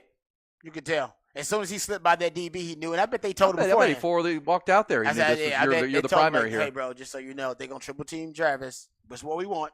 And then you gonna be 1-on-1. As a matter of fact, I got the quote here. Give me a second. I pulled up the quote from Patrick Mahomes about the play because I was looking at that we were doing talking about this earlier in the show. Patrick Mahomes, because he was asked about the drops and all that kind of stuff. So I'll pull up the quote here. Give me 1 second. Because Patrick Mahomes, he's obviously frustrated. Okay, here it is. So when he was asked about the play, the last play of the game, he said they triple teamed Travis. So I went to the guy that won downfield, and Marquez won. He just didn't come away with the ball. I could probably have thrown it a little shorter. He was that open. Basically, I could have short-armed it a little bit. He was that open. Basically, I basically threw him open, and I didn't have to throw him open. But it ended up being a perfect throw. And then, of course, the last throw, like we just talked about, it hit Justin Watson, who had 11 targets, by the way, in that game. 11 targets for Justin Watson. It was his career high. It was double his previous career high. And that to me is really is an example of what's wrong with this offense. Yeah. And that's why I love Mahomes, though. And when he's asked about what happened in the game, he said, those drops didn't lose the game. There was a lot of stuff that happened. It starts with me. I've got to make better throws. Yeah. He said, I didn't make good enough passes in certain situations. Damn, he's a good leader. What I always say, you know you got a leader when you lose and he's a me guy, and you win and he's a we guy.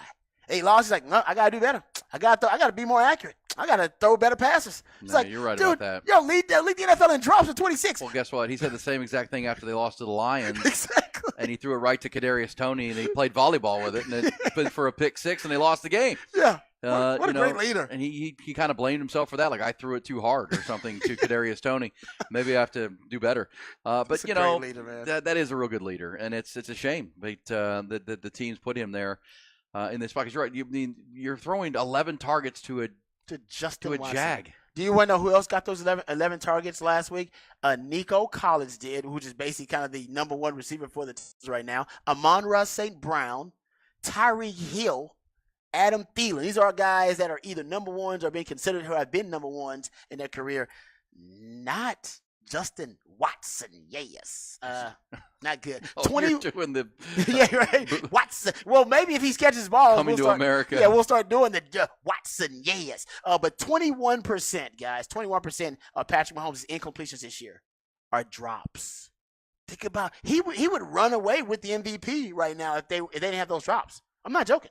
If they didn't have close to a 10% drop rate, I think they're a lot now over 9, like 9.4%. If they didn't have the highest drop rate in the NFL with the most drops, 26 in the league, you could argue Patrick Mahomes would be far and away the MVP frontrunner. Yeah. Because it'd probably be a couple of touchdowns, and they'd probably have 1 to 2 fewer losses. Well, and they'd be 9-1 or right, 10-0 or undefeated. Yeah, it's Yeah. crazy, man. So they got to figure that out. Got to figure it Now, out. look, I mean, that wasn't a game-winning touchdown pass. It could have been, but that was with 1:50 to go. Ooh. And so if he catches it, walks in, they kick the extra point, it's 24-21.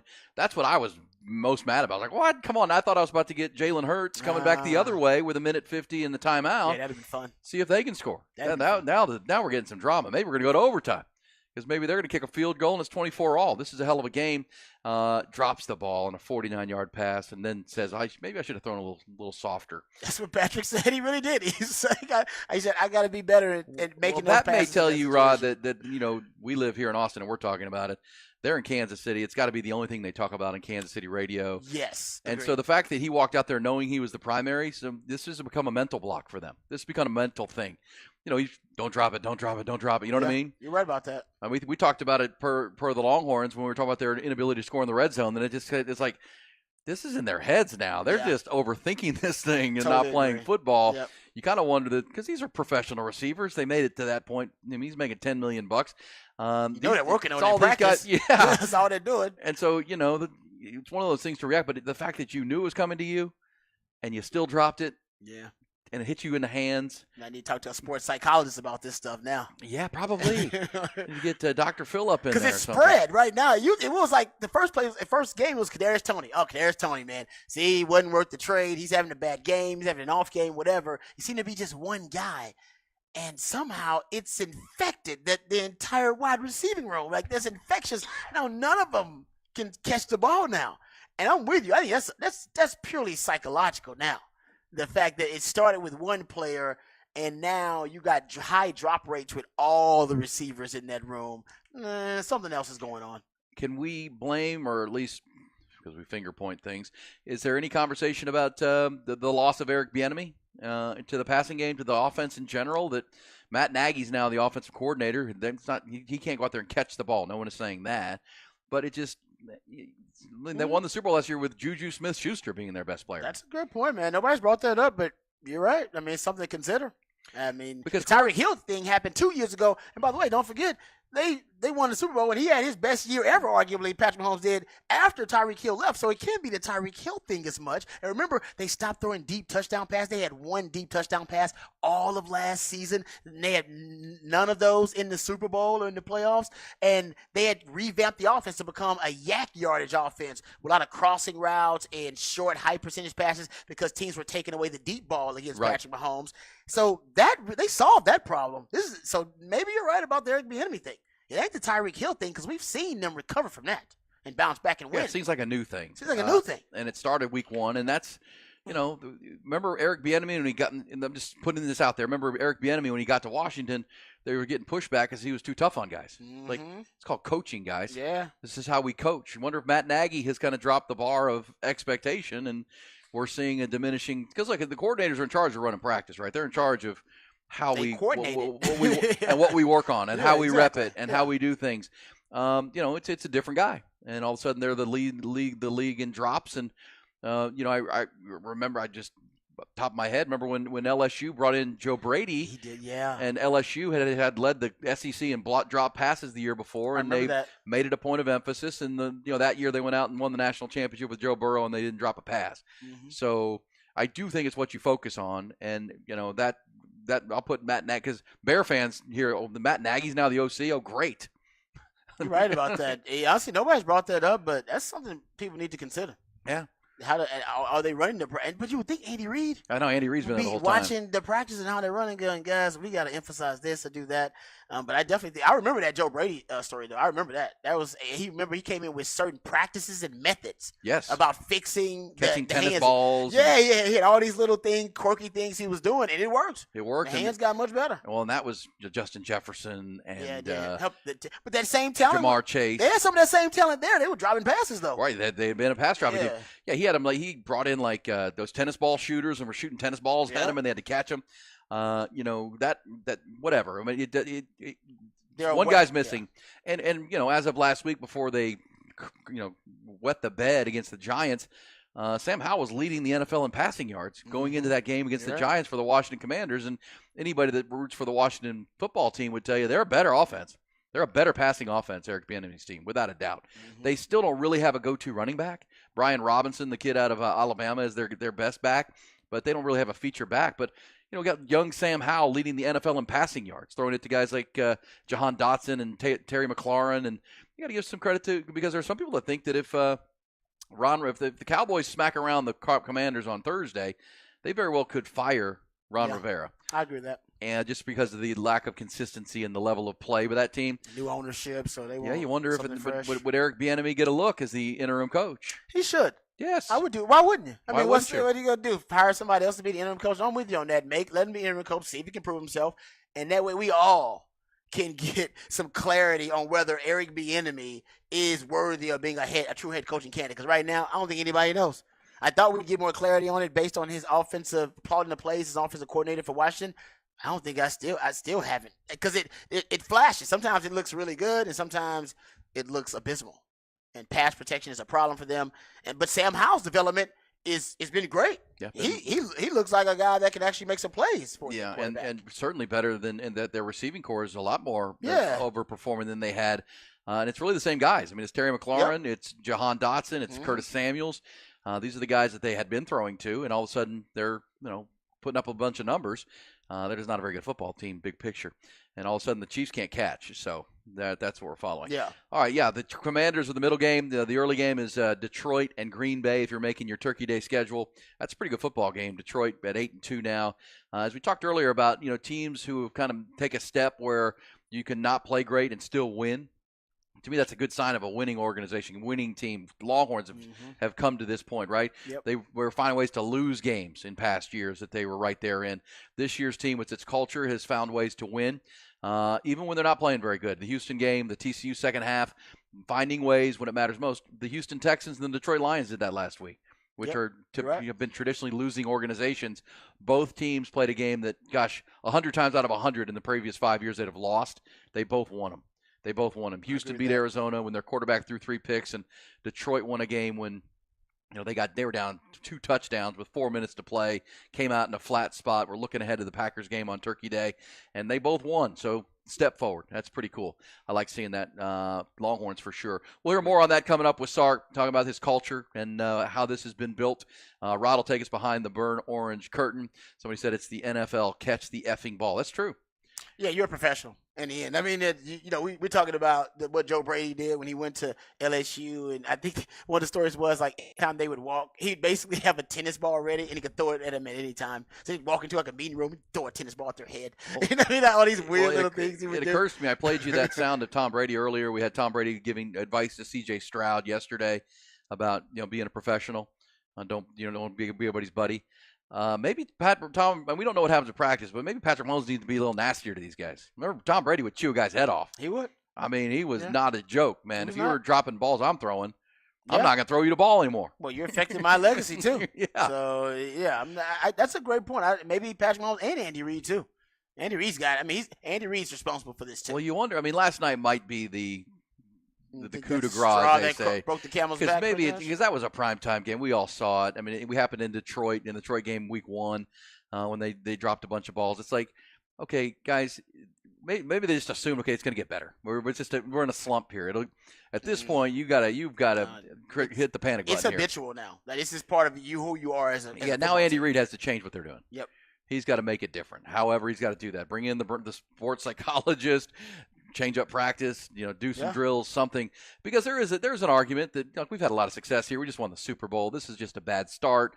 We're in a bit of a slump. We'll work our way through it. No need to panic. Yeah, that'll look like a panic move. Well, at this time to panic. I think so. And it would be a good time because you're still just 7-3, and you're still sitting right in the middle of the top of the AFC. And if you can catch the football, you're gonna be your defense is great, your coach is great, your quarterback's great. Just catch the damn ball. Top 5 defense. Best quarterback in the league, best tight end in the league, arguably best coach in the league too. Yeah. So which tells you on a Monday, on a Tuesday, we're talking about it because it was the Monday Night Football game. It was the play of the game.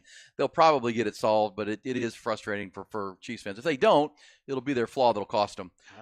Because in addition to everything we just said about the drops, Rod mentioned it. They've been shut out in each of the last 3 second halves. Yeah. 0 points. 0 points. Against Denver, against the Dolphins in Germany, and then last night. So 3 times in a row they've come out when they had their scripted plays and what they'd worked on. They put points on the board, took a lead, and here you are 3 games in a row, Rod, with that offense, with that team, no points. Yeah, and they're the worst second-half scoring team in the league. Like, how is that possible? Yeah, that's with the best quarterback in the league. How is that? And arguably the best play caller and play designer in the league.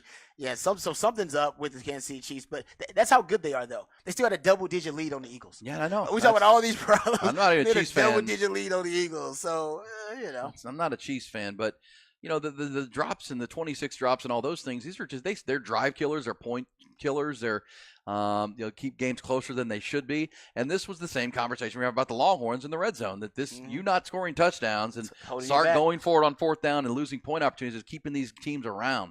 And the same thing will happen to the Chiefs come playoff time. That's when you a loss like that last night and your season's over. How about this little stat though?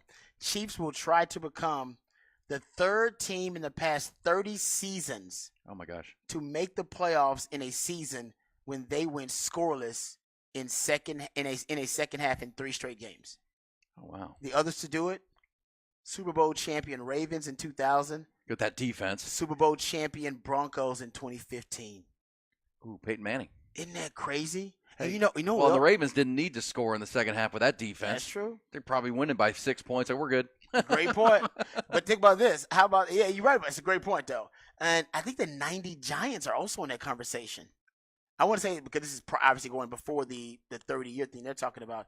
I want to say if you go back to like the Giants in 1990. Yeah, the 1990 Giants also went scoreless in 3 straight second halves. And didn't they win the Super Bowl? Yes. And I believe that was Lawrence Taylor and all those dudes. Go look at the 73 Dolphins, too, because I want to say the 73 Dolphins also did it, too. And they went scoreless. Well, and the Chiefs have a good defense. So the Chiefs could be one of those teams where. Sure, I'm ruling them out of Super Bowl contention. No, I'm not either, but it's just rare. But that is interesting because you're talking about among the best defenses ever. 90 Giants with Bill Parcells and Bill Belichick and all those dudes. 2,000 Ravens. They didn't need to score a lot of points. Even that Broncos team. Great defense. Von Miller and they had DeMarcus Ware. Yeah, that defense was nasty, man. Yeah, and that was when Peyton Manning was just kind of game managing. So maybe it's a compliment to the Chiefs' defense, which is a top 5 defense right now, total and scoring. All right, we'll come back, and if he catches that ball, they win the game. Yeah, when they score a touchdown, or maybe win the game. They would have had to help the Eagles. We'll come back. Rod will take us behind the BOC one more time. We'll hear more from Steve Sarkisian, his weekly Monday news availability. What's popping before the end of the hour as we crank this thing all the way to 11 o'clock and hook them up with Ian Rodby.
Aaron Hogan, Rod Babers, Hook 'em Up, 1019 AM 1260, The Horn.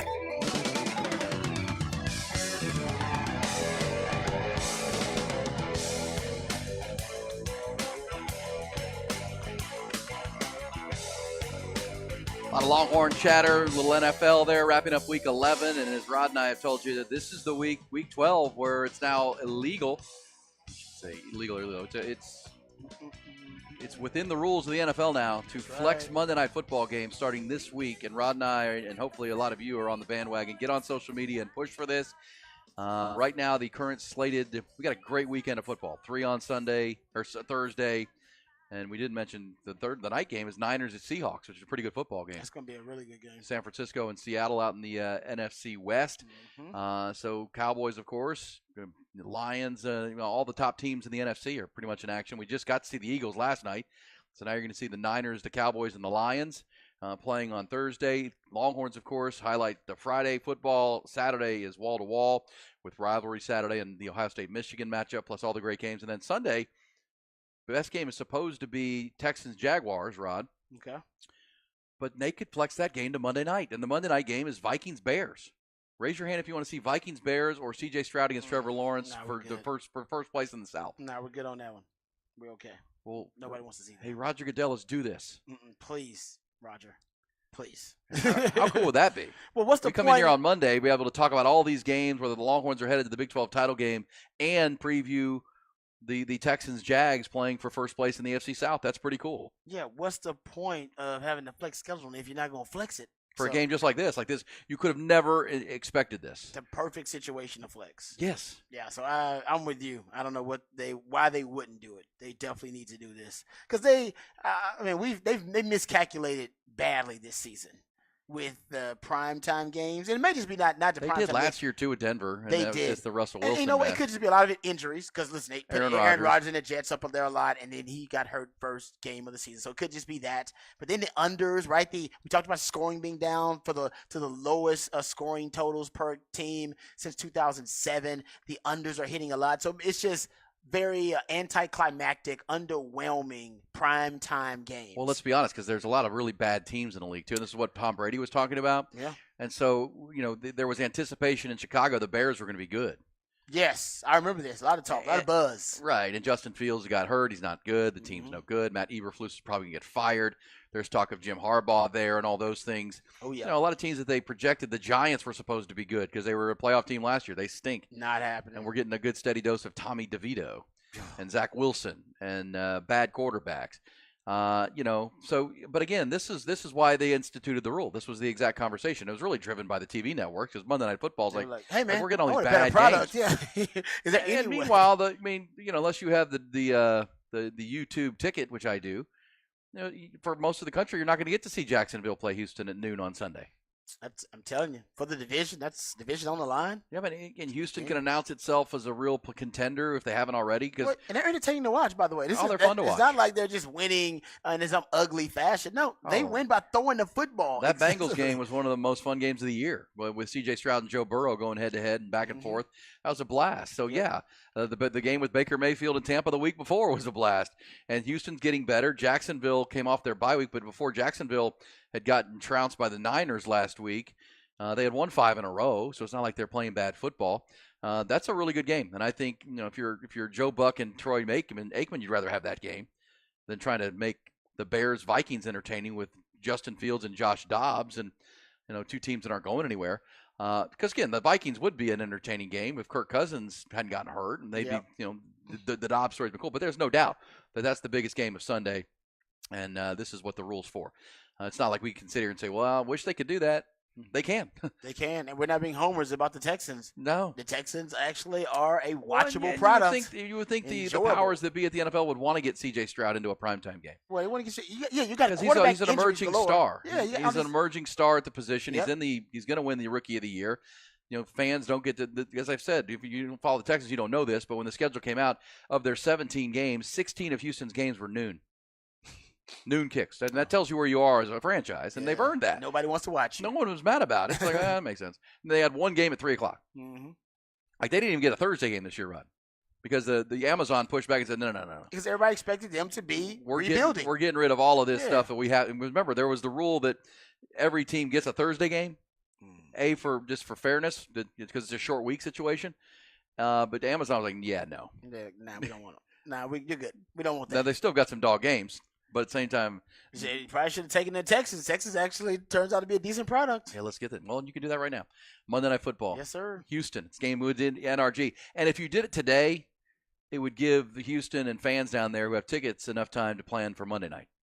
And it would you get some brushback. Oh, man, I've been planning for this game all year. Nah. I bought tickets months ago for Sunday afternoon. I'm flying in to go to the game. Still. All right. Sorry. Yeah, I mean, that's just the reality of flex. Happens all over the NFL when it comes to flex scheduling. It does. Yeah. Hey, let's get to, at least on flex, normally because it was for Sunday night, it was the same day. Yeah, you just had to figure something out for the Sunday Monday night thing is now it's a whole other day. Yeah, that's true. But still, hey, look, we're the fans. We want to watch better football. Yeah. But it's all about us, Rod. You say that the same day, but have you ever tried to fly to get somewhere on the same day? No. Exactly. Say you thought it was going to be a night game. Turns out it's a day game, and you go, "Well, I was flying in that morning. Sorry." But I think most Texans fans would look at that and say, "Oh, that's cool then. Yeah, I'll just stay another day." Oh no, I think I already got the tickets yes, because the tickets will still be good. Yes. Your tickets, and they just have to change times and all that stuff. And I don't know. Texas fans will be happy. Oh, be like, I'll stay another day for Monday Night Football. The first world problems that Texas fans never had to deal with. Yeah, let's get to behind the burnt orange curtain one more time. Longhorns are gearing up for a prime timer of their own coming up Friday. And they were all asking themselves the same question. What is behind that curtain?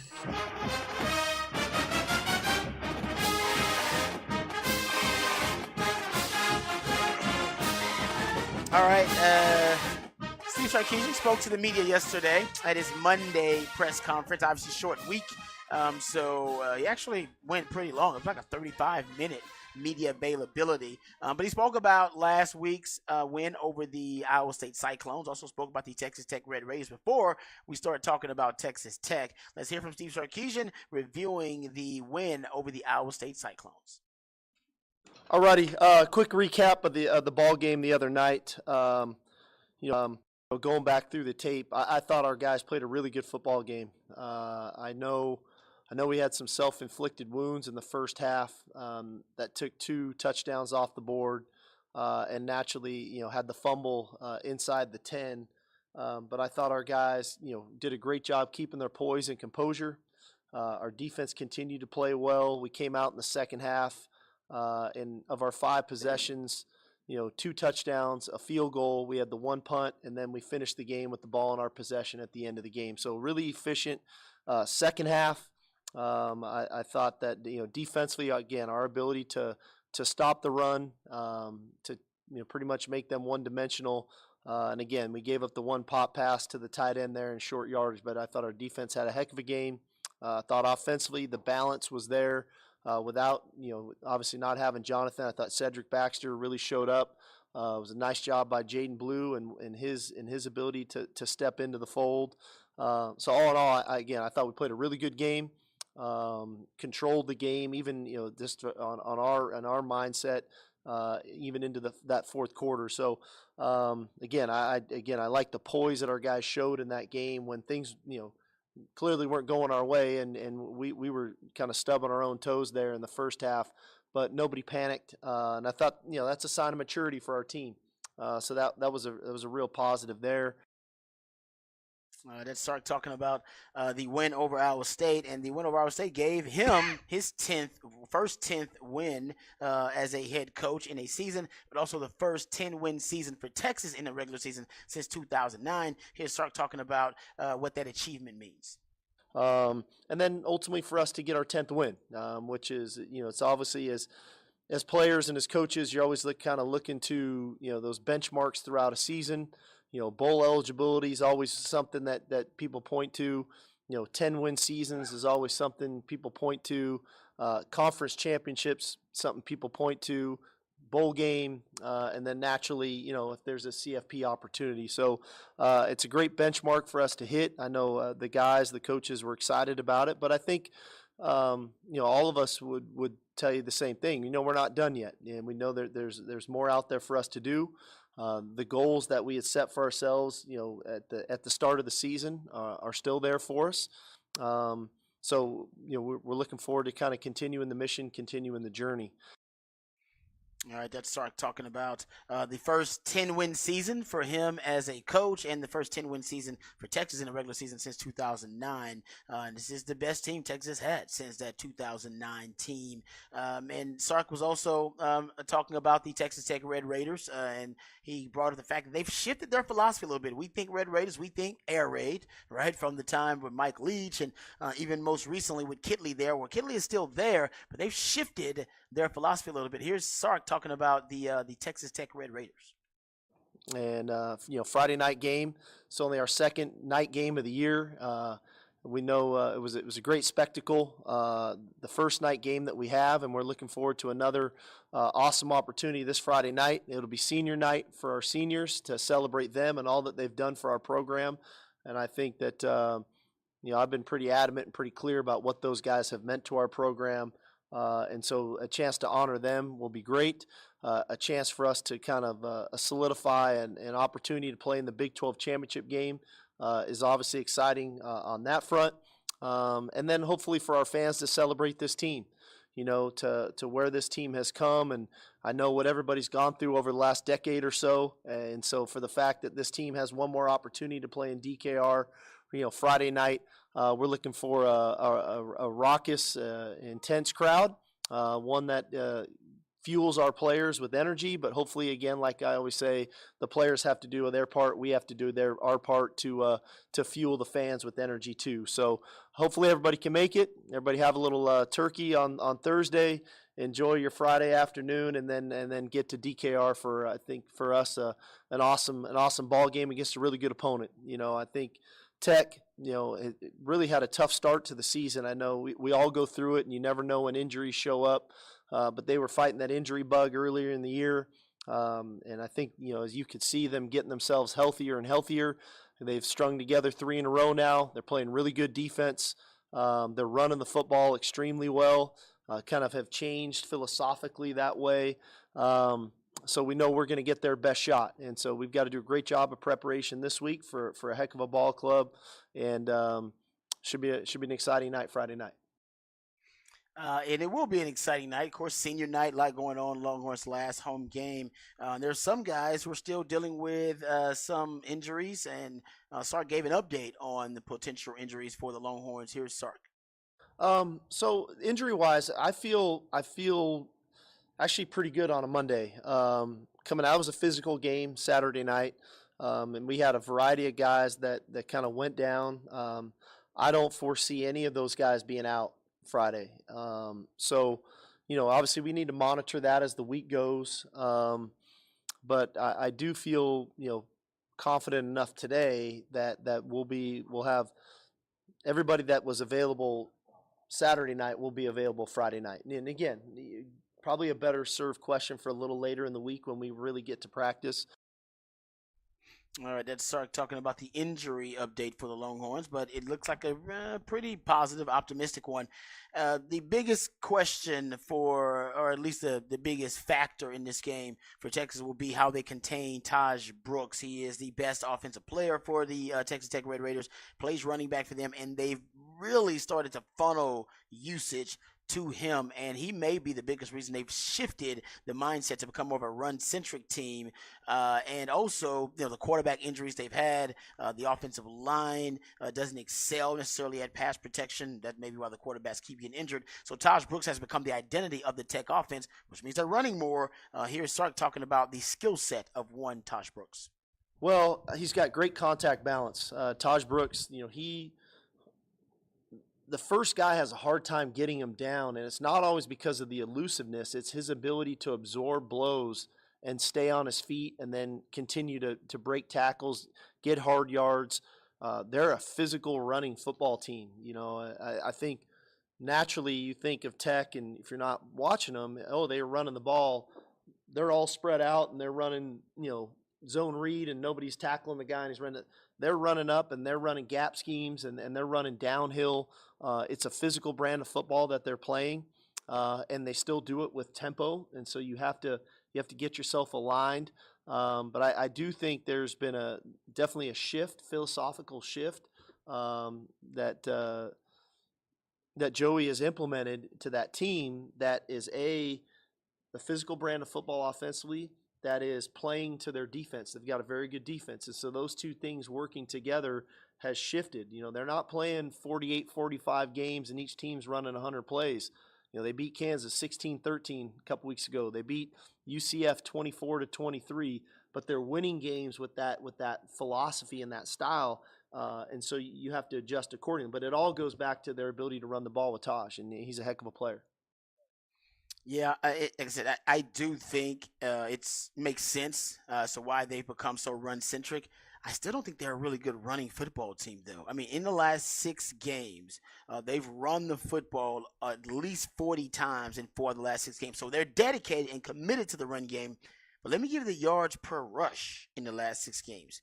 4.4, 6 yards per rush, 3.5, 3.4, 3.0, and 6.5.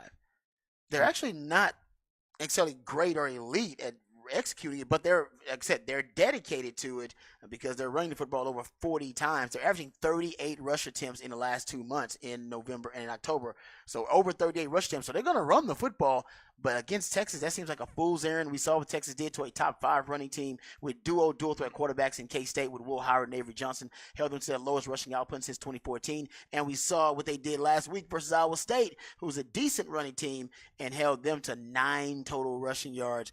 I don't think Texas Tech's going to be able to run the football on Texas. If they come out and try to hand the football off, it's going to be a long day for them. Yeah, and this is why this could get one-sided for Texas. If Texas comes out and plays an A-level game and are healthy. Because I believe they went to this 4 games ago because the old Darrell Royal adage, 3 things can happen when you throw the ball and 2 of them are bad. They're not good running, but they were killing themselves throwing, taking sacks, fumbling the ball. I gotcha. Their pass protection was not good. And they had a young quarterback in there in Baron Morton, so it was just bad. So they're just trying to protect what's the strength of their team, Taj Brooks and their defense. So let's try to shorten these games a little bit, try to we'll keep ourselves in the game because they were playing themselves out of games with mistakes in the passing game. So this bodes well for Texas because they're allowing just 2.8 yards per carry in Big 12 games, 2.8. It's crazy. And you gave the number the other day, right? If you take out and just put it into somebody will have to do the deep dive. Maybe you can do it. When they in Big 12 play, where they're not 10 games, or 9 games, when you hand the ball to a running back, what the yard per carry is, because you take out quarterback rush yards. Oh yeah, I gotta think it's like it's got to be something under 2. Yeah, it's got to be something crazy. Yeah, because it's 2.8 with the quarterback. Was all the quarterback rushing yards pretty much they're giving up. It's all the rushing yards. 2.8 with the quarterback run legs. Yeah, you're right about that. I'll do that deep dive. I can do that. That's pretty crazy. I have that number for you because if you think about it, they gave up some rush yards. Go back to the Wyoming game where the kid gutted them for the long 70-yard run. That one. It didn't. Alabama first quarter. Bama had some rush yards bit. early. Yeah. But just a traditional running back running the ball, man, it's really no. Since conference play, they haven't moved it, and that's why 3 defensive tackles, Jalen Ford, are all going to the Senior Bowl. The NFL is interested in these guys. Yeah, but there's one thing that's happening too. We'll get into that later. Actually, I can talk about that during draft time. I know we're up against it, but I think the Texas defense matches up really well with this Tech offense. Yeah, it does. Yeah. All right, we'll come back. When we do, it's What's Poppin'? What's Poppin'? On a Tuesday, not the sports night we had last night. There's still some good stuff. Plus, you missed it earlier. Generational long history made in Pittsburgh this morning in the NFL. Took them up with Ian Rodby.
Join the conversation on the new Horn text line, 512-447-3776. That's 512-447-3776.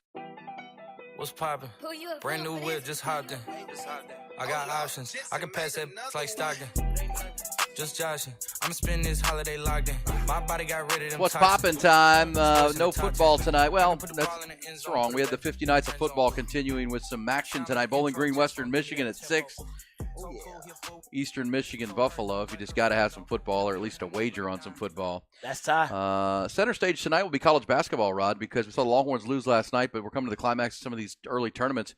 How about a couple of former Texas coaches taking center stage? Tennessee with Rick Barnes. I like that. Hosting Purdue. That's number 2 versus number 7 early.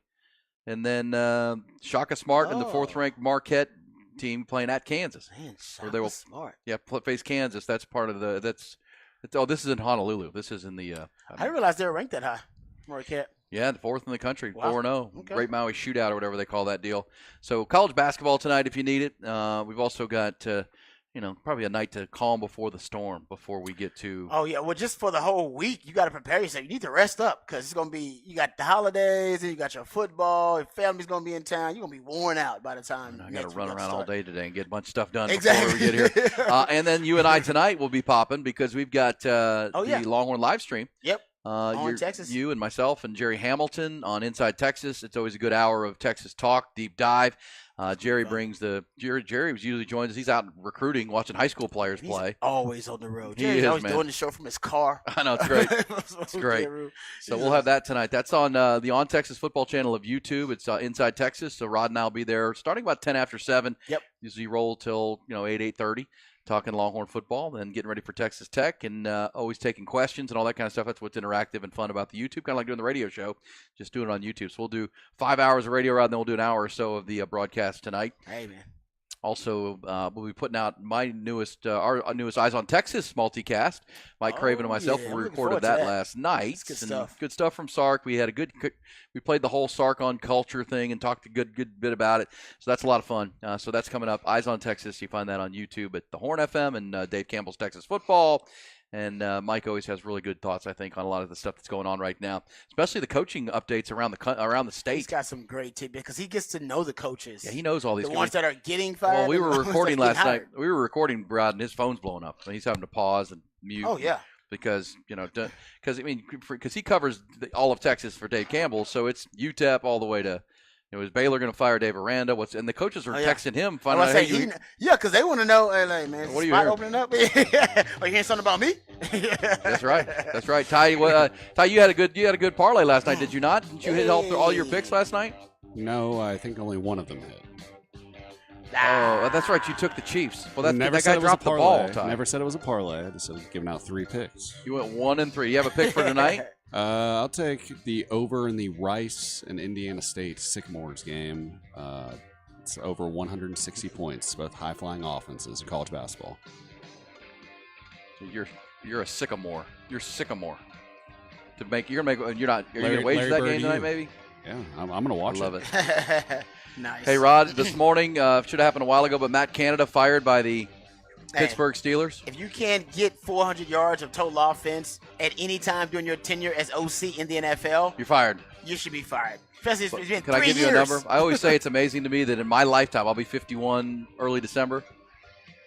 There's been 3 Steeler head coaches, Chuck Noll, Bill Cowher, and Mike Tomlin. It's amazing. Them firing Matt Canada today is the first time that organization has fired a coach in season of any kind since 1941. Whoa. What did that guy do in 1941 is what I want to know. What did he do? I don't know. Goodness. Damn, Matt Canada, you were that bad? That's a scarlet letter. So maybe it wasn't Tomlin being loyal. It was just like, we don't do that. Yeah, We're the Rooney's Steelers. don't. We don't do that. 1941. Damn. Hey, y'all have a great Tuesday. We'll do it again on a Wednesday. If you missed any part of today's show, it's all podcast at hornfm.com.